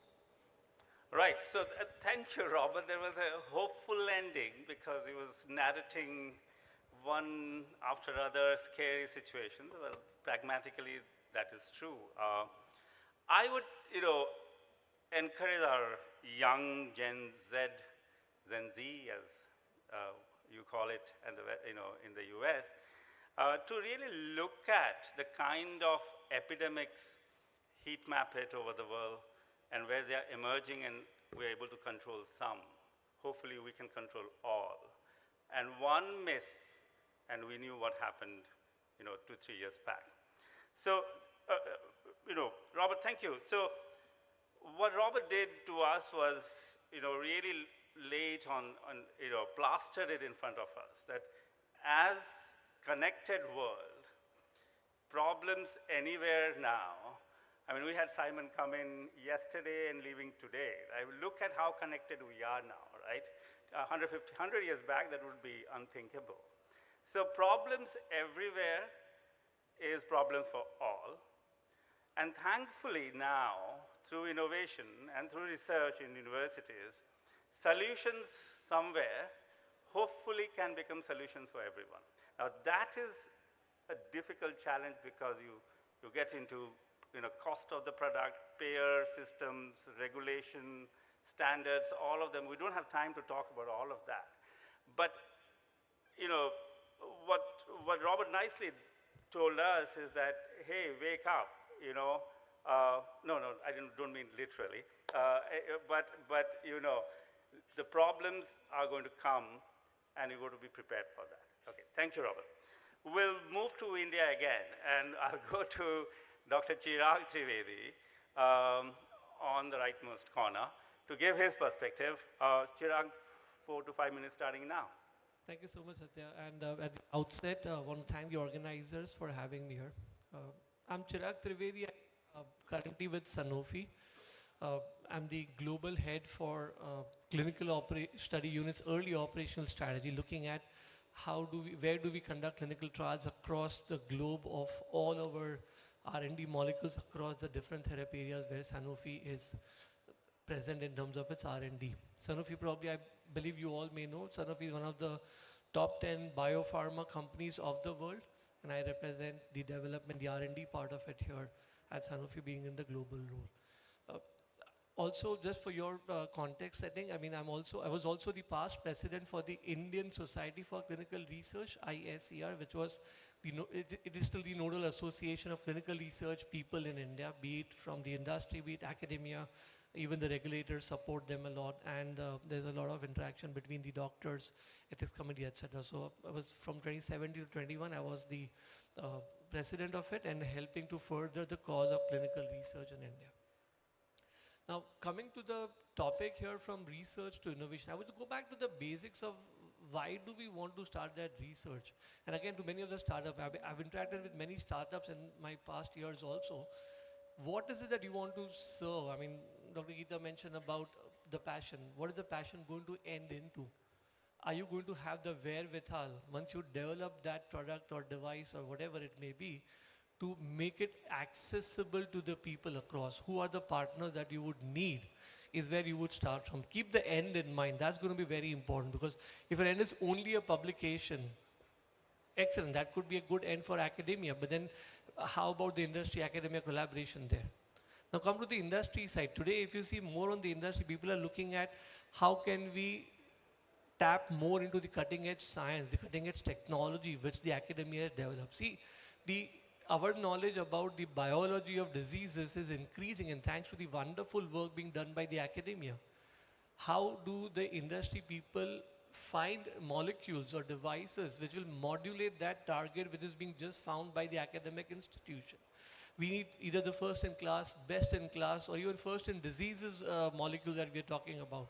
How do we reach there? So there has to be a good bridge between the academia and the industry to see it should fit the purpose for what ultimately is the end user, the customer, whatever your product could be, a device or so. If the patients are waiting, they are waiting. And they need that technology, they need that molecule so that we can treat them. So keep that end in mind and work together. A good collaboration begins with this, is what I think, and maybe we can discuss further there.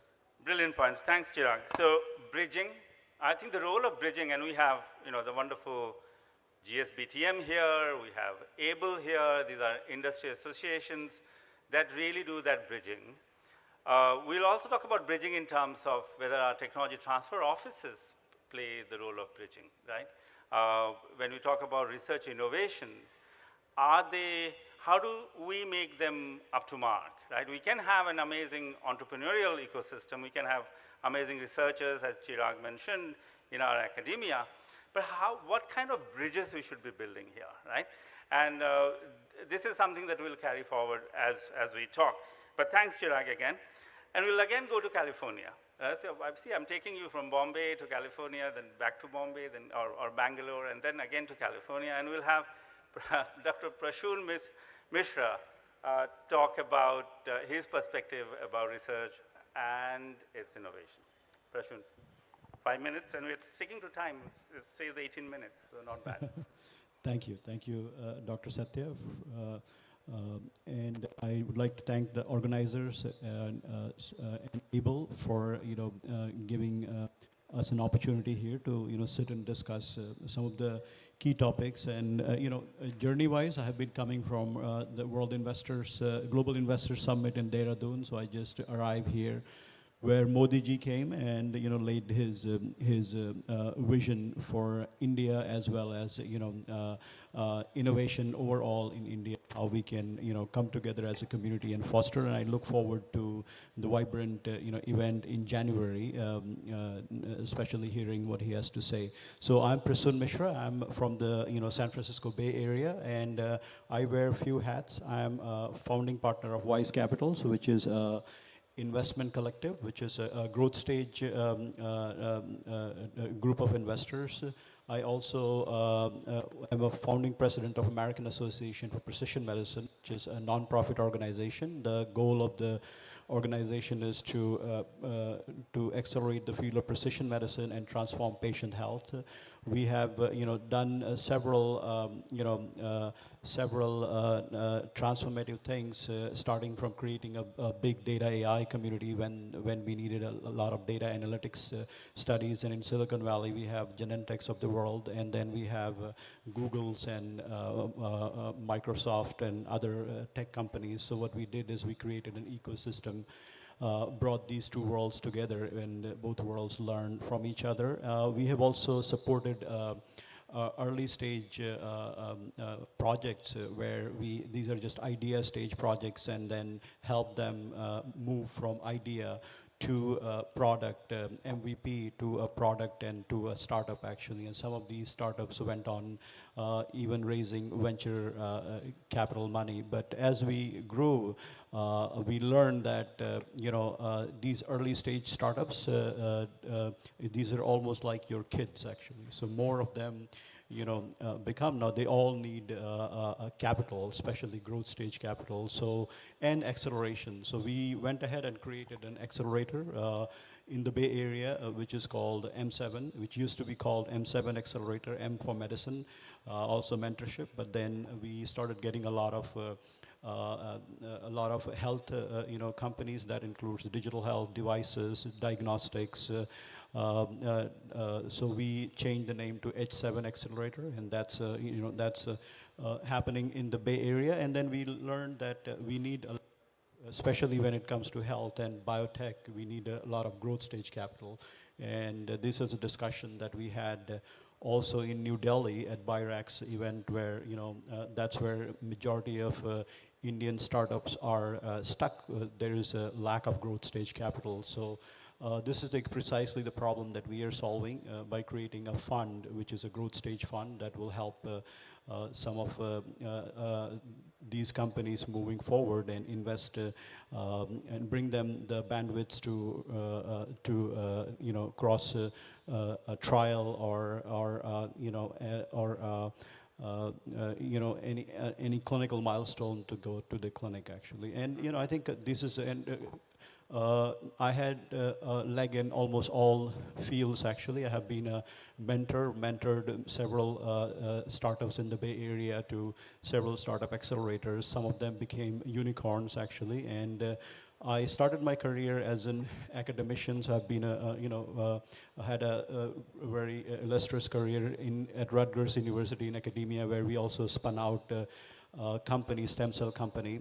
I moved from there to National Institute of Health, National Cancer Institute, where I spent my next 7 years leading oncology, drug discovery, development, and then transitioned to Genentech Roche, which you were just mentioning. And those stories are our Bibles, used to be our Bibles. So Genentech is the mother of biotechnology in the world, and based in the Bay Area. So learned a lot. And then when I think it's good that you, Satya, you asked them to raise hands, and when I saw there is a ocean of students sitting in the back, actually. So I think what if I have to say a few words to you, I think what I will say that I think what I learned in my career is it's not you who find an idea. It's an idea that finds you, actually. So we all are given, our own eyes actually, and we have our own environment. So humans are very, very uniquely positions around the world, and we all have our own problems, and then by seeing the problems we get an idea. So, and it's our responsibility to act on these ideas. If you don't act on this idea, you're doing disservice to yourself and disservice to your society actually, and the country and world potentially. So act on those ideas, and then there are enablers, there are folks who are there to help you actually, and then in the panel itself we'll learn how to become successful. And this is a call for the government. We have that, you know, in our education system, and not only our education system, global education system is based on just training the workers actually. So how do we also include training the leaders of the next you know, generation actually? That would be, I think that's what I for coming students. And so with that, I think I'll just rest.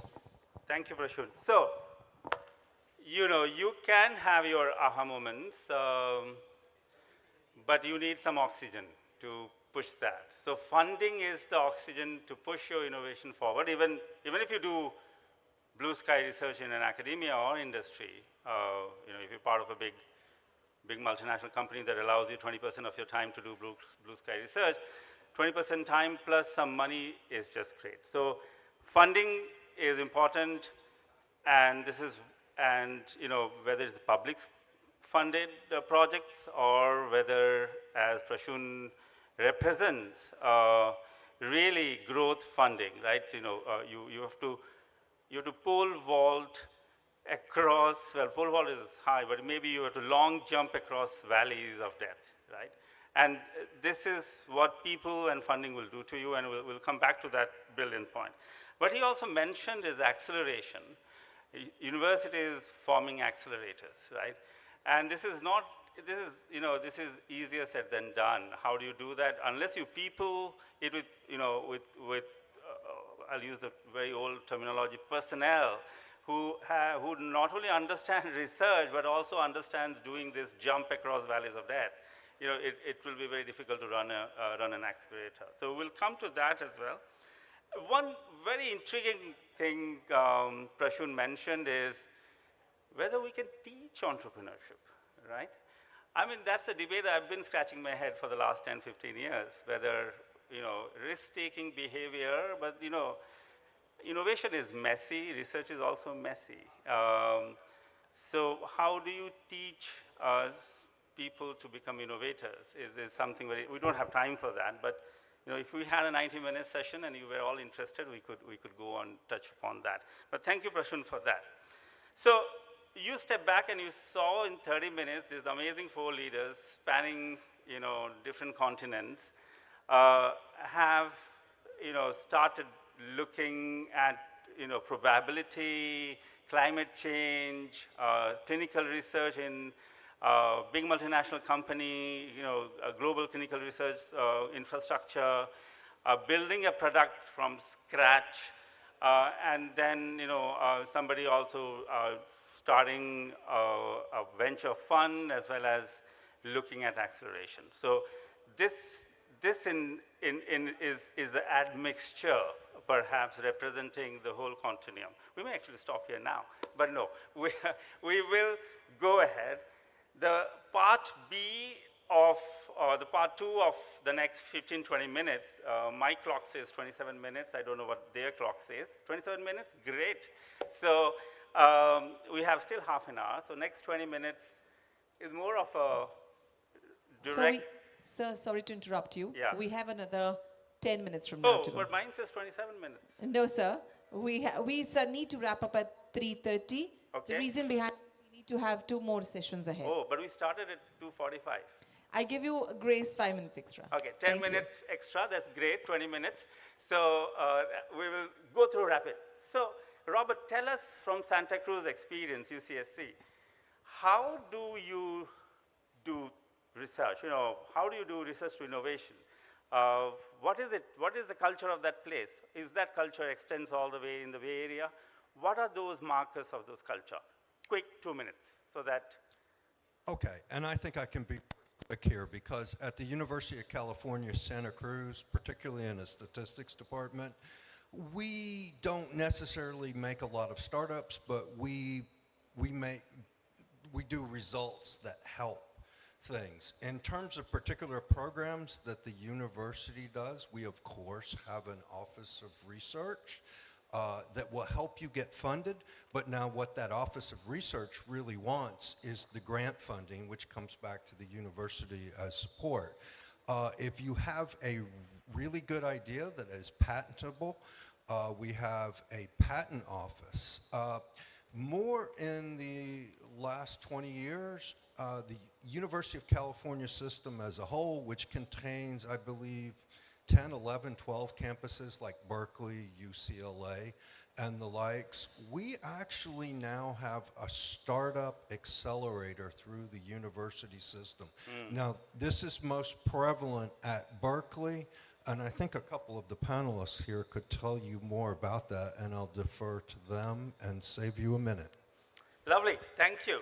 So I think, you know, he is really pointing at an acceleration and also the ability to do whatever you want to do. You want to study an anthill, go and do it. I think that kind of culture where it's not a zero-sum game of you only do blue sky research on one hand or do applied science, right? Thank you, Robert, for that. And we'll jump to Geeta now. Geeta, you have built this company over, what, last 6 years, 7 years? 6.5 years. When we started BIRAC, you know, there were a couple of startups. Of course, India has had biotech companies, you know, Kiran Majumdar-Shaw built Biocon. We had the Serum Institute in 1968, Biocon in 1978. But in the last 10 years of entrepreneurial ecosystem change, you know, you are a great representative of that.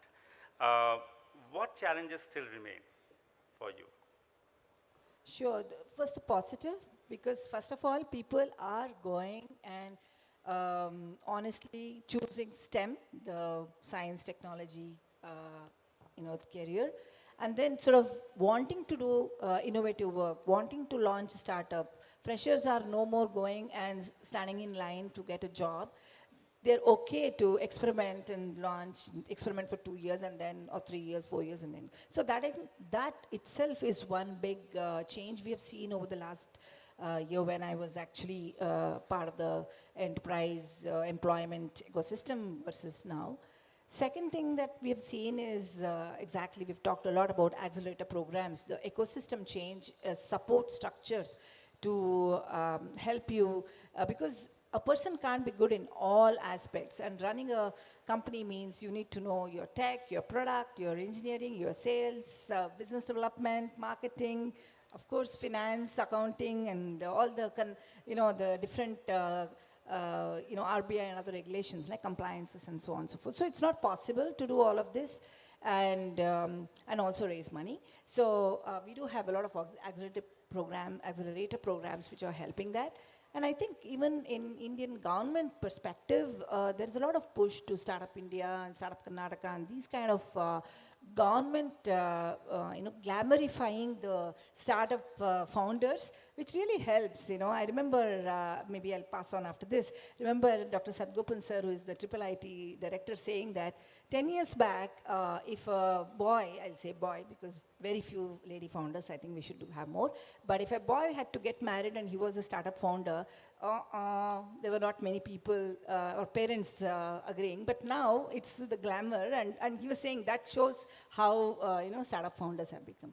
Having said that, a lot more needs to be done in terms of, especially if we're talking about life science, health tech startups, digital health startups, there is need to actually create research ecosystem, as in clinical research ecosystem, right? So once you've already built a product, you really have to test it and validate it in the real field, not just inside a lab, not just on data that you already know the answers for, but you really have to test it on real people, of course, assuming phase 3 study and so on, and enabling, first of all, principal investigators, you know, who are doctors, for example, in our case, who are interested in doing more than, you know, treating people, right? You know, it's good, it's absolutely very, very needful to do that, but having interest in innovation research from the other side, the medical side, the clinical side is very important.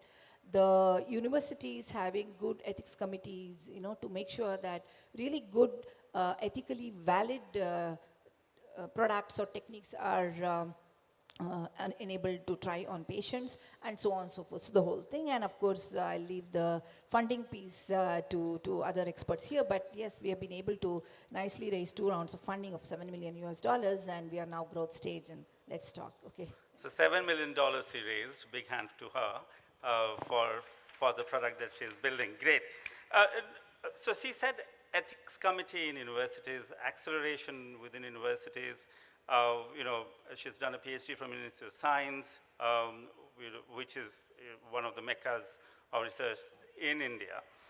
We'll jump, but she said something very interesting, the clinical research infrastructure, right? And this is healthcare, but that's true for agri-tech, that's true for, you know, other innovations that you want to build. Where do you go and test it out? Where are those sites? Where are those sites to do that? Do you have them? Do people know how to manage those things? How does big companies partner with academia? Chirag, you want to have a go at it? 3 minutes before we go to Prashun, and maybe one rapid fire round, and we'll stop. Sure.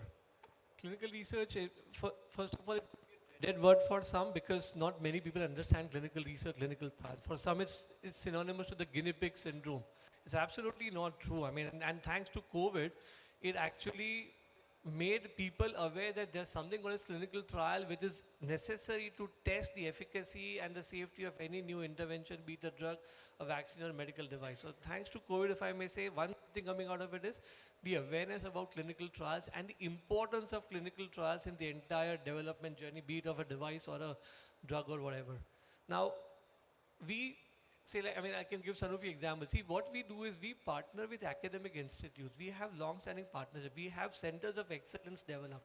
We have partnerships with university, which we talk about, okay, this is what we would want you to do, or this is what you offer, this is what we would take off it, and then we draw those long-term partnerships. That's how we start building it. I remember way back. What takes you to go and build a center for excellence? Do you look for people who are really driving change at the boundaries of research? That's what takes Sanofi? Yes, and in fact, it's a mixture of many aspects. Say if we know that there is a cutting-edge science being done in a particular, say, academic center, what we want to go and do is see that what is that science going to bring about in terms of change for the patient.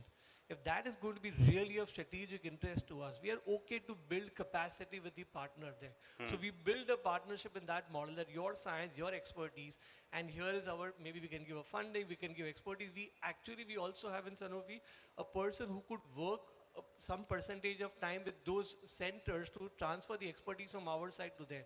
Or they could come and work in our company for 6 months, 1 year to understand what industry looks like. Because it's a different ballgame. See, academic industry, as we all know, is a very different thing. So we give them the exposures both when that is how it works. I remember way back in India, if I may talk about, back in 2005, we started a partnership with those academic institutes saying that clinical excellence program. How do we build centers of excellence in our own country? And we went across the length and breadth of the country to build those centers of excellence. Government of India, BIRAC is doing something to build a clinical trial networks. They've done in 5, 6 therapy areas as of now, diseases as of now, but it's a good thing to do. So we build infrastructure, in fact, the capacity at the country, and that's how the way, because we get the expertise from both ways. Both sides. Could you also reflect that, and is it true, and you know, Geeta, you may also go for 30 seconds before you go to Prashun for the last comments on this round. Do you think we have enough data from India? And I ask you not maybe as Sanofi, but maybe as your former president of Indian Society for Clinical Research. Do you think we have biological data about Indian patients? So we do have data, but that's highly fragmented because it's at each center. If I go to a doctor in Delhi or Hyderabad or wherever, they'll say, I have got 35 years worth data. All of these are there. It's an individual practice data, maybe not even digitized. Now they are, of course, working on digitizing. But so we don't have. We don't have that. We need to, in fact, one of my asks to the government will be to create that network to have e-medical records connected. And I can tell you, we all hear that data is the new oil, data is now the new soil. So it is Data is the new oil. And it's the new soil as well. So new soil too, correct, yes. So if that is the case, India needs to really have that policy framework to have data, the patient level data from India. That is something that And Geeta, would you like to reflect Yeah, 30 it depends seconds? on what problem you're solving really to see whether there's enough data. In our case, when we wanted to solve breast cancer detection using thermal imaging and AI, trust me, there was no single thermal image of the breast in the world which said confidently this is malignant, this is benign, etc. So we had to get every bit of the 150,000 patient or like 650,000 images that we have today. Each one of that was collected by us, right? So it did take 6.5 years to do that, and especially if you're using AI to solve it, you know how it is, right? You really want it to be accurate. But it all depends on what type of problem you're solving and whether the problem you're solving requires the data that's already been collected and so on, yeah. Great. So data, you know, Indian soil data, Indian basin data, all of that is absolutely there for us to go and start mining it. Prashun, people said about accelerators, and you know, what are the good attributes of a good university-run accelerator? And you know, Robert, if you want to also come in after that, what do you think from a NSF perspective? What are the you know, markers for a good project for an NSF program, for example? So we'll combine that, and then I don't think we have much time for the audience, but we'll take one rapid round and we'll open at least 2 audience questions. And they're talking there, so I don't want to disturb them on there, so they would realize we're running over time. Go ahead, Prashun.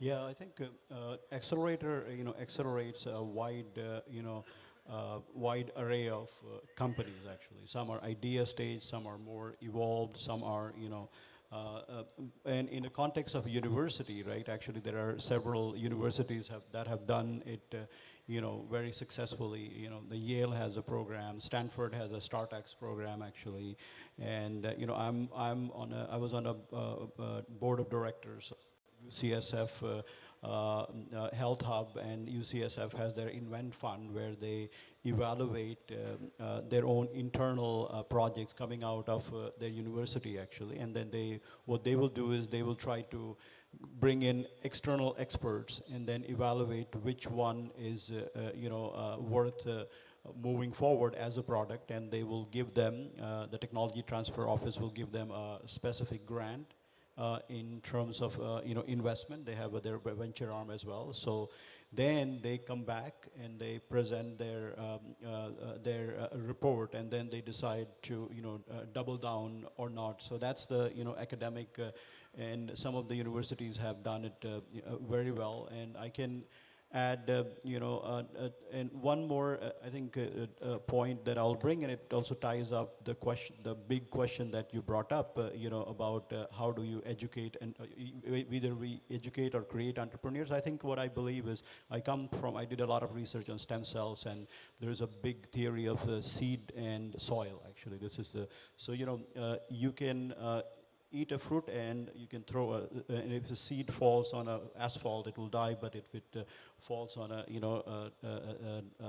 germinating soil, it evolves. So I think accelerator, one of the most important thing is to create that soil of VCs, of advisors, of basically the thought leaders, as well as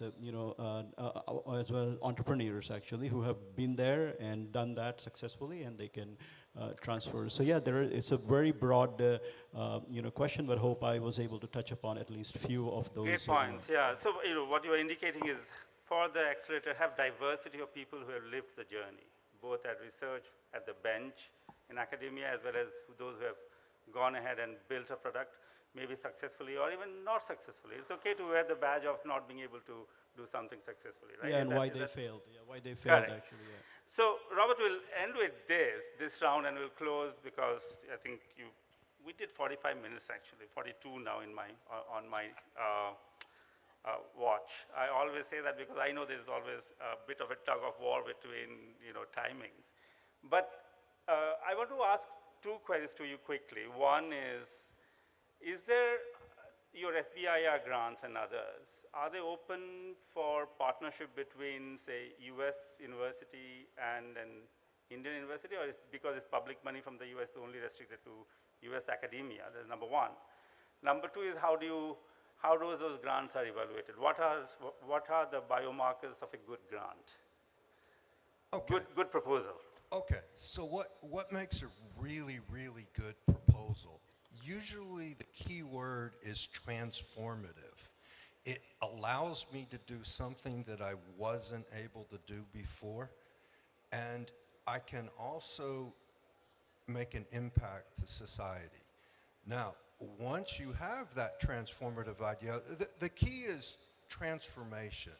Because everybody has ideas, and essentially when you write to the government to request money, it is a competition. At the NSF, I could maybe fund 20% of the proposals. So I looked for the ones that were going to give me the bang for the buck. So after you have your transformative idea, you have to convince me that you will change the world, what benefits society will reap from this. And then the third thing is you have to convince me that you have the infrastructure to execute on the idea. Now, I think that's where this summit is so important because, for example, an idea might be, all right, to combat global warming, we're going to shoot a bunch of aluminum foil shards up into the stratosphere and reflect sunlight. Well, how is that going to work amongst all the nations? Will we create some sort of aluminum poisoning or stuff? Who's going to do it? Who's going to? So in terms of an idea, getting the idea to the marketplace, that's why we're here today. It's not easy. Great.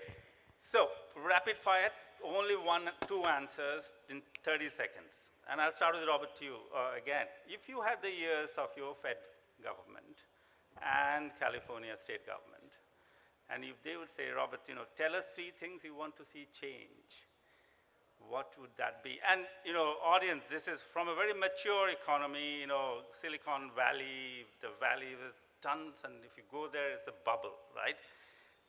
It'll be great for us to hear what more changes they want, and, I would have asked that to Peter and Michael there as well, but, let's hear from Robert. 3 things I could No, change? it can be 2, it can be just 1. Okay, let me give you 2. 1, I wish mankind would have paid attention to the environment long ago. Right. Long ago. We're in trouble. Number 2, I sure wish I was a better golfer. Okay, but a sustainable golf area, right, where it doesn't take a lot of chemicals to grow the grass and things like that. Good point, Robert, I like it. But go ahead and read The Silent Spring to all the students if you haven't done that, and go and see how in 1960s and 70s, Rachel Carson saw the chemicals being poured into rivers in the US and what happened to that. But thank you. Geeta. Okay, I'll say 2 things.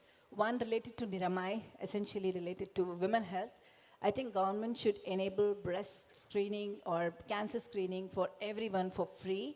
And it's possible using technologies like what we have done at Niramai with a fraction of a cost and doing it anytime, anywhere, portable, affordable, radiation-free and all that stuff. And we can really stop deaths due to breast cancer. If I were the government, I will say tathastu, but... Definitely. That is something I think government should do it. The second one is related to the innovation commercialization. I think we celebrate a lot of successful entrepreneurs, as Prasun was earlier referring to, right? Failure is also, is a learning. So I was just telling, a startup founder is always successful, right? The day you decide I'm going to quit and sort of do this, you've already done the 50% of the job, and you run it for 1 or 2 years. Also, you're successful because they at least tried instead of saying no. I'm going to sit back and watch what others have done. So these are the 2 things I would Thank say. you, Geeta. I remember, thanks, Geeta. Remember that Steve Jobs had to come to India and roam around, and then went back and did what he did, right? So, but we're already in India, so inspiration is here. Thanks, Geeta, for that. Let's jump to Chirag. 2 things. One, we have a very good vision for biotechnology in India. By 2047, a huge jump. Let's have the legal, regulatory, intellectual property the right framework in place, and more importantly, the implementation of that framework should be done really well, because we do face issues in the practical day-to-day working. So if that goes away, India becomes a really attractive place, number one. Number two is going to be the government needs to ensure the pathway to access to innovation to the people. So the regulatory part of it. No, the market. The market See, part. if the market is not there, who's going to innovate? And why would be incentivized to innovate? So we Correct. need to have a pathway from the government. Here's your market, come and innovate. Great.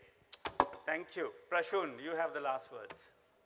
Yeah, I think Indian government is doing a lot of things, especially center is doing a lot, has taken a lot of initiative that's, propelling, propelling the field forward. But I think I would like to add, I think we cannot, emphasize more on how the government should increase investments in, R&D actually, where you see majority of private sector in India have either turned to CROs and, or, change their business model. So I think there more, government funding has to come to R&D actually. And then, I know that the government has a funding crunch, but, there are other ecosystems like Silicon Valley has done it, where they have bring in PPP, like a public-private partnership or investor and government model. So that's one. Number two is, which India does very well, is focus on STEM education. Indian CEOs are leading the world, and then continue doing that. And the last is, I think, simplify regulations. We as a VCs, prefer places to operate where regulation, less bureaucracy, more action and more delivery. Less bureaucracy, more action. Famous last words. Thank you very much. Big round of applause for the panel. No, this is not big, really big. Yes, thank you. I have one question from the audience. Sir, kindly wrap up the session. Okay, we did it in 50 minutes, but we started late, but that's okay. But if you step back, you could see all those points. And to the students here, please Google and find them on LinkedIn, plus others like Michael and Peter and David. And connect with them, talk to them. Just don't talk to about, this is the place to go and do the connection. So with that, thank you everyone. Thank you so much, sir, for moderating that session so well. And it is now a time to give away the goodies for the gestures. I request Dr. Anand Bhadalkar, Director, STBI, to kindly hand over the mementos and shawl to the respective panelists and moderator. And for the August crowd over here, we take a 10 minutes break for tea. I am precisely telling 10 minutes means 10 minutes. We'll start another session. And to the startups and the incubators who are present in this hall, hello, we request you to kindly step on the dais for a group photograph. जितने भी startup और incubators यहाँ पर मौजूद हैं, जब ये महानुभाव नीचे आ जाए, तब आप अपने group photo के लिए सभी इसी मंच पर हमारे साथ उपस्थित रहेंगे.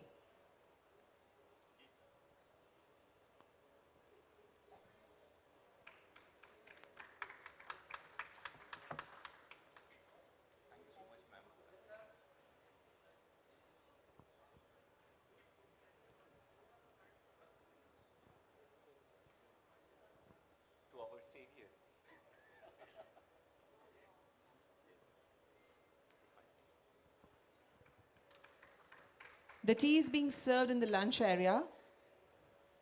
So all the teetotalers, hello, all the teetotalers, you can proceed towards the lunch area. And the rest of the startups and incubators can step on the dais for the group photograph.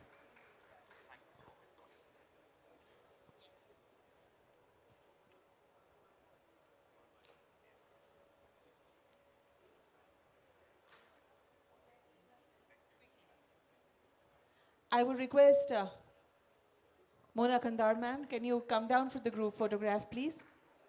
Mona ma'am. You can step forward for the group photograph. Mona ma'am, can you join them for the group photograph, please? Yeah.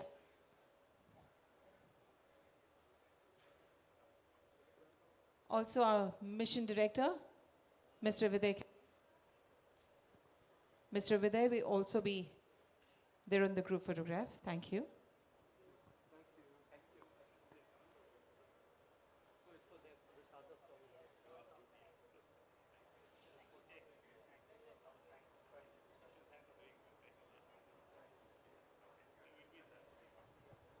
Once again, a roll call for all these startups and incubators to step on the dais for a group photograph.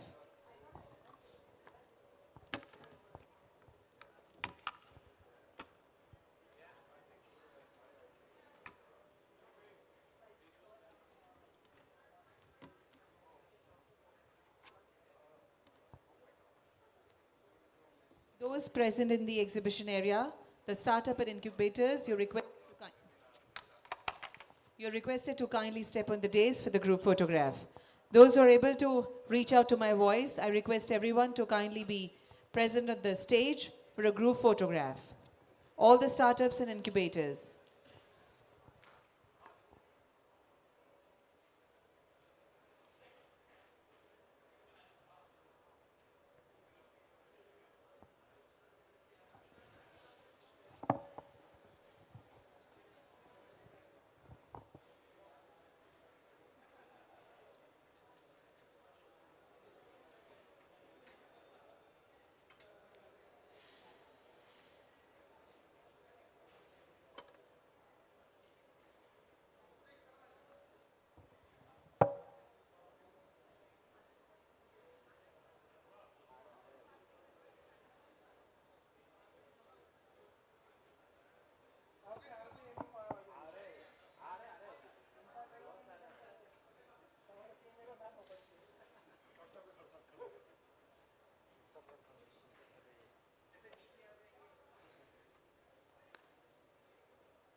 Those on this side of the stage, can we cheer for all of them?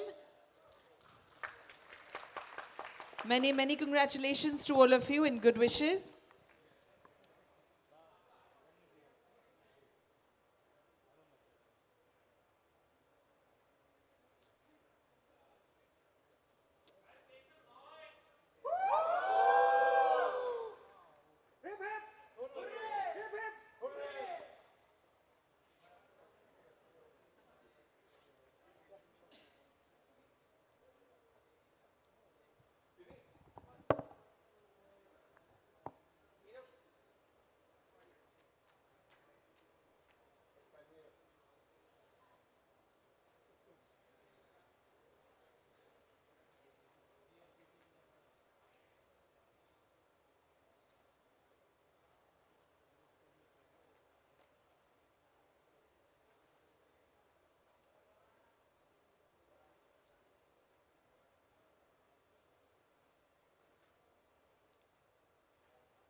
You can all say together, cheese.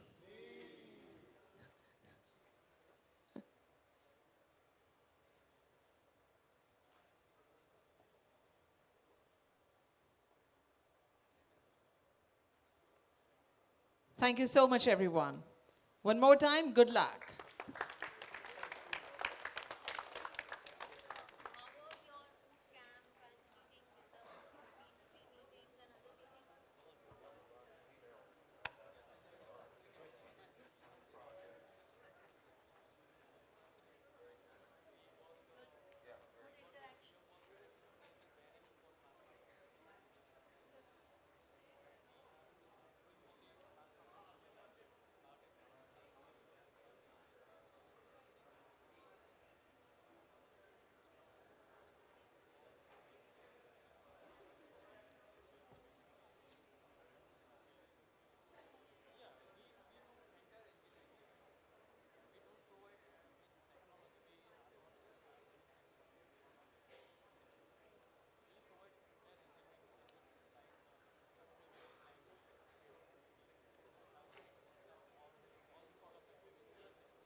Ladies and gentlemen, I now request you to kindly take up your seats, please. Those who can hear my voice at the end of this hall in the T area are requested to kindly assemble back, because we are starting up with the Fireside Chat 3, which is on Startup and Research Ecosystem. And for that, we have the moderator, Shri P.M. Murli, President, Council of Presidents, ABLE, and Chairman, Genenom Private Limited. We have with us Dr. Priya Tandon, Advisor to Stanford Biodesign and Founder and Chair of Indus Setu Global Foundation, San Francisco, California. And Dr. Sayantani Pramanik, Co-Founder, Pragmatic Solutions Private Limited.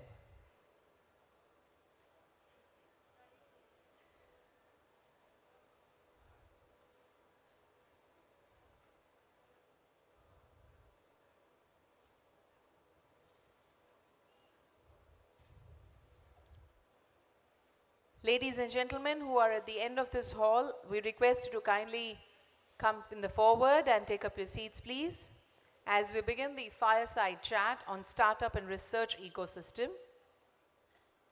For that, we have three great personalities with us, Shri P.M. Murli, Dr. Priya Tandon, and Dr. Sayantani Pramanik.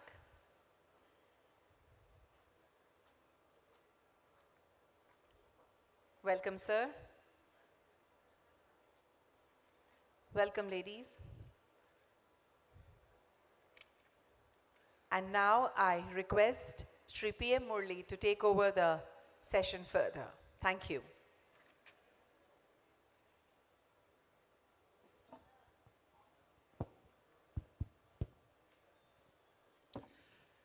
Thank you all. I think it's a tough job to get back people from the T area.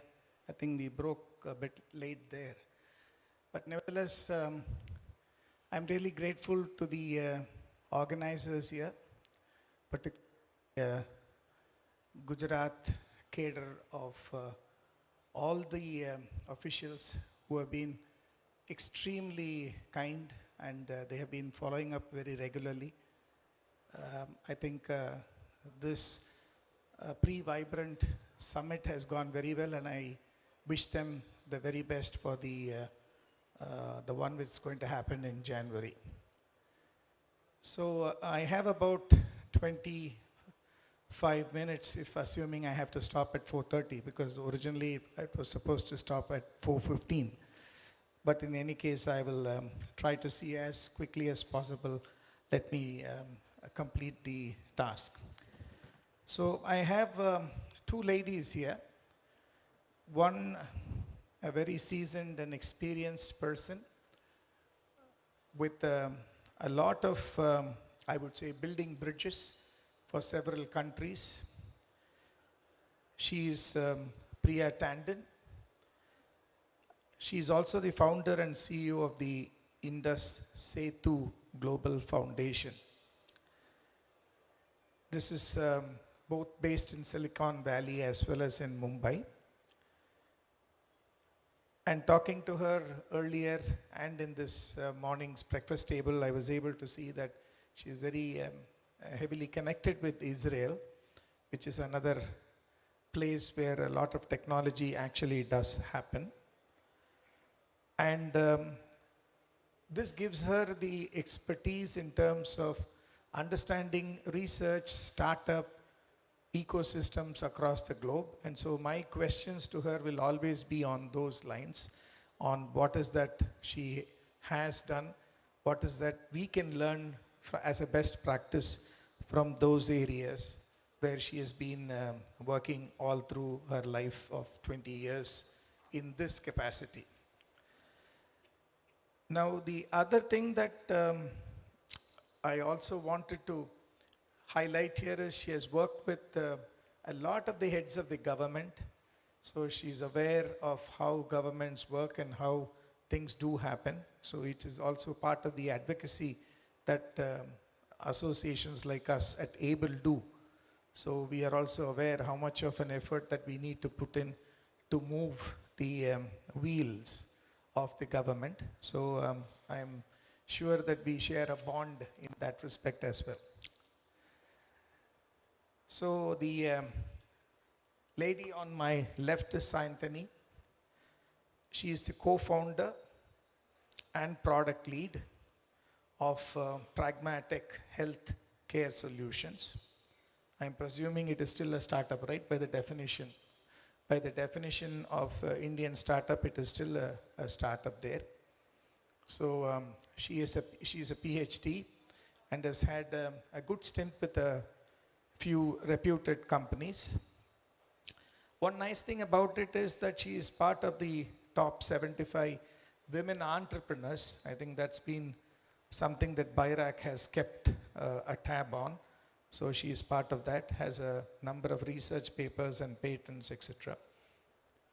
I was in Delhi a few days back, and her company was awarded the best startup for healthcare, especially devices and diagnostics, and that happened just a few days back. So a very big hand to you for making that happen there. So I'm going to begin by asking the lady on my left, Sayantini, as to what does your company Pragmatic Healthcare actually do, and what is that made you actually begin with what you wanted to do in this company? Over to you. First and foremost, thank you so much for giving us this platform. As the name suggests, Pragmatic Healthcare.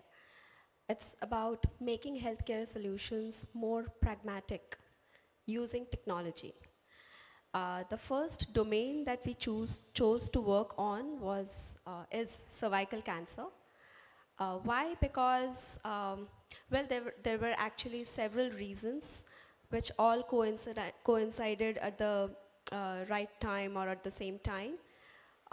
Two of them are maybe the most important and worth mentioning. First being my maid who passed away to cancer, and it was much later that we came to know that it was cervical cancer.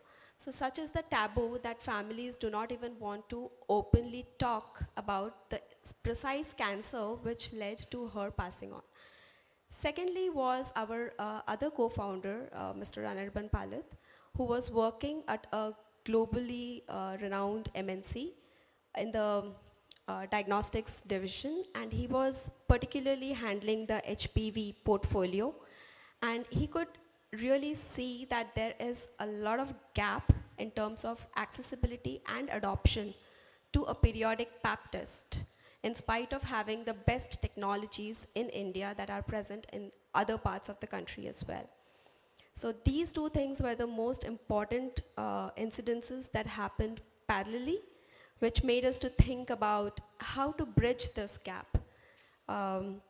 Because bridging is something that is very important in terms that all these technologies, high-end technologies that are developed in the developed nations, they often fail or miss to identify the reasons why in developing nations these technologies are not getting adopted. So it is kind of, if I loosely term it, it is kind of technologies, high-end technologies being force-fitted into a country like ours.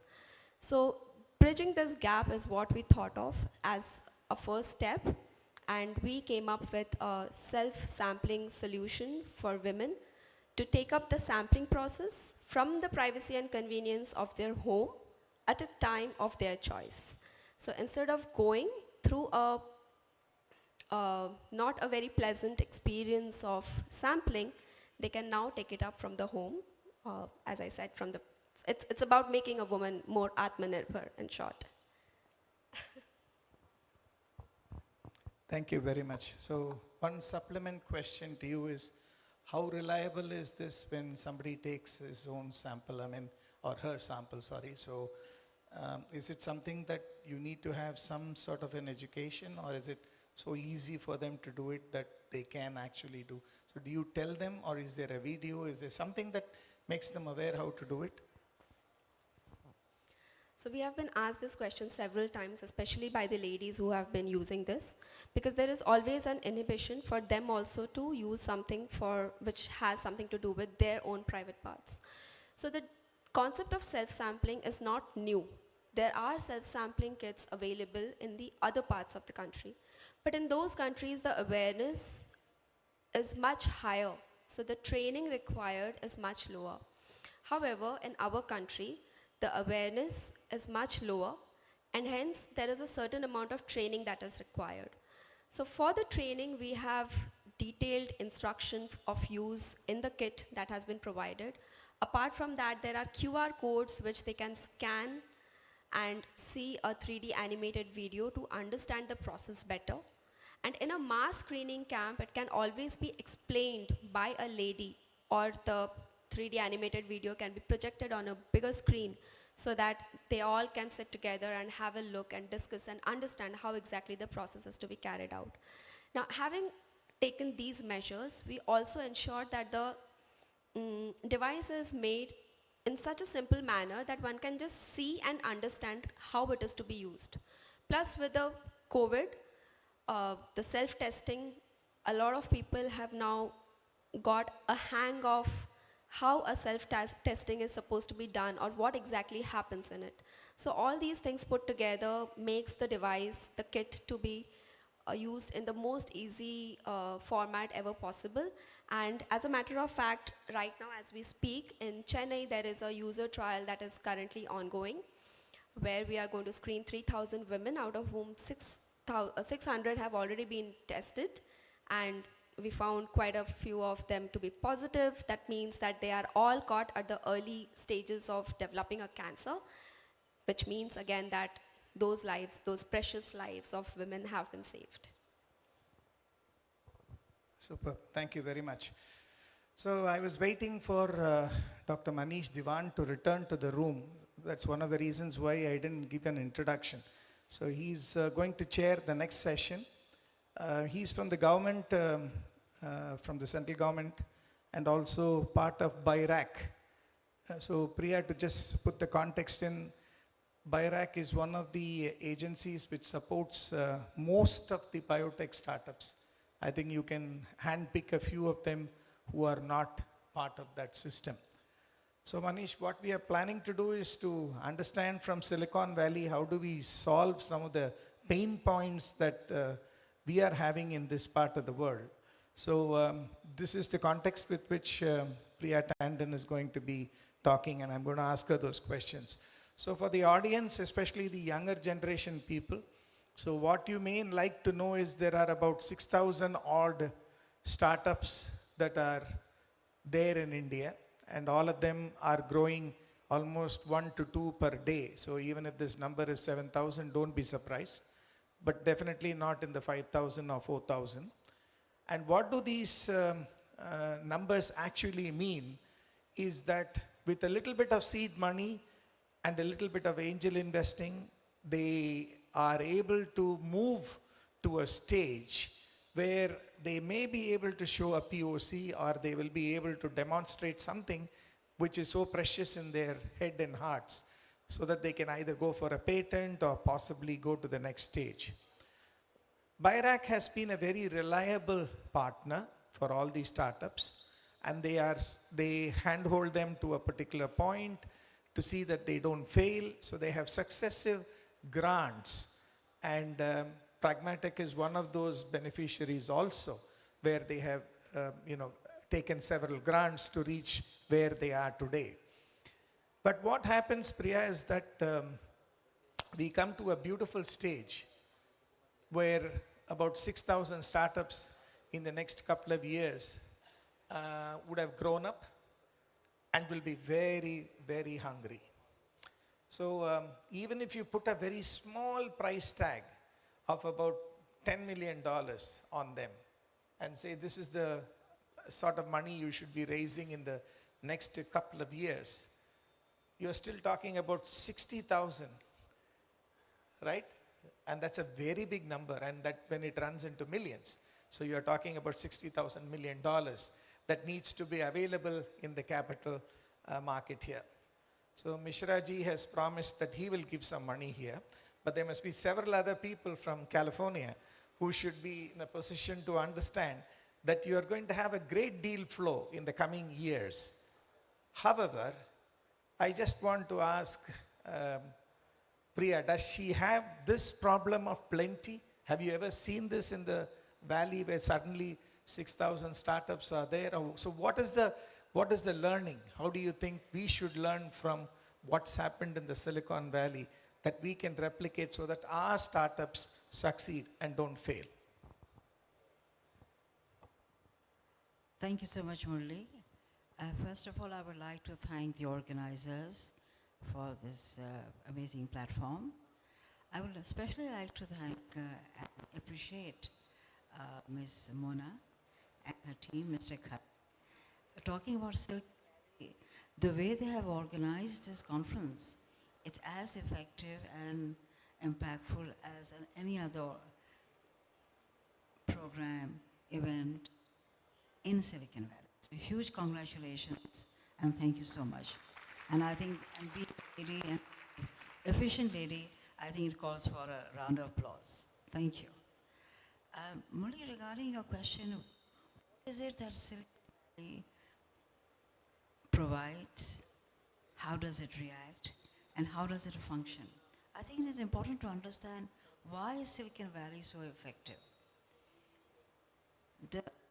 The way it is placed, the way they function, it's so uniquely different from the whole world, different parts of the world, that anything in Silicon Valley, it's difficult to replicate Silicon Valley until you understand what is Silicon Valley all about.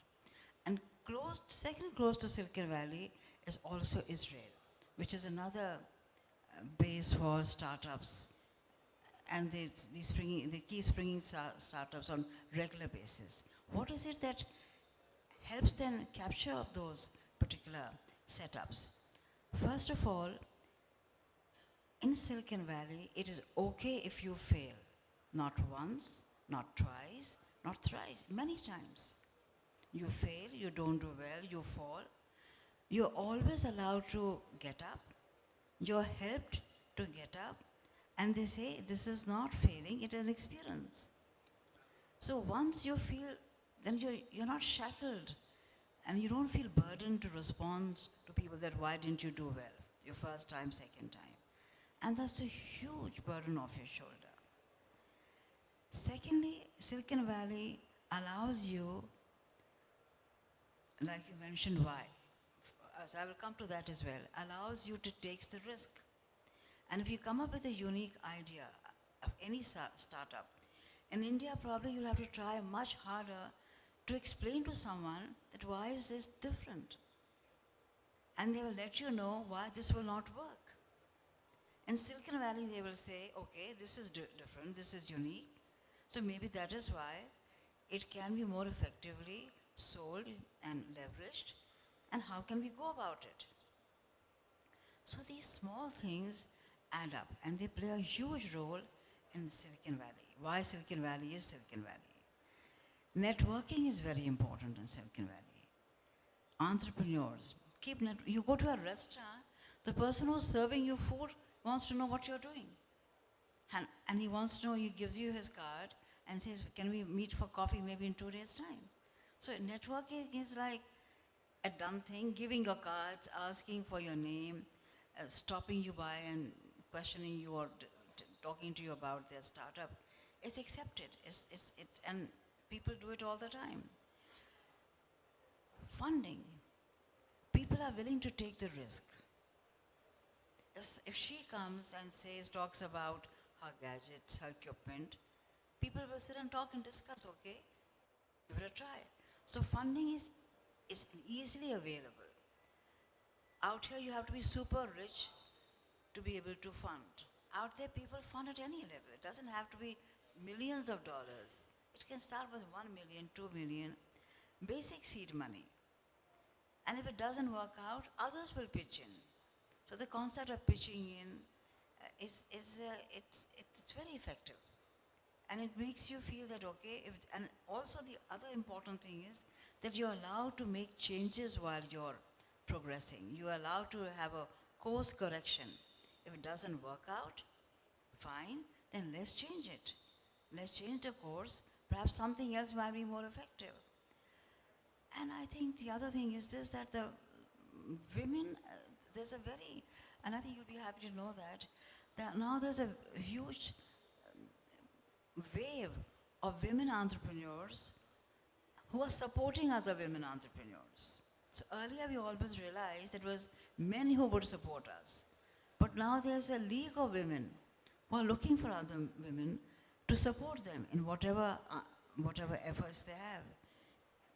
Now we have offices where there are separate rooms where the children can be kept there for a while, meals are served, so that the women is allowed to take care of a business. The environment, and the good thing about Silicon Valley is it changes very fast. It's nimble. If something doesn't work, change it, and if it works, make it even better. So I think that that entire combination of things is what Silicon Valley is all about. Thank you. Yeah, I know you can't simply juxtapose two different ecosystems, but very nice to know this.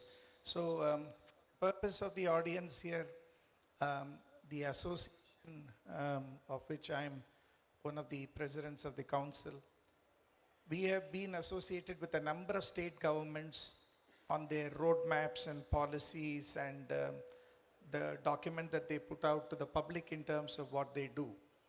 I have never had so much of interest, people asking me, writing to me from different parts of the world. And this is the first time I have seen that. I think Gujarat has done something really well. And I think if there are going to be so many inquiries, I'm sure there must be a reason for all of them to ask. And I think one of the things that I'm also trying to understand is that gift city concept that they are trying to put in. And I think some of the investors in this room may like to learn more about it from the officers here, because I understand there is a value proposition that is unprecedented in this country, which I think some of the investors may like to know. So I'll start with you and we'll stick to time. So the one last question I want to ask you is, what is your plan for the future? How do you propose to take this pan-global, whatever you may call this, and you're going to have, I think, a very similar sort of problems in other parts of African countries and other parts of those world as well, where women do have this. So what are your plans and how do you propose to go back? You don't have to tell me anything that you consider it as proprietary, but you can just give me an overarching view. Okay, so till now we had been running on majorly on government funds, but eventually, because as you must have realized that there is a preventive screening that we are targeting, so the total addressable market or the area of operation is huge. In India alone, it is 207 million women in the age bracket of 25 to 60. So considering that huge area of operation, we are looking for raising funds in terms of equity and form teams so that we can spread across the entire nation, and then gradually also target, as you rightly said, African countries, Nepal, Bhutan, Sri Lanka. So basically all the low and middle income countries is what we see a great potential in. Yeah, right now we are looking for 3 CR. Yeah. Thank you. Just for the information of people, I think she's roughly talking about $500,000. Is that right? Yeah. So one question to you is, we have never understood, at least I have never been through an accelerator in my life. So I have really no idea what does it do. But I know that there are some brilliant accelerators in the Silicon Valley. So once the incubation is done in a place, and that there is an accelerator. So true to the word of accelerator, how much of a horizon do they look at? Do they look at in 6 months they graduate through the accelerator? Is it 1 year through the accelerator? Or what do they actually help in terms of growing up these babies from the incubator? You have any idea how those things work? I think it is, it's a bit simplified. It depends upon what the startup is all about, which part of. We have now moved to India, and we are working with the Stanford Biodesign, and we are working with a variety of startups. And we have chosen startups in different levels. Initially, seed money, or even before they start. People who want to venture into a particular kind of venture, we make sure that even helped. So that time limit is not cogent anymore. And we have come to the conclusion that helping out, we also going to days. Because you see the concept of startups being popular all over the world, especially in India. So and that changes in a three-tier city, the whole concept again changes. So we are trying, so we have said that we will customize however we will work to their needs, however much time they take. So it's from that point of view. Thank you very much. Any questions from the audience? You can sort of raise your hand and I can hear it if there is any specific questions. Otherwise, I'm going to have one last comments from the people here on my left and right, and I'm going to close. So you have about 30 seconds to raise your hand if you have anything that you need to know about the Silicon Valley systems or what Israel does, because these are all the two major places where things are happening all the time. Yeah, Manish, I'll hand over this mic to you. Sir, there is a mic available downstairs. You can keep that one, sir. Oh, okay, good. Yeah.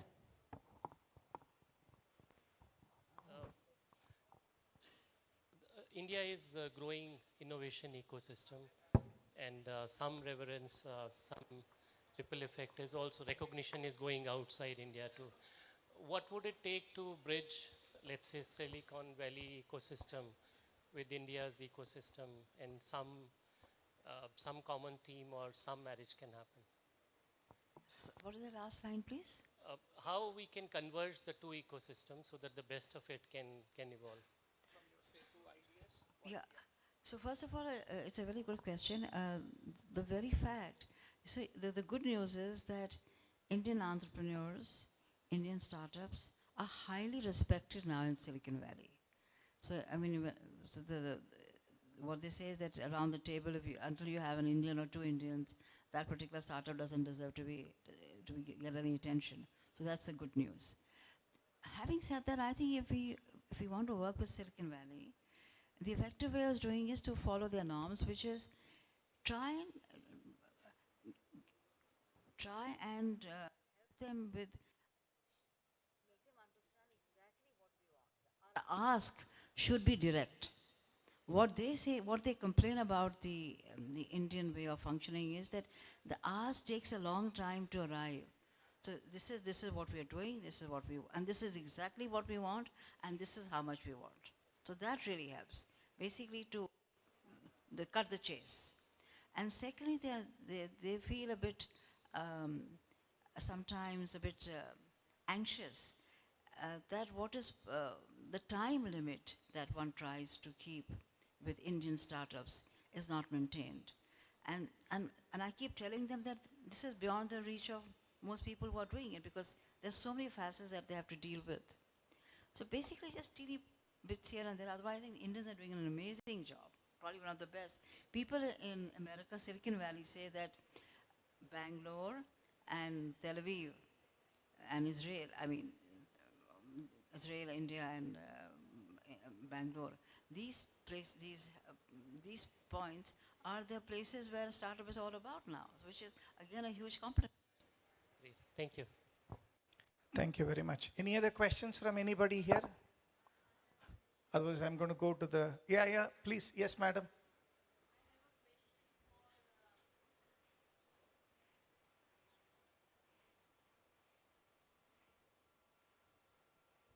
Hello. Yeah. I have a question for Priya. Priya, can you give us a brief successful example of like nurturing by Silicon Valley as an accelerator of any Indian startup So, that will clarify a lot of other points that was also raised by the moderator. And to the other panelists also, I have one question: how you are tackling the challenge of making Indian women more aware, or in the developing countries, women more aware about how to use this kind of sample test kit. So if you can just throw the light. So the startups that we have been working closely with,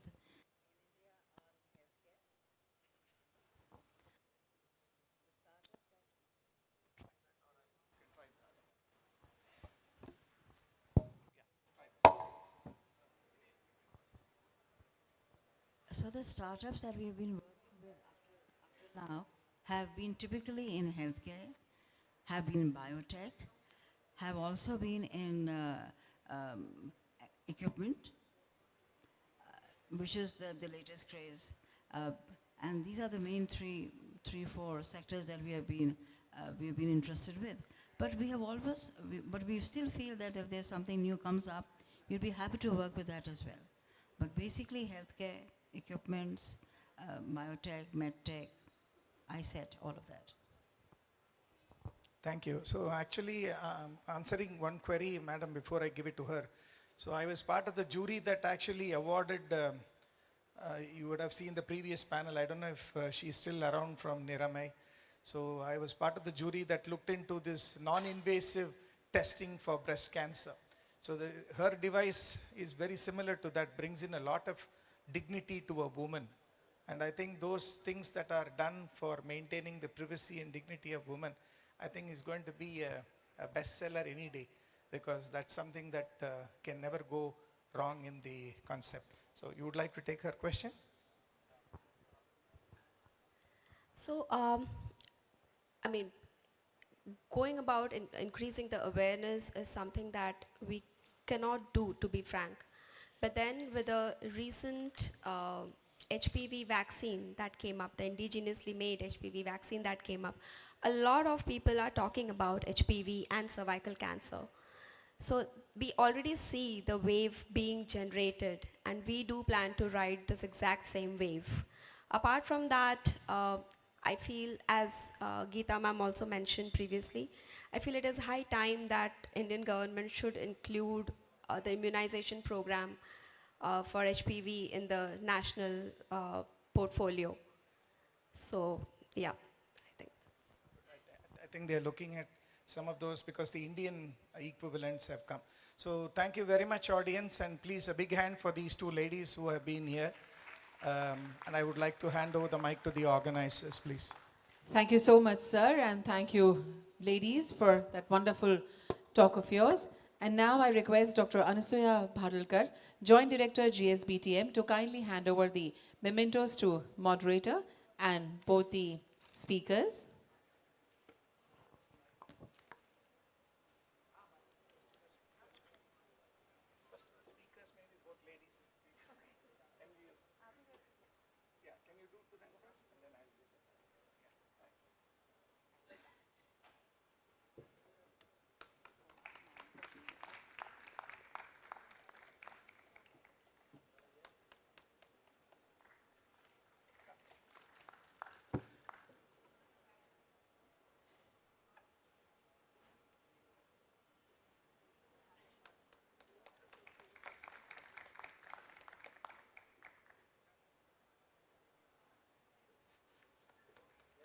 Hello.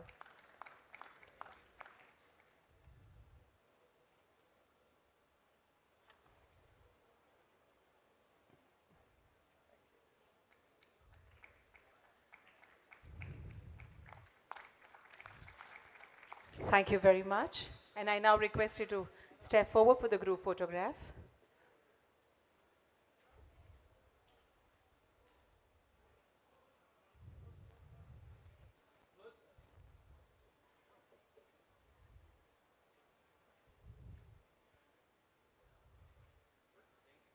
Thank you very much, everyone.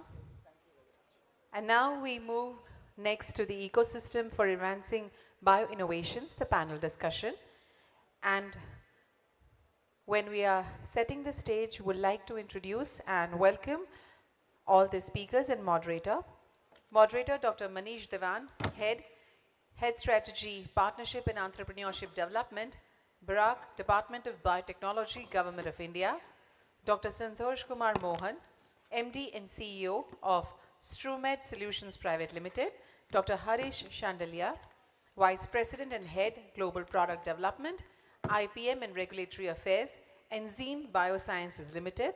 Dr. Sangeeta Dawar Mandarita, Lead Government Affairs, Bayer Crop Science.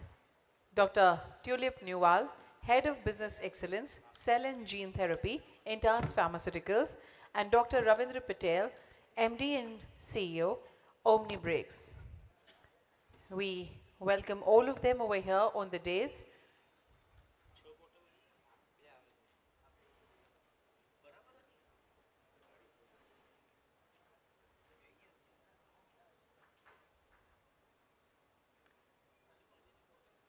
Welcome everyone.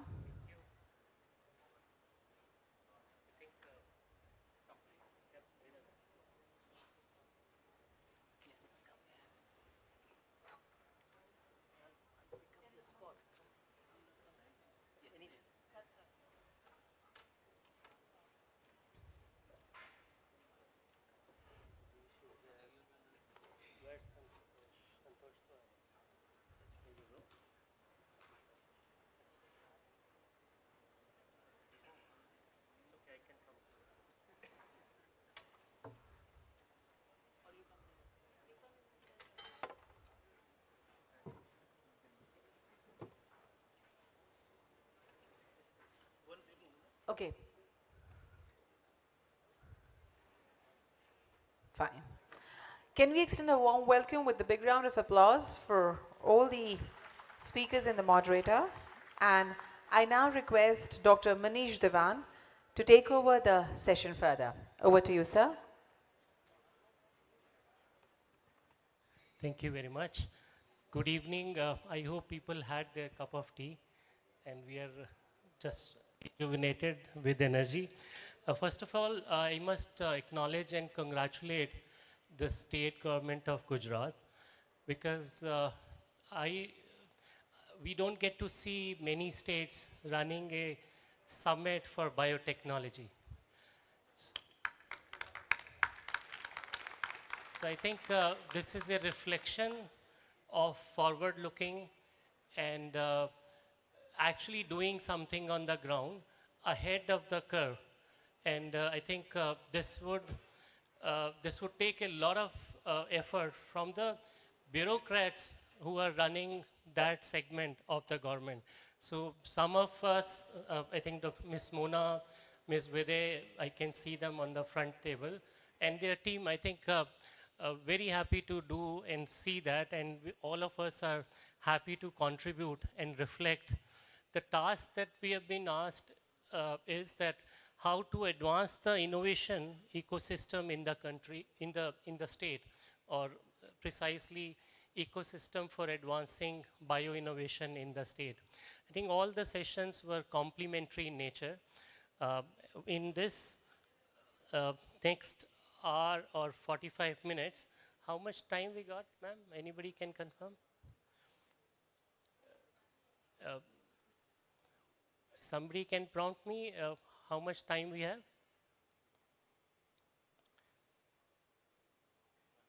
So we have 45 minutes to go, almost 45 to 50 minutes. So you can take over that way, please. Fine, thank you, thank you. So in next 45 minutes or so, we will try to address or touch some aspects from that task. With me, we have a representation from large industry Bayer from Dr. Sangeeta. We have a large industry from which is biopharma and gene.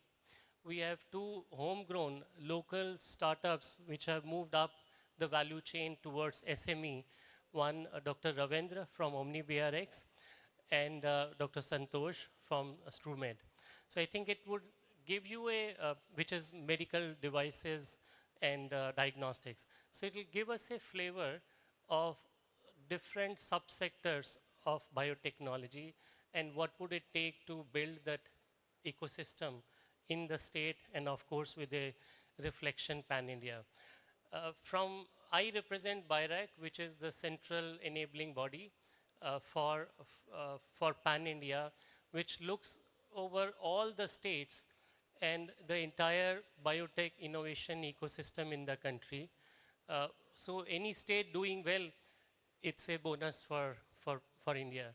Any state doing better, it is a step forward so that the peer states who haven't done enough can learn the best practices and then can follow. So either way, it is the nation at large which wins and gains. So very happy to be here and see the growth which is happening. When we look at all over India, we get to see, as highlighted in the morning, the number of startups in the biotech sectors. It has been increasing since last 11 years or so, since BIRAC's inception. So today we have about close to 7,000 biotech startups. These are IP-led, innovation-driven, compared to 95,000 plus startups that India as a whole boasts, and that is the third largest startup innovation ecosystem. We also got to see that the manufacturing, the biomanufacturing in the country, that is also advancing. And we are talking about bioeconomy of the country, which has already breached 100 billion milestone, and it is looking to progress to $300 billion by year 2030. So there's a lot of headroom to grow and get prepared so that the next wave of development and preparation for that development, when it comes, I think the state of Gujarat can be in the forefront to receive the benefits of that wave. So may I request from my panelists one by one, maybe we can begin with Dr. Harish, with you. You come with a lot of technical understanding of the biopharma side, and you lead Engine. Maybe you introduce the company, the strength of the company, the size of the company, where you're largely located, and then we can maybe build an understanding what your views on the innovation ecosystem and the biotech innovation in particular, that can be seen from the state enablers perspective, and to take a corrective action or a forward-looking action in that domain. Thank you, Manish. Thanks for the intro of the panel and the session. Let me start with thanking the organizers, Mona Madam, her team. Wonderful event. I always love to come back to Gujarat. It's my favorite state. I started my career in India from Ahmedabad in TAS. That is where I got started. By training, I'm a molecular biologist who loves doing DNA recombinant technology, making therapeutic drugs, drug discovery and all that. Currently, I'm working for an organization called Engine Biosciences, which is a Alchem group company. It can be considered like a startup. We started with around 20 people in 2015 when we moved to Pune. And now we are in excess of around 800 people. We have successfully launched 7 products now in India, commercial products. The one thing what we realize, one thing what we realize that being in India, it is very important to have affordable drugs. When I was in US, people appreciate a lot when you talk about newer therapies and the new modalities coming into it. You know, people invest a lot on innovation. But when you think about the Indian context of it, it is important to have good innovative drugs, but it is also equally important to have affordable drugs, right? And that was the turning point in my personal career also. I was happy doing some drug discovery research in US, and one of that episode happened that there are novel monoclonal antibodies available, but they are so expensive that Indian patients cannot even afford. And when I was talking to one of the oncologists, they said that they don't even tell the patients that such therapies do exist because it is not affordable and the family cannot afford it. And that is where I decided that I need to go back and start working on innovation which can make these drugs affordable. And that is how I started here. So at Engine, innovation is very critical for us. We have, just to make impact on the product development part of it, we have come up with this continuous manufacturing platform for monoclonal antibodies. I'm happy to tell people that we are the first one globally to launch a monoclonal antibody using continuous platform, and we have patented technology for that. So you have to do those kind of innovations. It need not to be really only the innovation in the molecules or therapies, but whatever you do, if you find ways to innovate and make it affordable to the public, that helps. And I think that is now we are venturing into novel modalities, gene therapy, cell therapy, and those kind of areas where, because one of the belief we have at Engine is that obviously we are a global company, we have presence in US now, but if the local companies don't think about local problems, then who will think it, right? And that is the genesis where we were entering into therapeutic areas which are very unique for India. And, talking about those disease like thalassemia, which is very, peculiar in some part of India. It's not like a global problem and not many people are working on it. So you have to find those solutions being local, and that can be done as a innovative program, what we are doing here. Just for the understanding of the audience, could you also tell us where the company is located and the size of the company? Yeah, so I think we are located in Pune. It's in Maharashtra, western part of India. As I said, from number point of view, we are now around 700, 800 people. We have a manufacturing plant also now in India. We are setting up in US. We are, from the last 2 years, now we are plus. Otherwise, it was more like investments. So because the biologics take a lot of effort to pitch in. So we have a wonderful backbone of Alchem, which is a top, one of the top pharmaceutical company in India. They have heavily invested in us, and that is how we have grown. So now we are plus at least for the last couple of years. So I'm sure from the numbers point of view, you will see that impact in coming couple of years. Since you brought it up, I might ask you what is that plus number and how much investment has gone in, just a rough figure so far. Yeah, so if I can talk in terms of value in Indian rupees, we have invested in excess of 600 to 700 crores, including our R&D setups and GMP plant setup and all that. And yeah. Thank you very much, Dr. Harish. So I'll move to the farthest corner. Dr. Sangeeta, she represents Bayer. How do you pronounce, ma'am? Bayer is good? Bayer is good. I see. So it says that both Bayer as well as Bayer stands corrected. So, ma'am, over to you.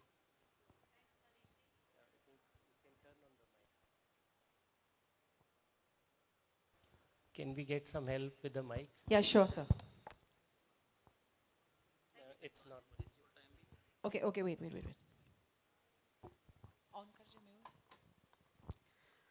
Thanks, Manishji, and I also start with thanking and also congratulating GSBTM, also BIRAC, ABLE, for organizing such a splendid event today and having a brainstorming and collecting all the experts of, I would say, innovation in wellness, as well as, since I represent majorly bio-agri part in my role in Bayer. So a huge round of probably congratulations goes to all the organizers is doing such a big event. The part on the Bayer I would like to tell is that Bayer is a German multinational company. We are in India for the last 125 years and globally about more than 150 years. Bayer is, is located in around 83 countries. And if you look at the annual turnover globally is more than 50 billion euros. In India, it is 5 billion euros or so. So one point I want to come to the highlight is in R&D every year, we are investing about 5.4 billion euros, which is more than 10% of our annual turnover. It's a huge commitment the company has for innovations. So in region, we operate in the South Asia region, and South Asia region is India, Bangladesh, and Sri Lanka. So overall South Asia region, there are about 15,000 employees. Across 3 divisions we operate: crop protection, which is a crop sciences division, and crop sciences division has seeds and traits. We have crop protection, which is the plant health portfolio. We have seed treatments, we have biopesticides, biological, and also digital tailored solutions, which is coming up. We have the pharma, which is about 20 to 30% of our business in India. And in the pharma, we operate in specialty drugs related to the heart health, the diabetes sector, and also the cancer is major one. The third is consumer health, which was launched about 2 to 3 years ago. This is the OTC brand where Saridon is the biggest brand Bayer has. So with this legacy, we touch about more than 20 million farmers in South Asia so far. We do more than 2 billion rupees CSC. And in terms of the number for pharma, about 1 lakh patients or people we touch every year. So Bayer's mission stands for health for all and hunger for none, and which is kind of translating into both the divisions we operate in, which is crop protection is, or the crop sciences is for the nutrition part, and health is the pharma part. And diving into this, so the major mission we have also kind of started for the last 3-4 years very, I would say aggressively, is sustainability. So sustainability of both the agriculture as well as our pharma operations. So under the sustainability and digital mission, so Bayer has started with the new innovations in the, I would stick to the technology sector. So we started with the BT technology. It's more than 2 decades. We have technology, the Bolgar technology for cotton in India. And the next generation of technology is still awaited the regulatory or policy framework clearance from the authorities. On the sustainability side on rice. Monsanto was acquired by Bayer, right? Yes, Recently. so we acquired Monsanto in 2017. And the traits portfolio, the major one came from Monsanto. Yeah, Bayer also had our own trait portfolio like Glytol and GLTC and Twinlink in cotton. And also the glufosinate in weed control is a Bayer product which was devised to BASF. Does Bayer also has an R&D center in India? Right, so okay, yeah. So we have about 14 manufacturing or R&D sites in India. So all the major cities, so we have the mega breeding station in Hyderabad and Bangalore. And we have the IT and also the digital shared services in Mumbai. And also we have Center of Excellence in the 3 main cities in India. So this is also, covers the South Asia sector, which the company is focusing a lot of its missions now. So the sustainability project on rice I was telling, so DSR conversion from TPR, which is the sustainable agriculture agronomic practice. And we are, already committed to transform 1 million hectare by 2030. Great. Thank you. May I request Dr. Santosh, if you want to just describe about what you do, where your company is, and you're based out of Savli, right? Surat, okay. Yeah. So to do introduction of your startup company after Bayer is a tough one. I mean, 150-year-old and we are 4-year-old. So, but to begin with, I would like to thank the organizers for a wonderful event. A special thanks to the state government and Dr. Anand Badalkar and Dr. Anusuya Badalkar. They have been really, really very supportive. In most of the events that have happened in Gujarat, they have involved all the startups and so on. So now coming to our company, we started little over 4 years ago, just before COVID. So, you talk about startups preparing for force major, and we had force major within months of our starting. But we hedged ourselves by supporting the government by producing some COVID products, COVID antigen test and VTM and nucleic acid extraction kits and so on, which at that time were a big necessity. We were we were the youngest company to get ICMR approval for the COVID rapid antigen test in 2020. So post-COVID, yes, of course, we got back to our original business plan, which is to make indigenous medical devices for in vitro diagnostics. So in vitro diagnostics means all tests that you do with patient samples. So could be urine samples, blood samples, swab samples, stool samples, and so on. And we have launched, the fourth equipment was actually launched today by the Honorable CM of Gujarat. We again very grateful and thankful to the Congratulations on that. government for that. Thank Audience you. also join us to congratulate Yes, us. so thank you. So in terms of size, we are about 45 people now. We are based in Surat, so we have a 12,000 square feet facility. These are still early days, so it's we need time to scale, but our dreams are big. So we did about 6 crores last year, but our target is to get to, let's say, 500 crores in 5 years. So the team has tremendous background. We have capabilities both in terms of engineering as well as biochemistry, biotechnology, and reagent manufacturing, quality regulatory, even for international US FDA or CE marking or WHO pre-qualification and so on. So it's a very well capable team. We are lucky and fortunate to have it, and that's why we are aiming to do big. So that's about our company. I mean, about the views on the ecosystem, I think, sir, we will come back. Yeah. Thank you, Dr. Santosh. Dr. Ravindra, if you want to describe what do you do, what kind of problem statement that your company is addressing, and is it knowledge-based, or is it some technology that has been in-licensed? How are you filling up that space? Yeah, sure. Thank you, Dr. Diwan. Hi, I'm Ravindra Patel, and I'm a founder and chief technology officer at OmniBRX Biotechnologies Private Limited. We are very proud that we are from Ahmedabad itself, so really homegrown company.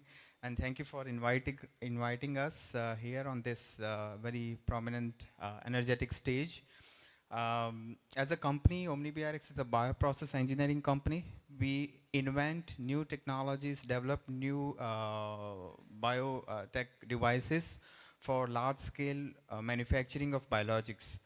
Biologics in terms of vaccines, viral vectors, cell and gene therapies, stem cells, as well as the monoclonal antibodies, we call it biosimilars. So in all the segments of the biologics manufacturing, we are inventing new technologies, discovering new ways how the manufacturing capabilities can be increased by increasing the scale up, putting more efficient bioprocessing methodologies in the devices, and making it very, very cost effective. That is also one of the major agenda for us, to bring down the cost of the biologics at the level where Indian people can afford it from the middle class.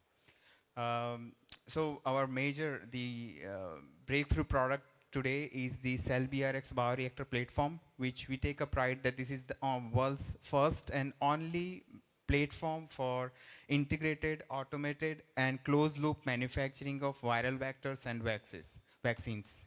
This is the only platform where we can, without any manual intervention, you can manufacture the vaccines and viral vectors in full recipe-based automation, and this has not been done ever before in the entire bio industry of the globe. So That's great. Yeah.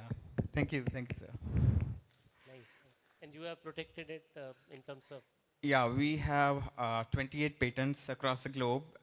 And in fact, all of our products are having the patent at its base. So we start our product planning by putting a patent at the starting point. So the first we file the patent, and then we start thinking of designing and developing the prototype from that.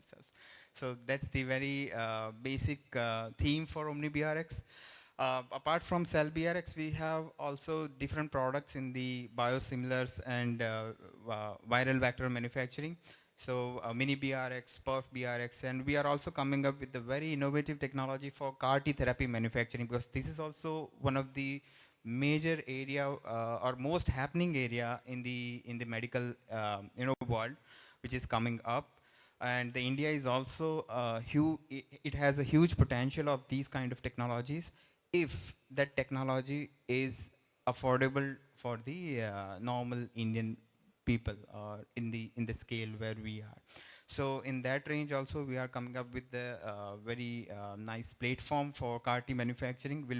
We are very sure that it will bring down the cost in the range of 20-30 lakhs per patient per treatment. Great. And you are located close by? Yeah, we are here in Ahmedabad in a Changodar area, just opposite to Zydus. So one thing, if you notice, I think all four of our panelists are serving a client or customer base which is not local, right? Which is pan-India and global.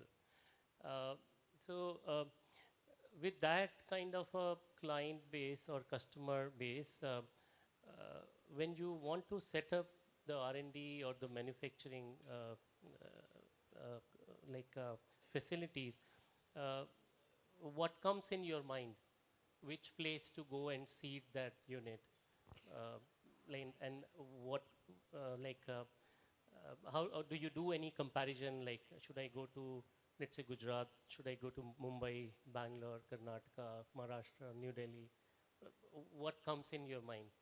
Yeah, so in my personal experience, if I start with... You have the mic. Thank you. So for any mechanical or medical device kind of product, if you have, so that mechanical or device kind of thing, I will prefer Ahmedabad as the most easy to do or easy to manufacture destination, because Ahmedabad Dr. Mona is happy. So because Dr. Ravindra, since you are sitting in Ahmedabad, is that the reason why you are saying so? No, because Ahmedabad is in fact I think India's capital for injection molding hub. So and medical devices, they need a lot of injection molding. There are a lot of tooling involved. So the engineering, mechanical engineering, injection molding, these are the very frequent tasks for the Ahmedabad market, and very, very approachable. It's a small city, but we have everything. So that is the reason. Okay, Santosh wants to go next. Yeah, because we had, the founding team members of our company, majority of them are from south of India. And none of us were in Gujarat before we started our company. There were people in Mysore, there were people in Chennai. I was in Europe.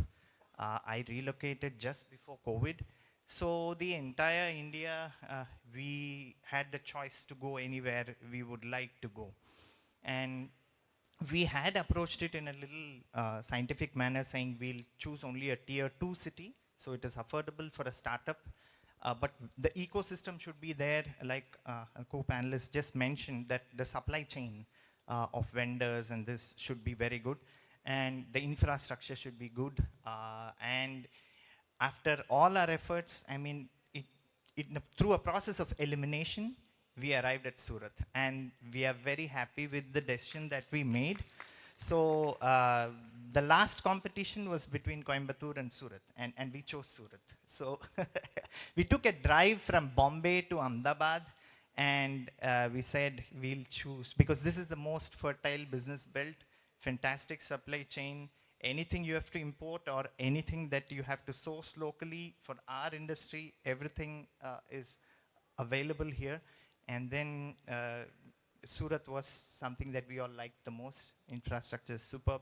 The GIDC is just located, we are in a clean GIDC called Ichapur GIDC, which is just 2 kilometers What from is GIDC? Gujarat Industrial Development Corporation.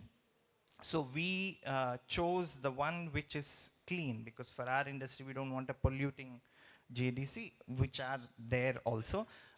And this GIDC is very close to the premium residential area called Vesu, and it is 3 kilometers or 4 kilometers from the airport. So fantastic choice. We are happy so far. Great, great. Thank you, Dr. Santosh.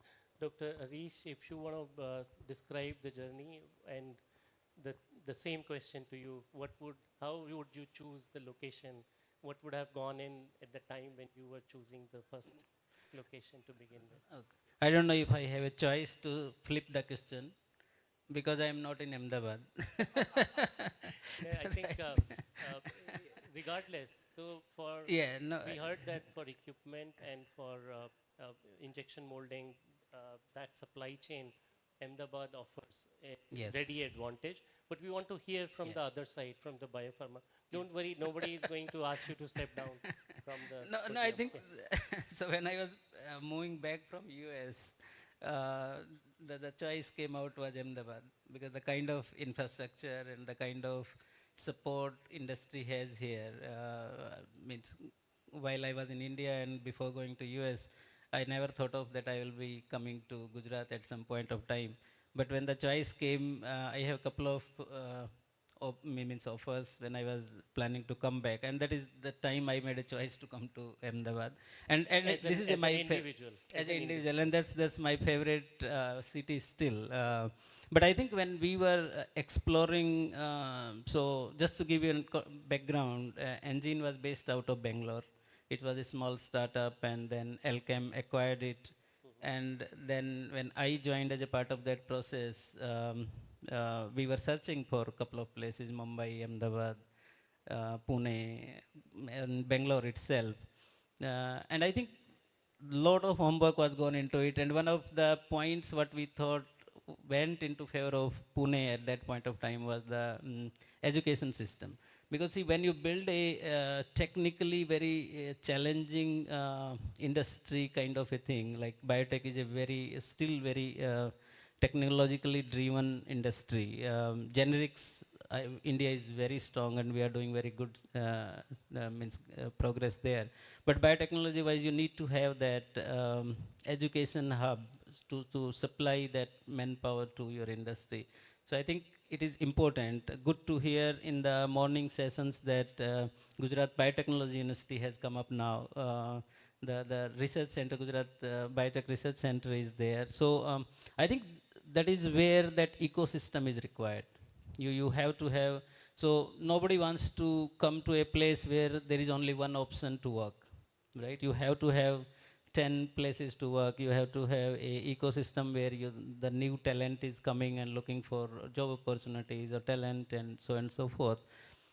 So good to see that Gujarat is doing very well now, trying to bring in biotechnology as a core subject, and institutes are coming to offer talent into biotechnology. So definitely that is one of the criteria which one should want to have. I think Ms. Mona is taking note of that, right? Okay, thank you, Dr. Harish. Dr. Sangeeta, what would it take for you to decide which place to seed? Yeah, so I would really like to reiterate that Gujarat had been in our hearts, because you talked about the bioeconomy report, and out of 16% of the bioagri economy, so 11% comes from cotton, and 53% of this share is in the central India, and majorly Gujarat. So the first biotechnology disruption in agri sector in the BT cotton launch was done by the state of Gujarat. Ms. Mona is here. So our heart goes out for Gujarat. Second point is about the state licensing system. So somebody was talking about the market access. So the licensing system in Gujarat is the most simplest across all the states. I can vouch for it. So all the administrative process is highly streamlined and industry friendly. I think I have a good platform to also now request that for the next generation of biotechnology innovation in crop sciences. So Gujarat should lead that way, ma'am. And we are here to collaborate with you to take it forward. So this 16% in bioagri, as they said, 11% is simply cotton. And the textile industry is looking for it. Which So is the a next, huge proportion. which is a huge proportion, right? So out of the 11 billion, this thing is cotton only. So that is there. But otherwise, seed industry for the production part majorly is situated in South India because of several reasons. There is a seed hub, which is Telangana and Hyderabad. So that is something we are also, for the production, we are locating to Hyderabad.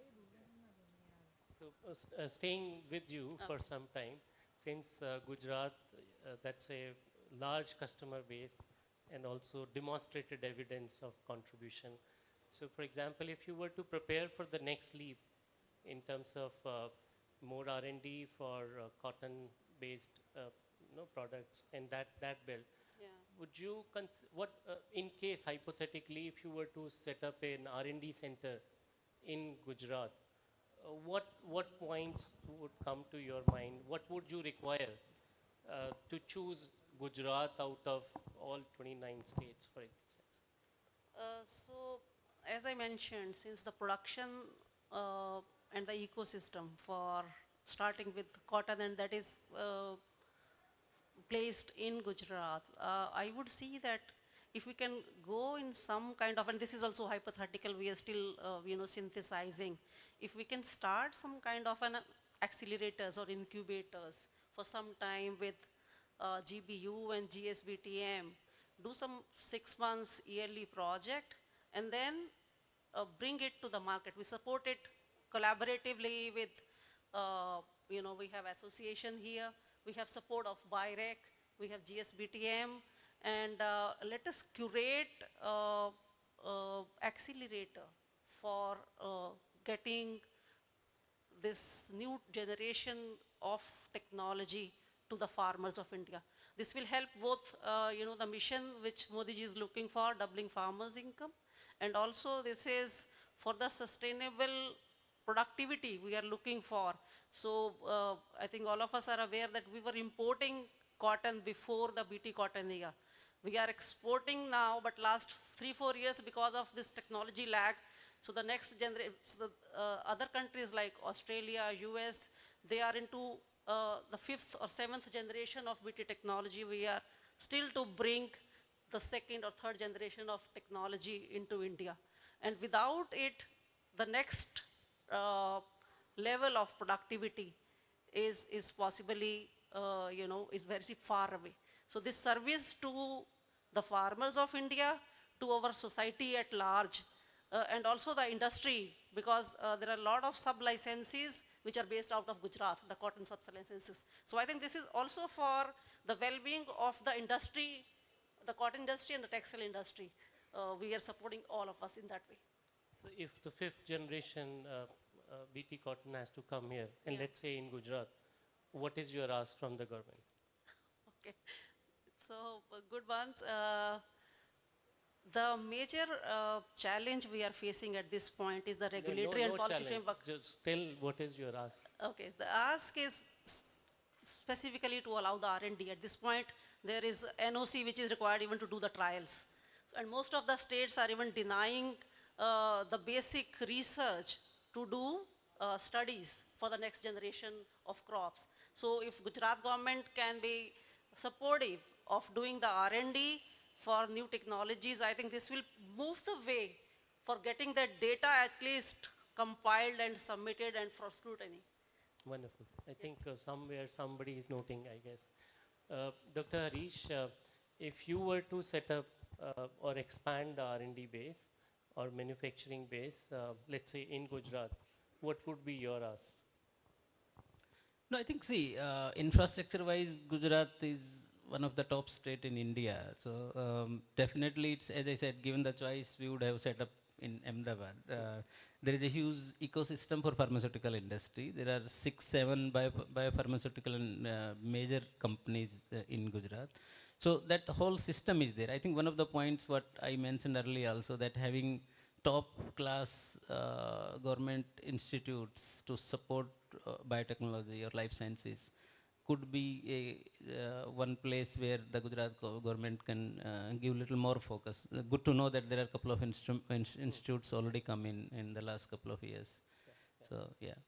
So just to add and move forward in the same domain, with the moving in of, let's say, innovative companies like OmniBRX and StuMed, do you think that while you build your businesses from here, do you also think that because of you, there is something happening, some impact being made to the ecosystem? Could you just decipher out and highlight what could be those impacts that you are bringing back to the state? Okay. Maybe one by one. Okay. From our perspective, I think in vitro diagnostics, the key problem that the country faces is, more than 85% of the equipments are imported, like in the case of medtech. But in IVD specifically, even the simplest of equipments are not manufactured in India. They are imported from China.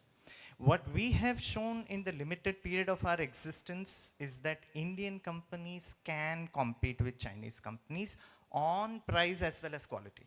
And we have demonstrated that to our channel partners. We have won tenders against, Chinese products or Chinese sourced products.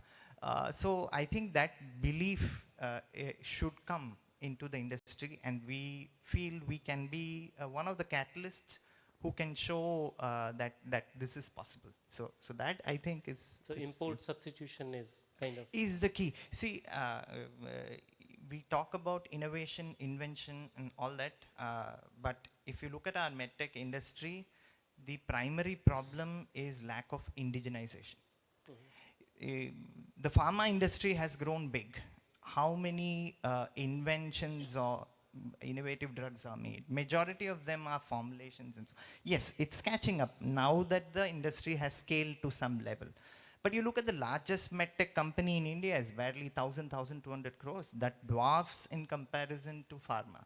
And that is largely because Indian companies have not indigenized. And unless you indigenize, you cannot export.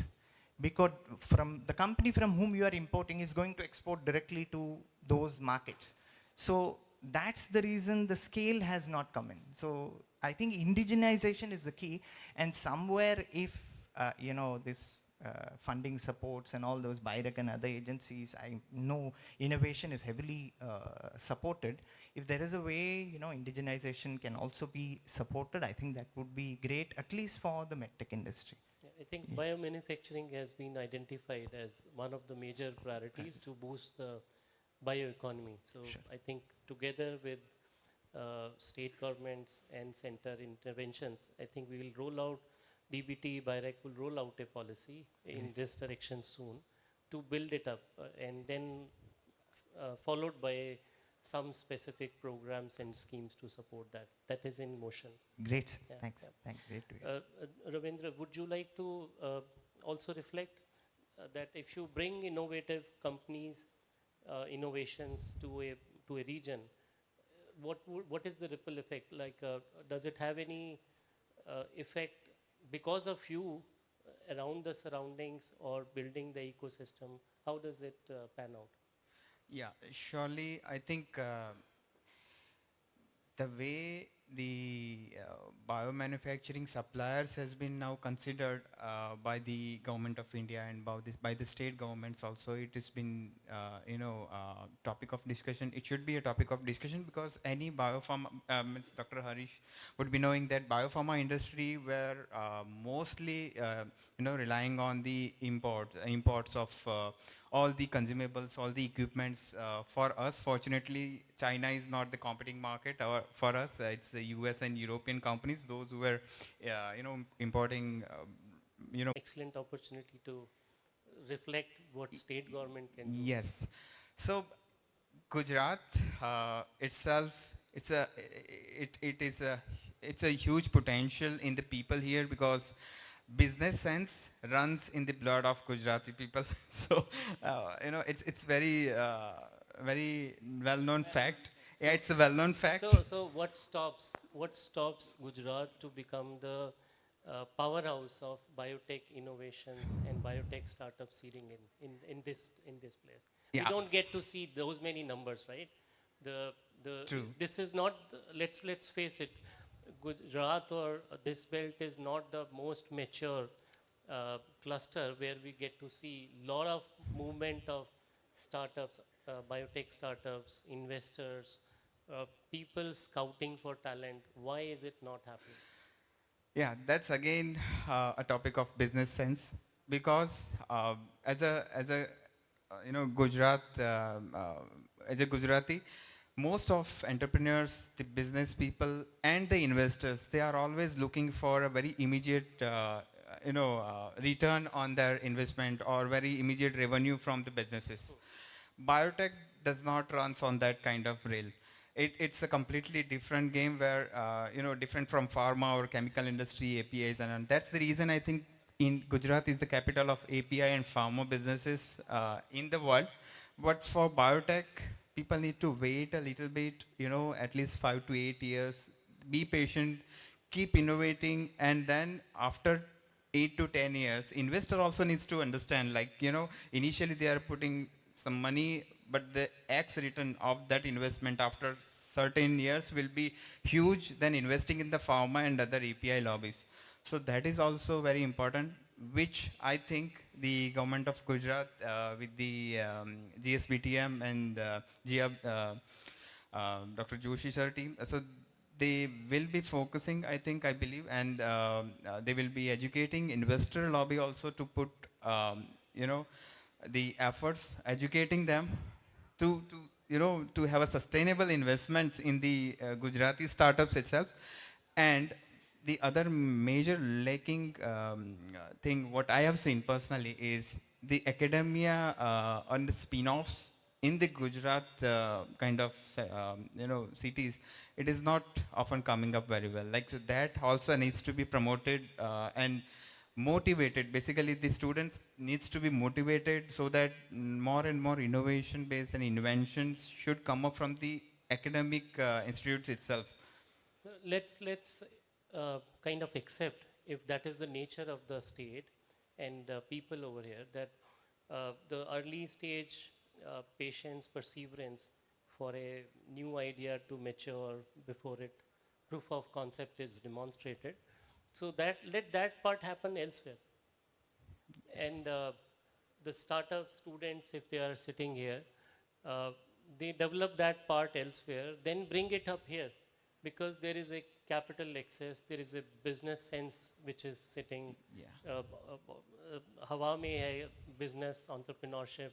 So let that happen. We have 5 incubation centers, bio incubation centers seeded in Gujarat, and I think compared, if you look at the entire landscape, so the occupancy rate is like at best 75% and much lower.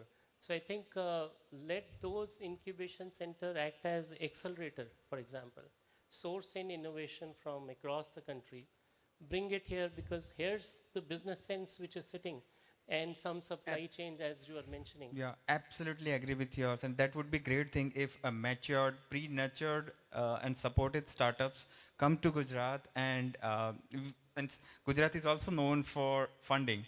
It's a huge capital, money so capital. You will get angels, HNIs sitting next doors, right? Yes, absolutely. So if that is the, Harish wants to add. Yeah, if I can add one more point. See, so far if you see Indian industry in pharma and biopharma, it is driven by generics and biosimilar business. And Indian regulators, including the state regulators and the central government regulators, they have done an excellent job creating a framework to govern those developments and approvals. Now, India is entering into an area where we are looking for innovation and new therapies. So I think one of the areas I may request to the state government and the central government also is to getting very quickly ready for that kind of infrastructure or framework of regulatory where you support innovation, because that I see is a gap. That anything related to generics business or biosimilar business, you know how to do and how to govern it. But newer therapies, that infrastructure is not, the framework of regulatory is not there. So I think that the governments needs to take a note of it, that the novel therapies or novel drugs, you cannot keep the innovators or the manufacturers, be in confusing state that what to do and what not to do. There has to be a good framework in place. So since we are coming to towards the end of this session, let me add two more things here before we close. We get to see a lot of solutions by startups which are developed, and they have commercialized it. A couple of them we heard from this stage, Niramai, Pragmatech. There are several which are displaying at the back end, OrthoHeal, OmniBRX, TrueMed, BioScan. So these are solutions which are already ready and they have entered into the market. Maybe if state government comes forward to adopt some of these solutions and include them in the value chain, for example, in the healthcare delivery, mass screening,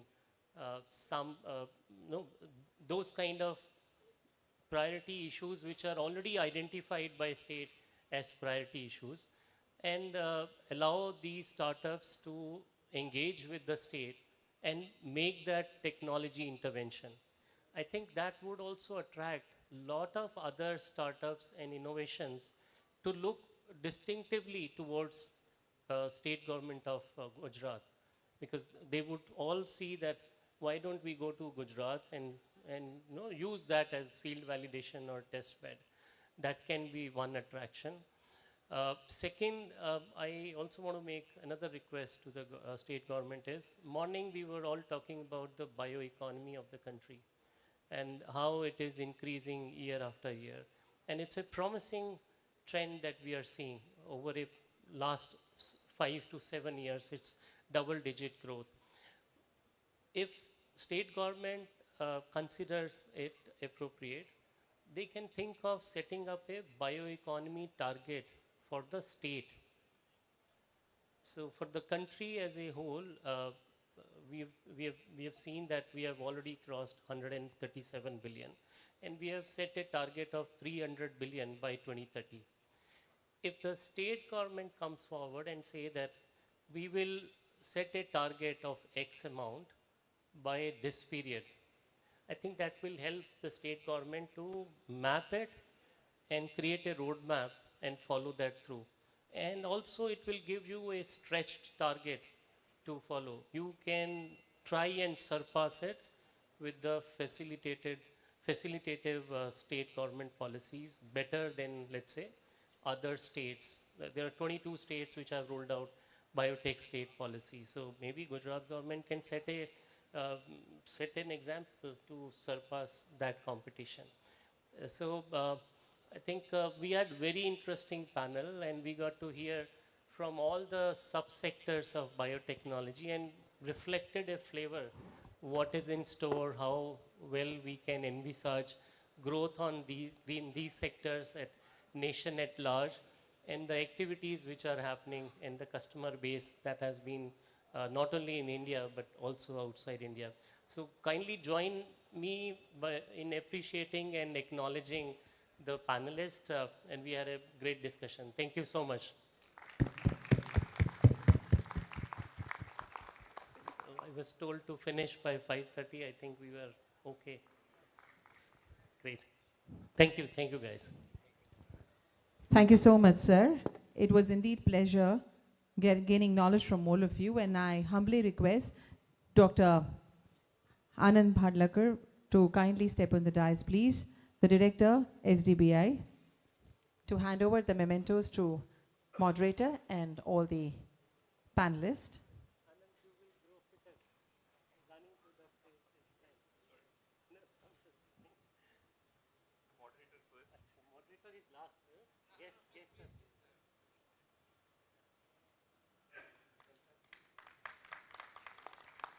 And before we move on to the Gujarat experience sharing from Shri Sudhir Vaid, Chairman and MD, Concord Biotech Limited, an announcement to be made, post the concluding remarks and a tour of 30 minutes of the exhibition area.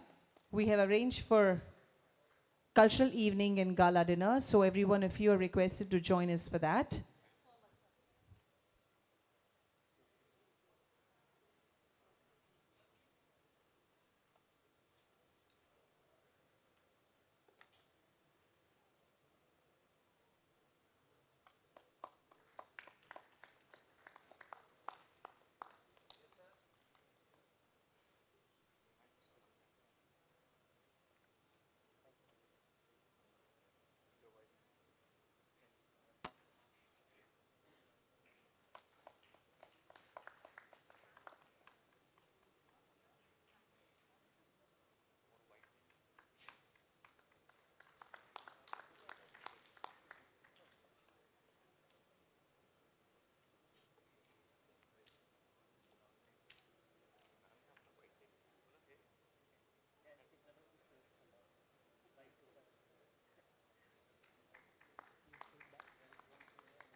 Thank you so much.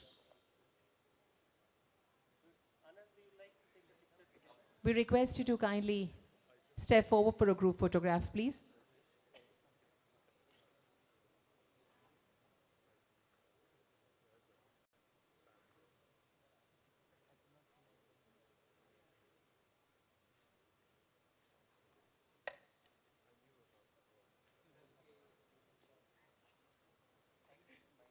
Thank you so much, and I now welcome Shri Sudhir Vaid, Chairman and MD, Concord Biotech Limited, to deliver his experience with Gujarat with regards to the biotechnology. Welcome, sir.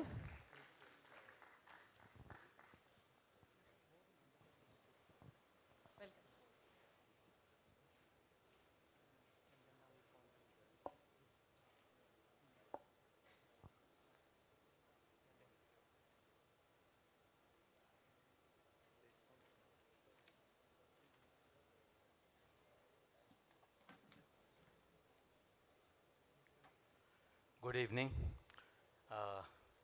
Respected Secretary Science and Technology, Mona Madam, Mr. Videk Khare, my friends from the industry and invitees. I'm happy to be here to share my experience. Last 22 years I have been, or rather 23 years, I have been in the industry here in Gujarat. To start with, actually, we acquired this Concord facility from a multinational company called Max GB and in 2000 and started commercial production in October 2001. That was the time when our Honorable Prime Minister started his first term here as a CM of Gujarat. So I remember those days. You know, he was so focused on biotechnology, and I remember attending many meetings of biotechnology. He was, personally taking care and, talking about the biotechnology. So from the beginning only, I can say from 2002, so there has been a focus on biotechnology. And GSBTM is the result. In 2004, the GSBTM came into existence. And I'm very happy that from the beginning only, I am also associated with GSBTM. And today we can say that this was the only, I think, independent department in India which was started. And now we can say that how the wonders GSBTM has done and holding such type of summit and exhibition. The focus actually from the beginning only is in the fermentation and biopharmaceutical.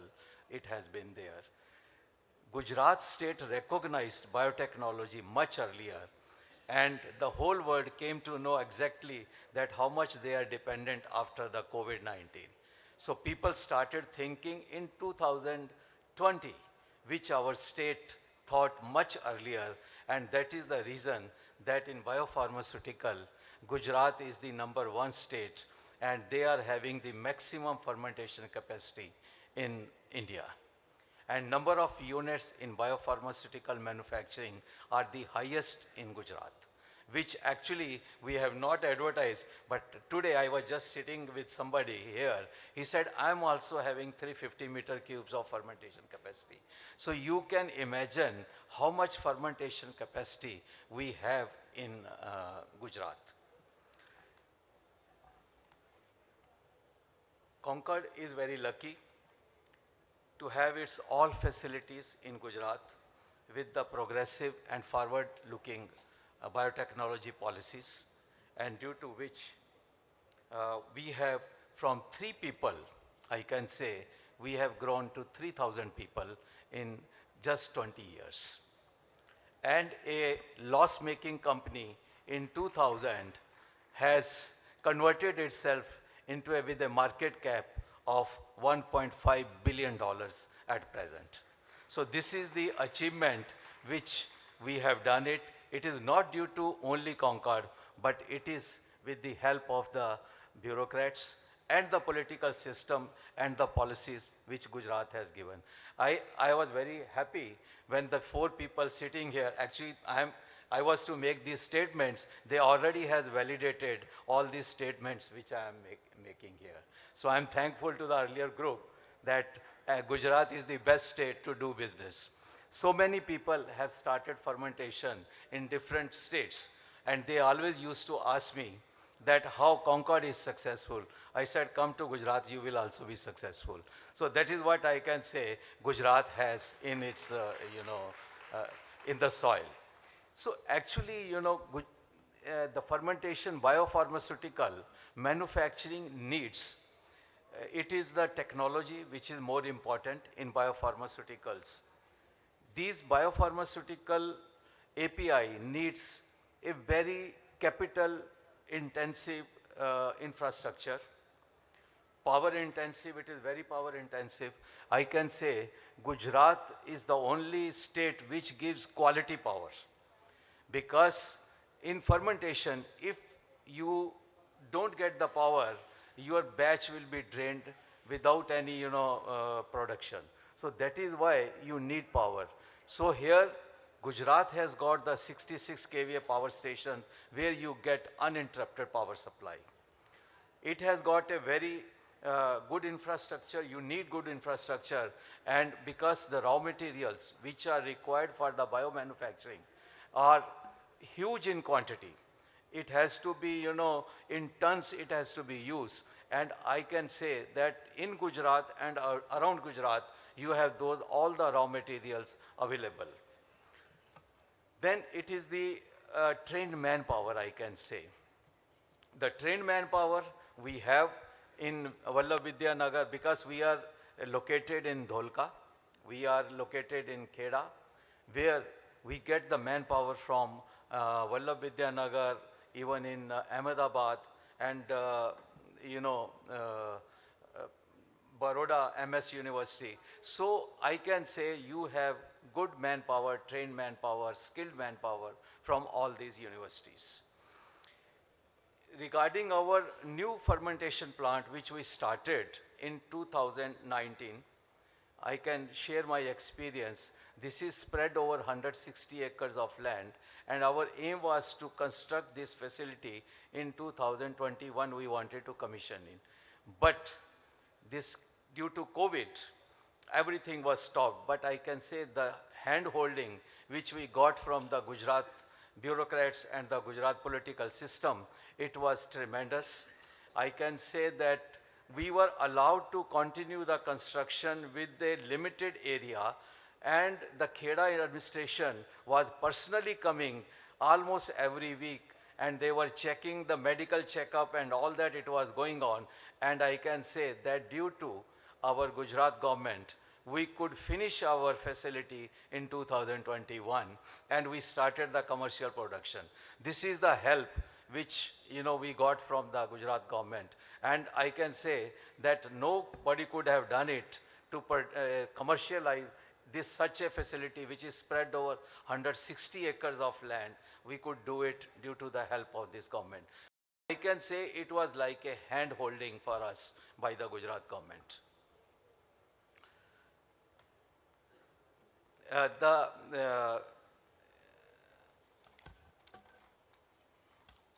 Other agencies which were supporting during that time was FDA, Environment, Electrical Energy Systems. So we could get all those facilities, hand-holding from all these states, these agencies. I can say after the PLI scheme, from the COVID, after the COVID-19, there was a focus on the biopharmaceutical productions, API, because it was a shared dream of our Prime Minister that we have to make India Atmanirbhar for the biopharmaceutical APIs, which was totally dependent on China. And that is where Concord started now making more than 35 APIs, and we can say that we have stopped the import of 35 APIs, and we are continuously producing more number of APIs, pharmaceutical APIs. And most of the stats, I can say, now they have started thinking into going into fermentation.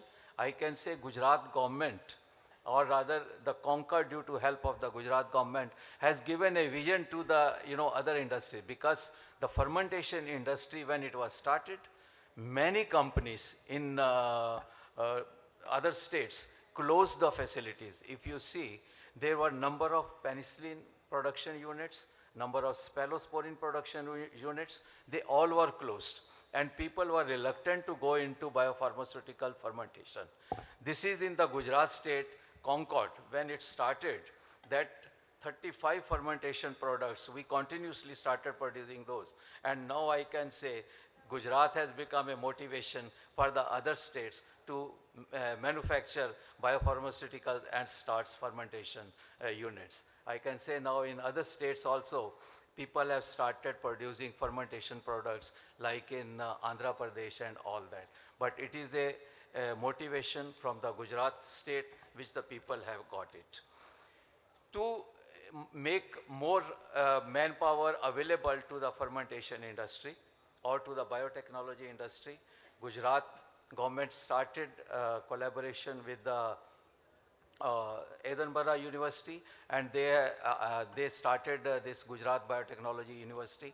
I was a part of groundbreaking ceremony, and I am very thankful to Government of Gujarat for making me a chairman for the Scientific Advisory Committee, and I am thankful to you for this, providing me this opportunity. And I am sure this Gujarat Biotechnology University will create a good talent so that we can, have more startups in the biotechnology industry.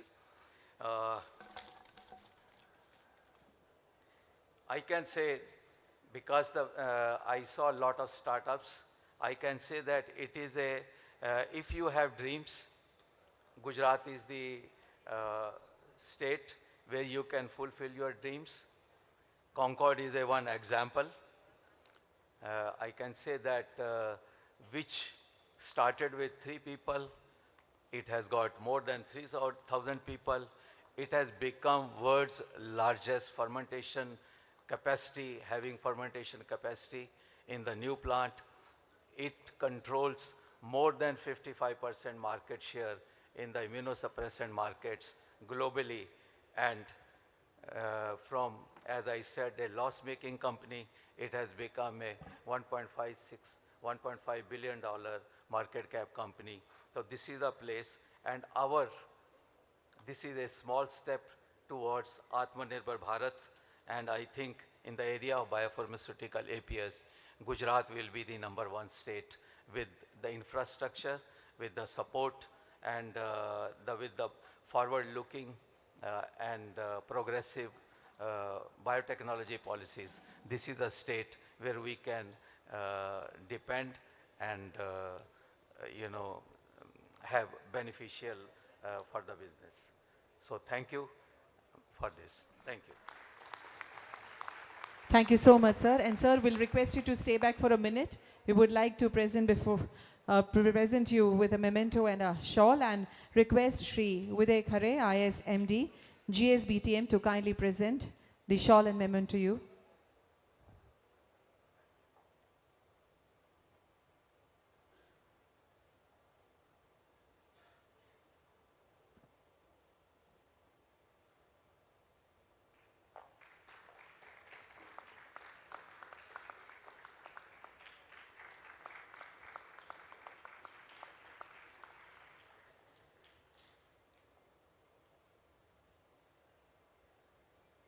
Thank you very much. And now I would request Shri Viday Khare, IS MD, GSBTM, to give away the concluding remarks and vote of thanks.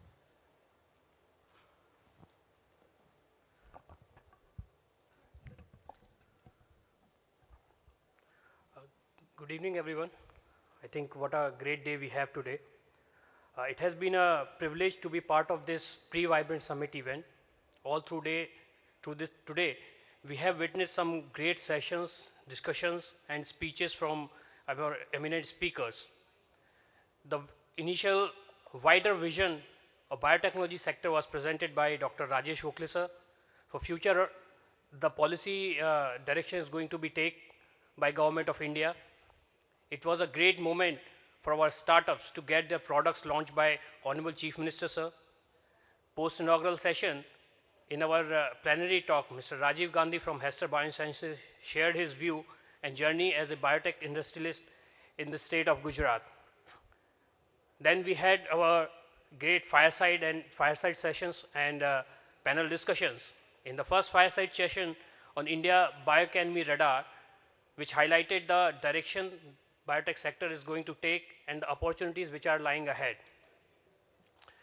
Following the fireside session, the panel discussion was done, which has thrown the light on the use of deep tech, artificial intelligence, data mining, and other newer techniques in the future biotechnology. Then there was very interesting fireside chat followed this panel discussion, was on industry academia interaction, and it was a pleasure to listen from 3 different academic systems from India, UK, and USA, and the system they follow, the system they adopt while doing the while doing the commercialization of the research. We witnessed a very power-packed panel discussion after that on research commercialization, which has a wide range of discussion from the ideas ranging from statistics to clinical trials, and other such innovative ideas were shared there. The third fireside chat delved in the ecosystem requirement of startups, importance of networking events, and the global collaborations. This listening about path-breaking work being done by Pragmatech was really encouraging for other entrepreneurs who are present here. The final panel discussion brought up the viewpoints of venture capitalists and the funds, the supply chain and the ecosystem of Gujarat for biotech and medtech sector was the highlight of that session. The final talk by Mr. Sudhir Ved was a testimony of the infrastructure and support Government of Gujarat is providing to the industries in biotechnology sector. Apart from that, a parallel boot camp and live pitching session was going on, which has received a tremendous response from startups, and I hope that it would make a substantial impact on their growth and their future path. Again, I would like to use this opportunity to extend our sincere vote of thanks. Firstly, I would extend my sincere gratitude and thanks to Honorable Chief Minister sir for gracing the inaugural session and his continuous support for policy formulation and encouragement in this sector. We are thankful to our Chief Secretary sir for his regular guidance and support in policy implementation. I would like to thank our Principal Secretary ma'am for effective planning and executing this great summit. Ma'am has personally reached out to many of the esteemed speakers and discussed the context, formats, and contents for this program. Her continuous encouragement has made it possible to conduct the excellent boot camps, live pitching sessions for startups, and one-on-one B2B, B2G discussions. I would like to extend my sincere gratitude to our esteemed speakers. They took a lot of effort to join us from different part of the country and different part of the globe, and shared their excellent insights on the future of biotechnology sector in Gujarat, in the country, and on whole planet. I'm sure the participants from industry, academia, and startup must have taken lots of great insights, great points from their sessions. A big thank to all the startups and the companies who have participated in the exhibition. They have really added a great vibrancy to this event. I thank all the delegates and participants who have been part of this event today. My heartfelt thanks to the GSBTM team, our joint directors, general managers, deputy managers for their untiring efforts in organizing this event. I thank GBU, GBRC, STBI for their regular and continuous support. My sincere gratitude to ABLE team and its leadership for helping us to reach various biosector companies from all over the country to participate in this event. I thank ESCOM team for the arrangement and all the installation being done here. I sincerely thank Science City team for their support in organizing this event. I thank our media friends who are present here, and our Master of Ceremony, Ms. Dhwani Dalalji also. So I thank you everyone, and have a nice evening. Thank you. Thank you very. Hello, hello. Hello, hello, hello. Hello. Hello, hello. Hello. Hello. Thank you very much, sir, for your warm thank you note. And indeed, a very knowledgeable day and eventful day today. I now request those who have not visited the exhibition to take a tour, because within half an hour of time, we will close down the exhibition, and request everyone to kindly join us for the gala dinner and the cultural evening. And those who haven't received their kit, hello, can collect from us. Thank you. This is Dhwani signing off. Bye-bye. Good night. Stay safe, stay healthy.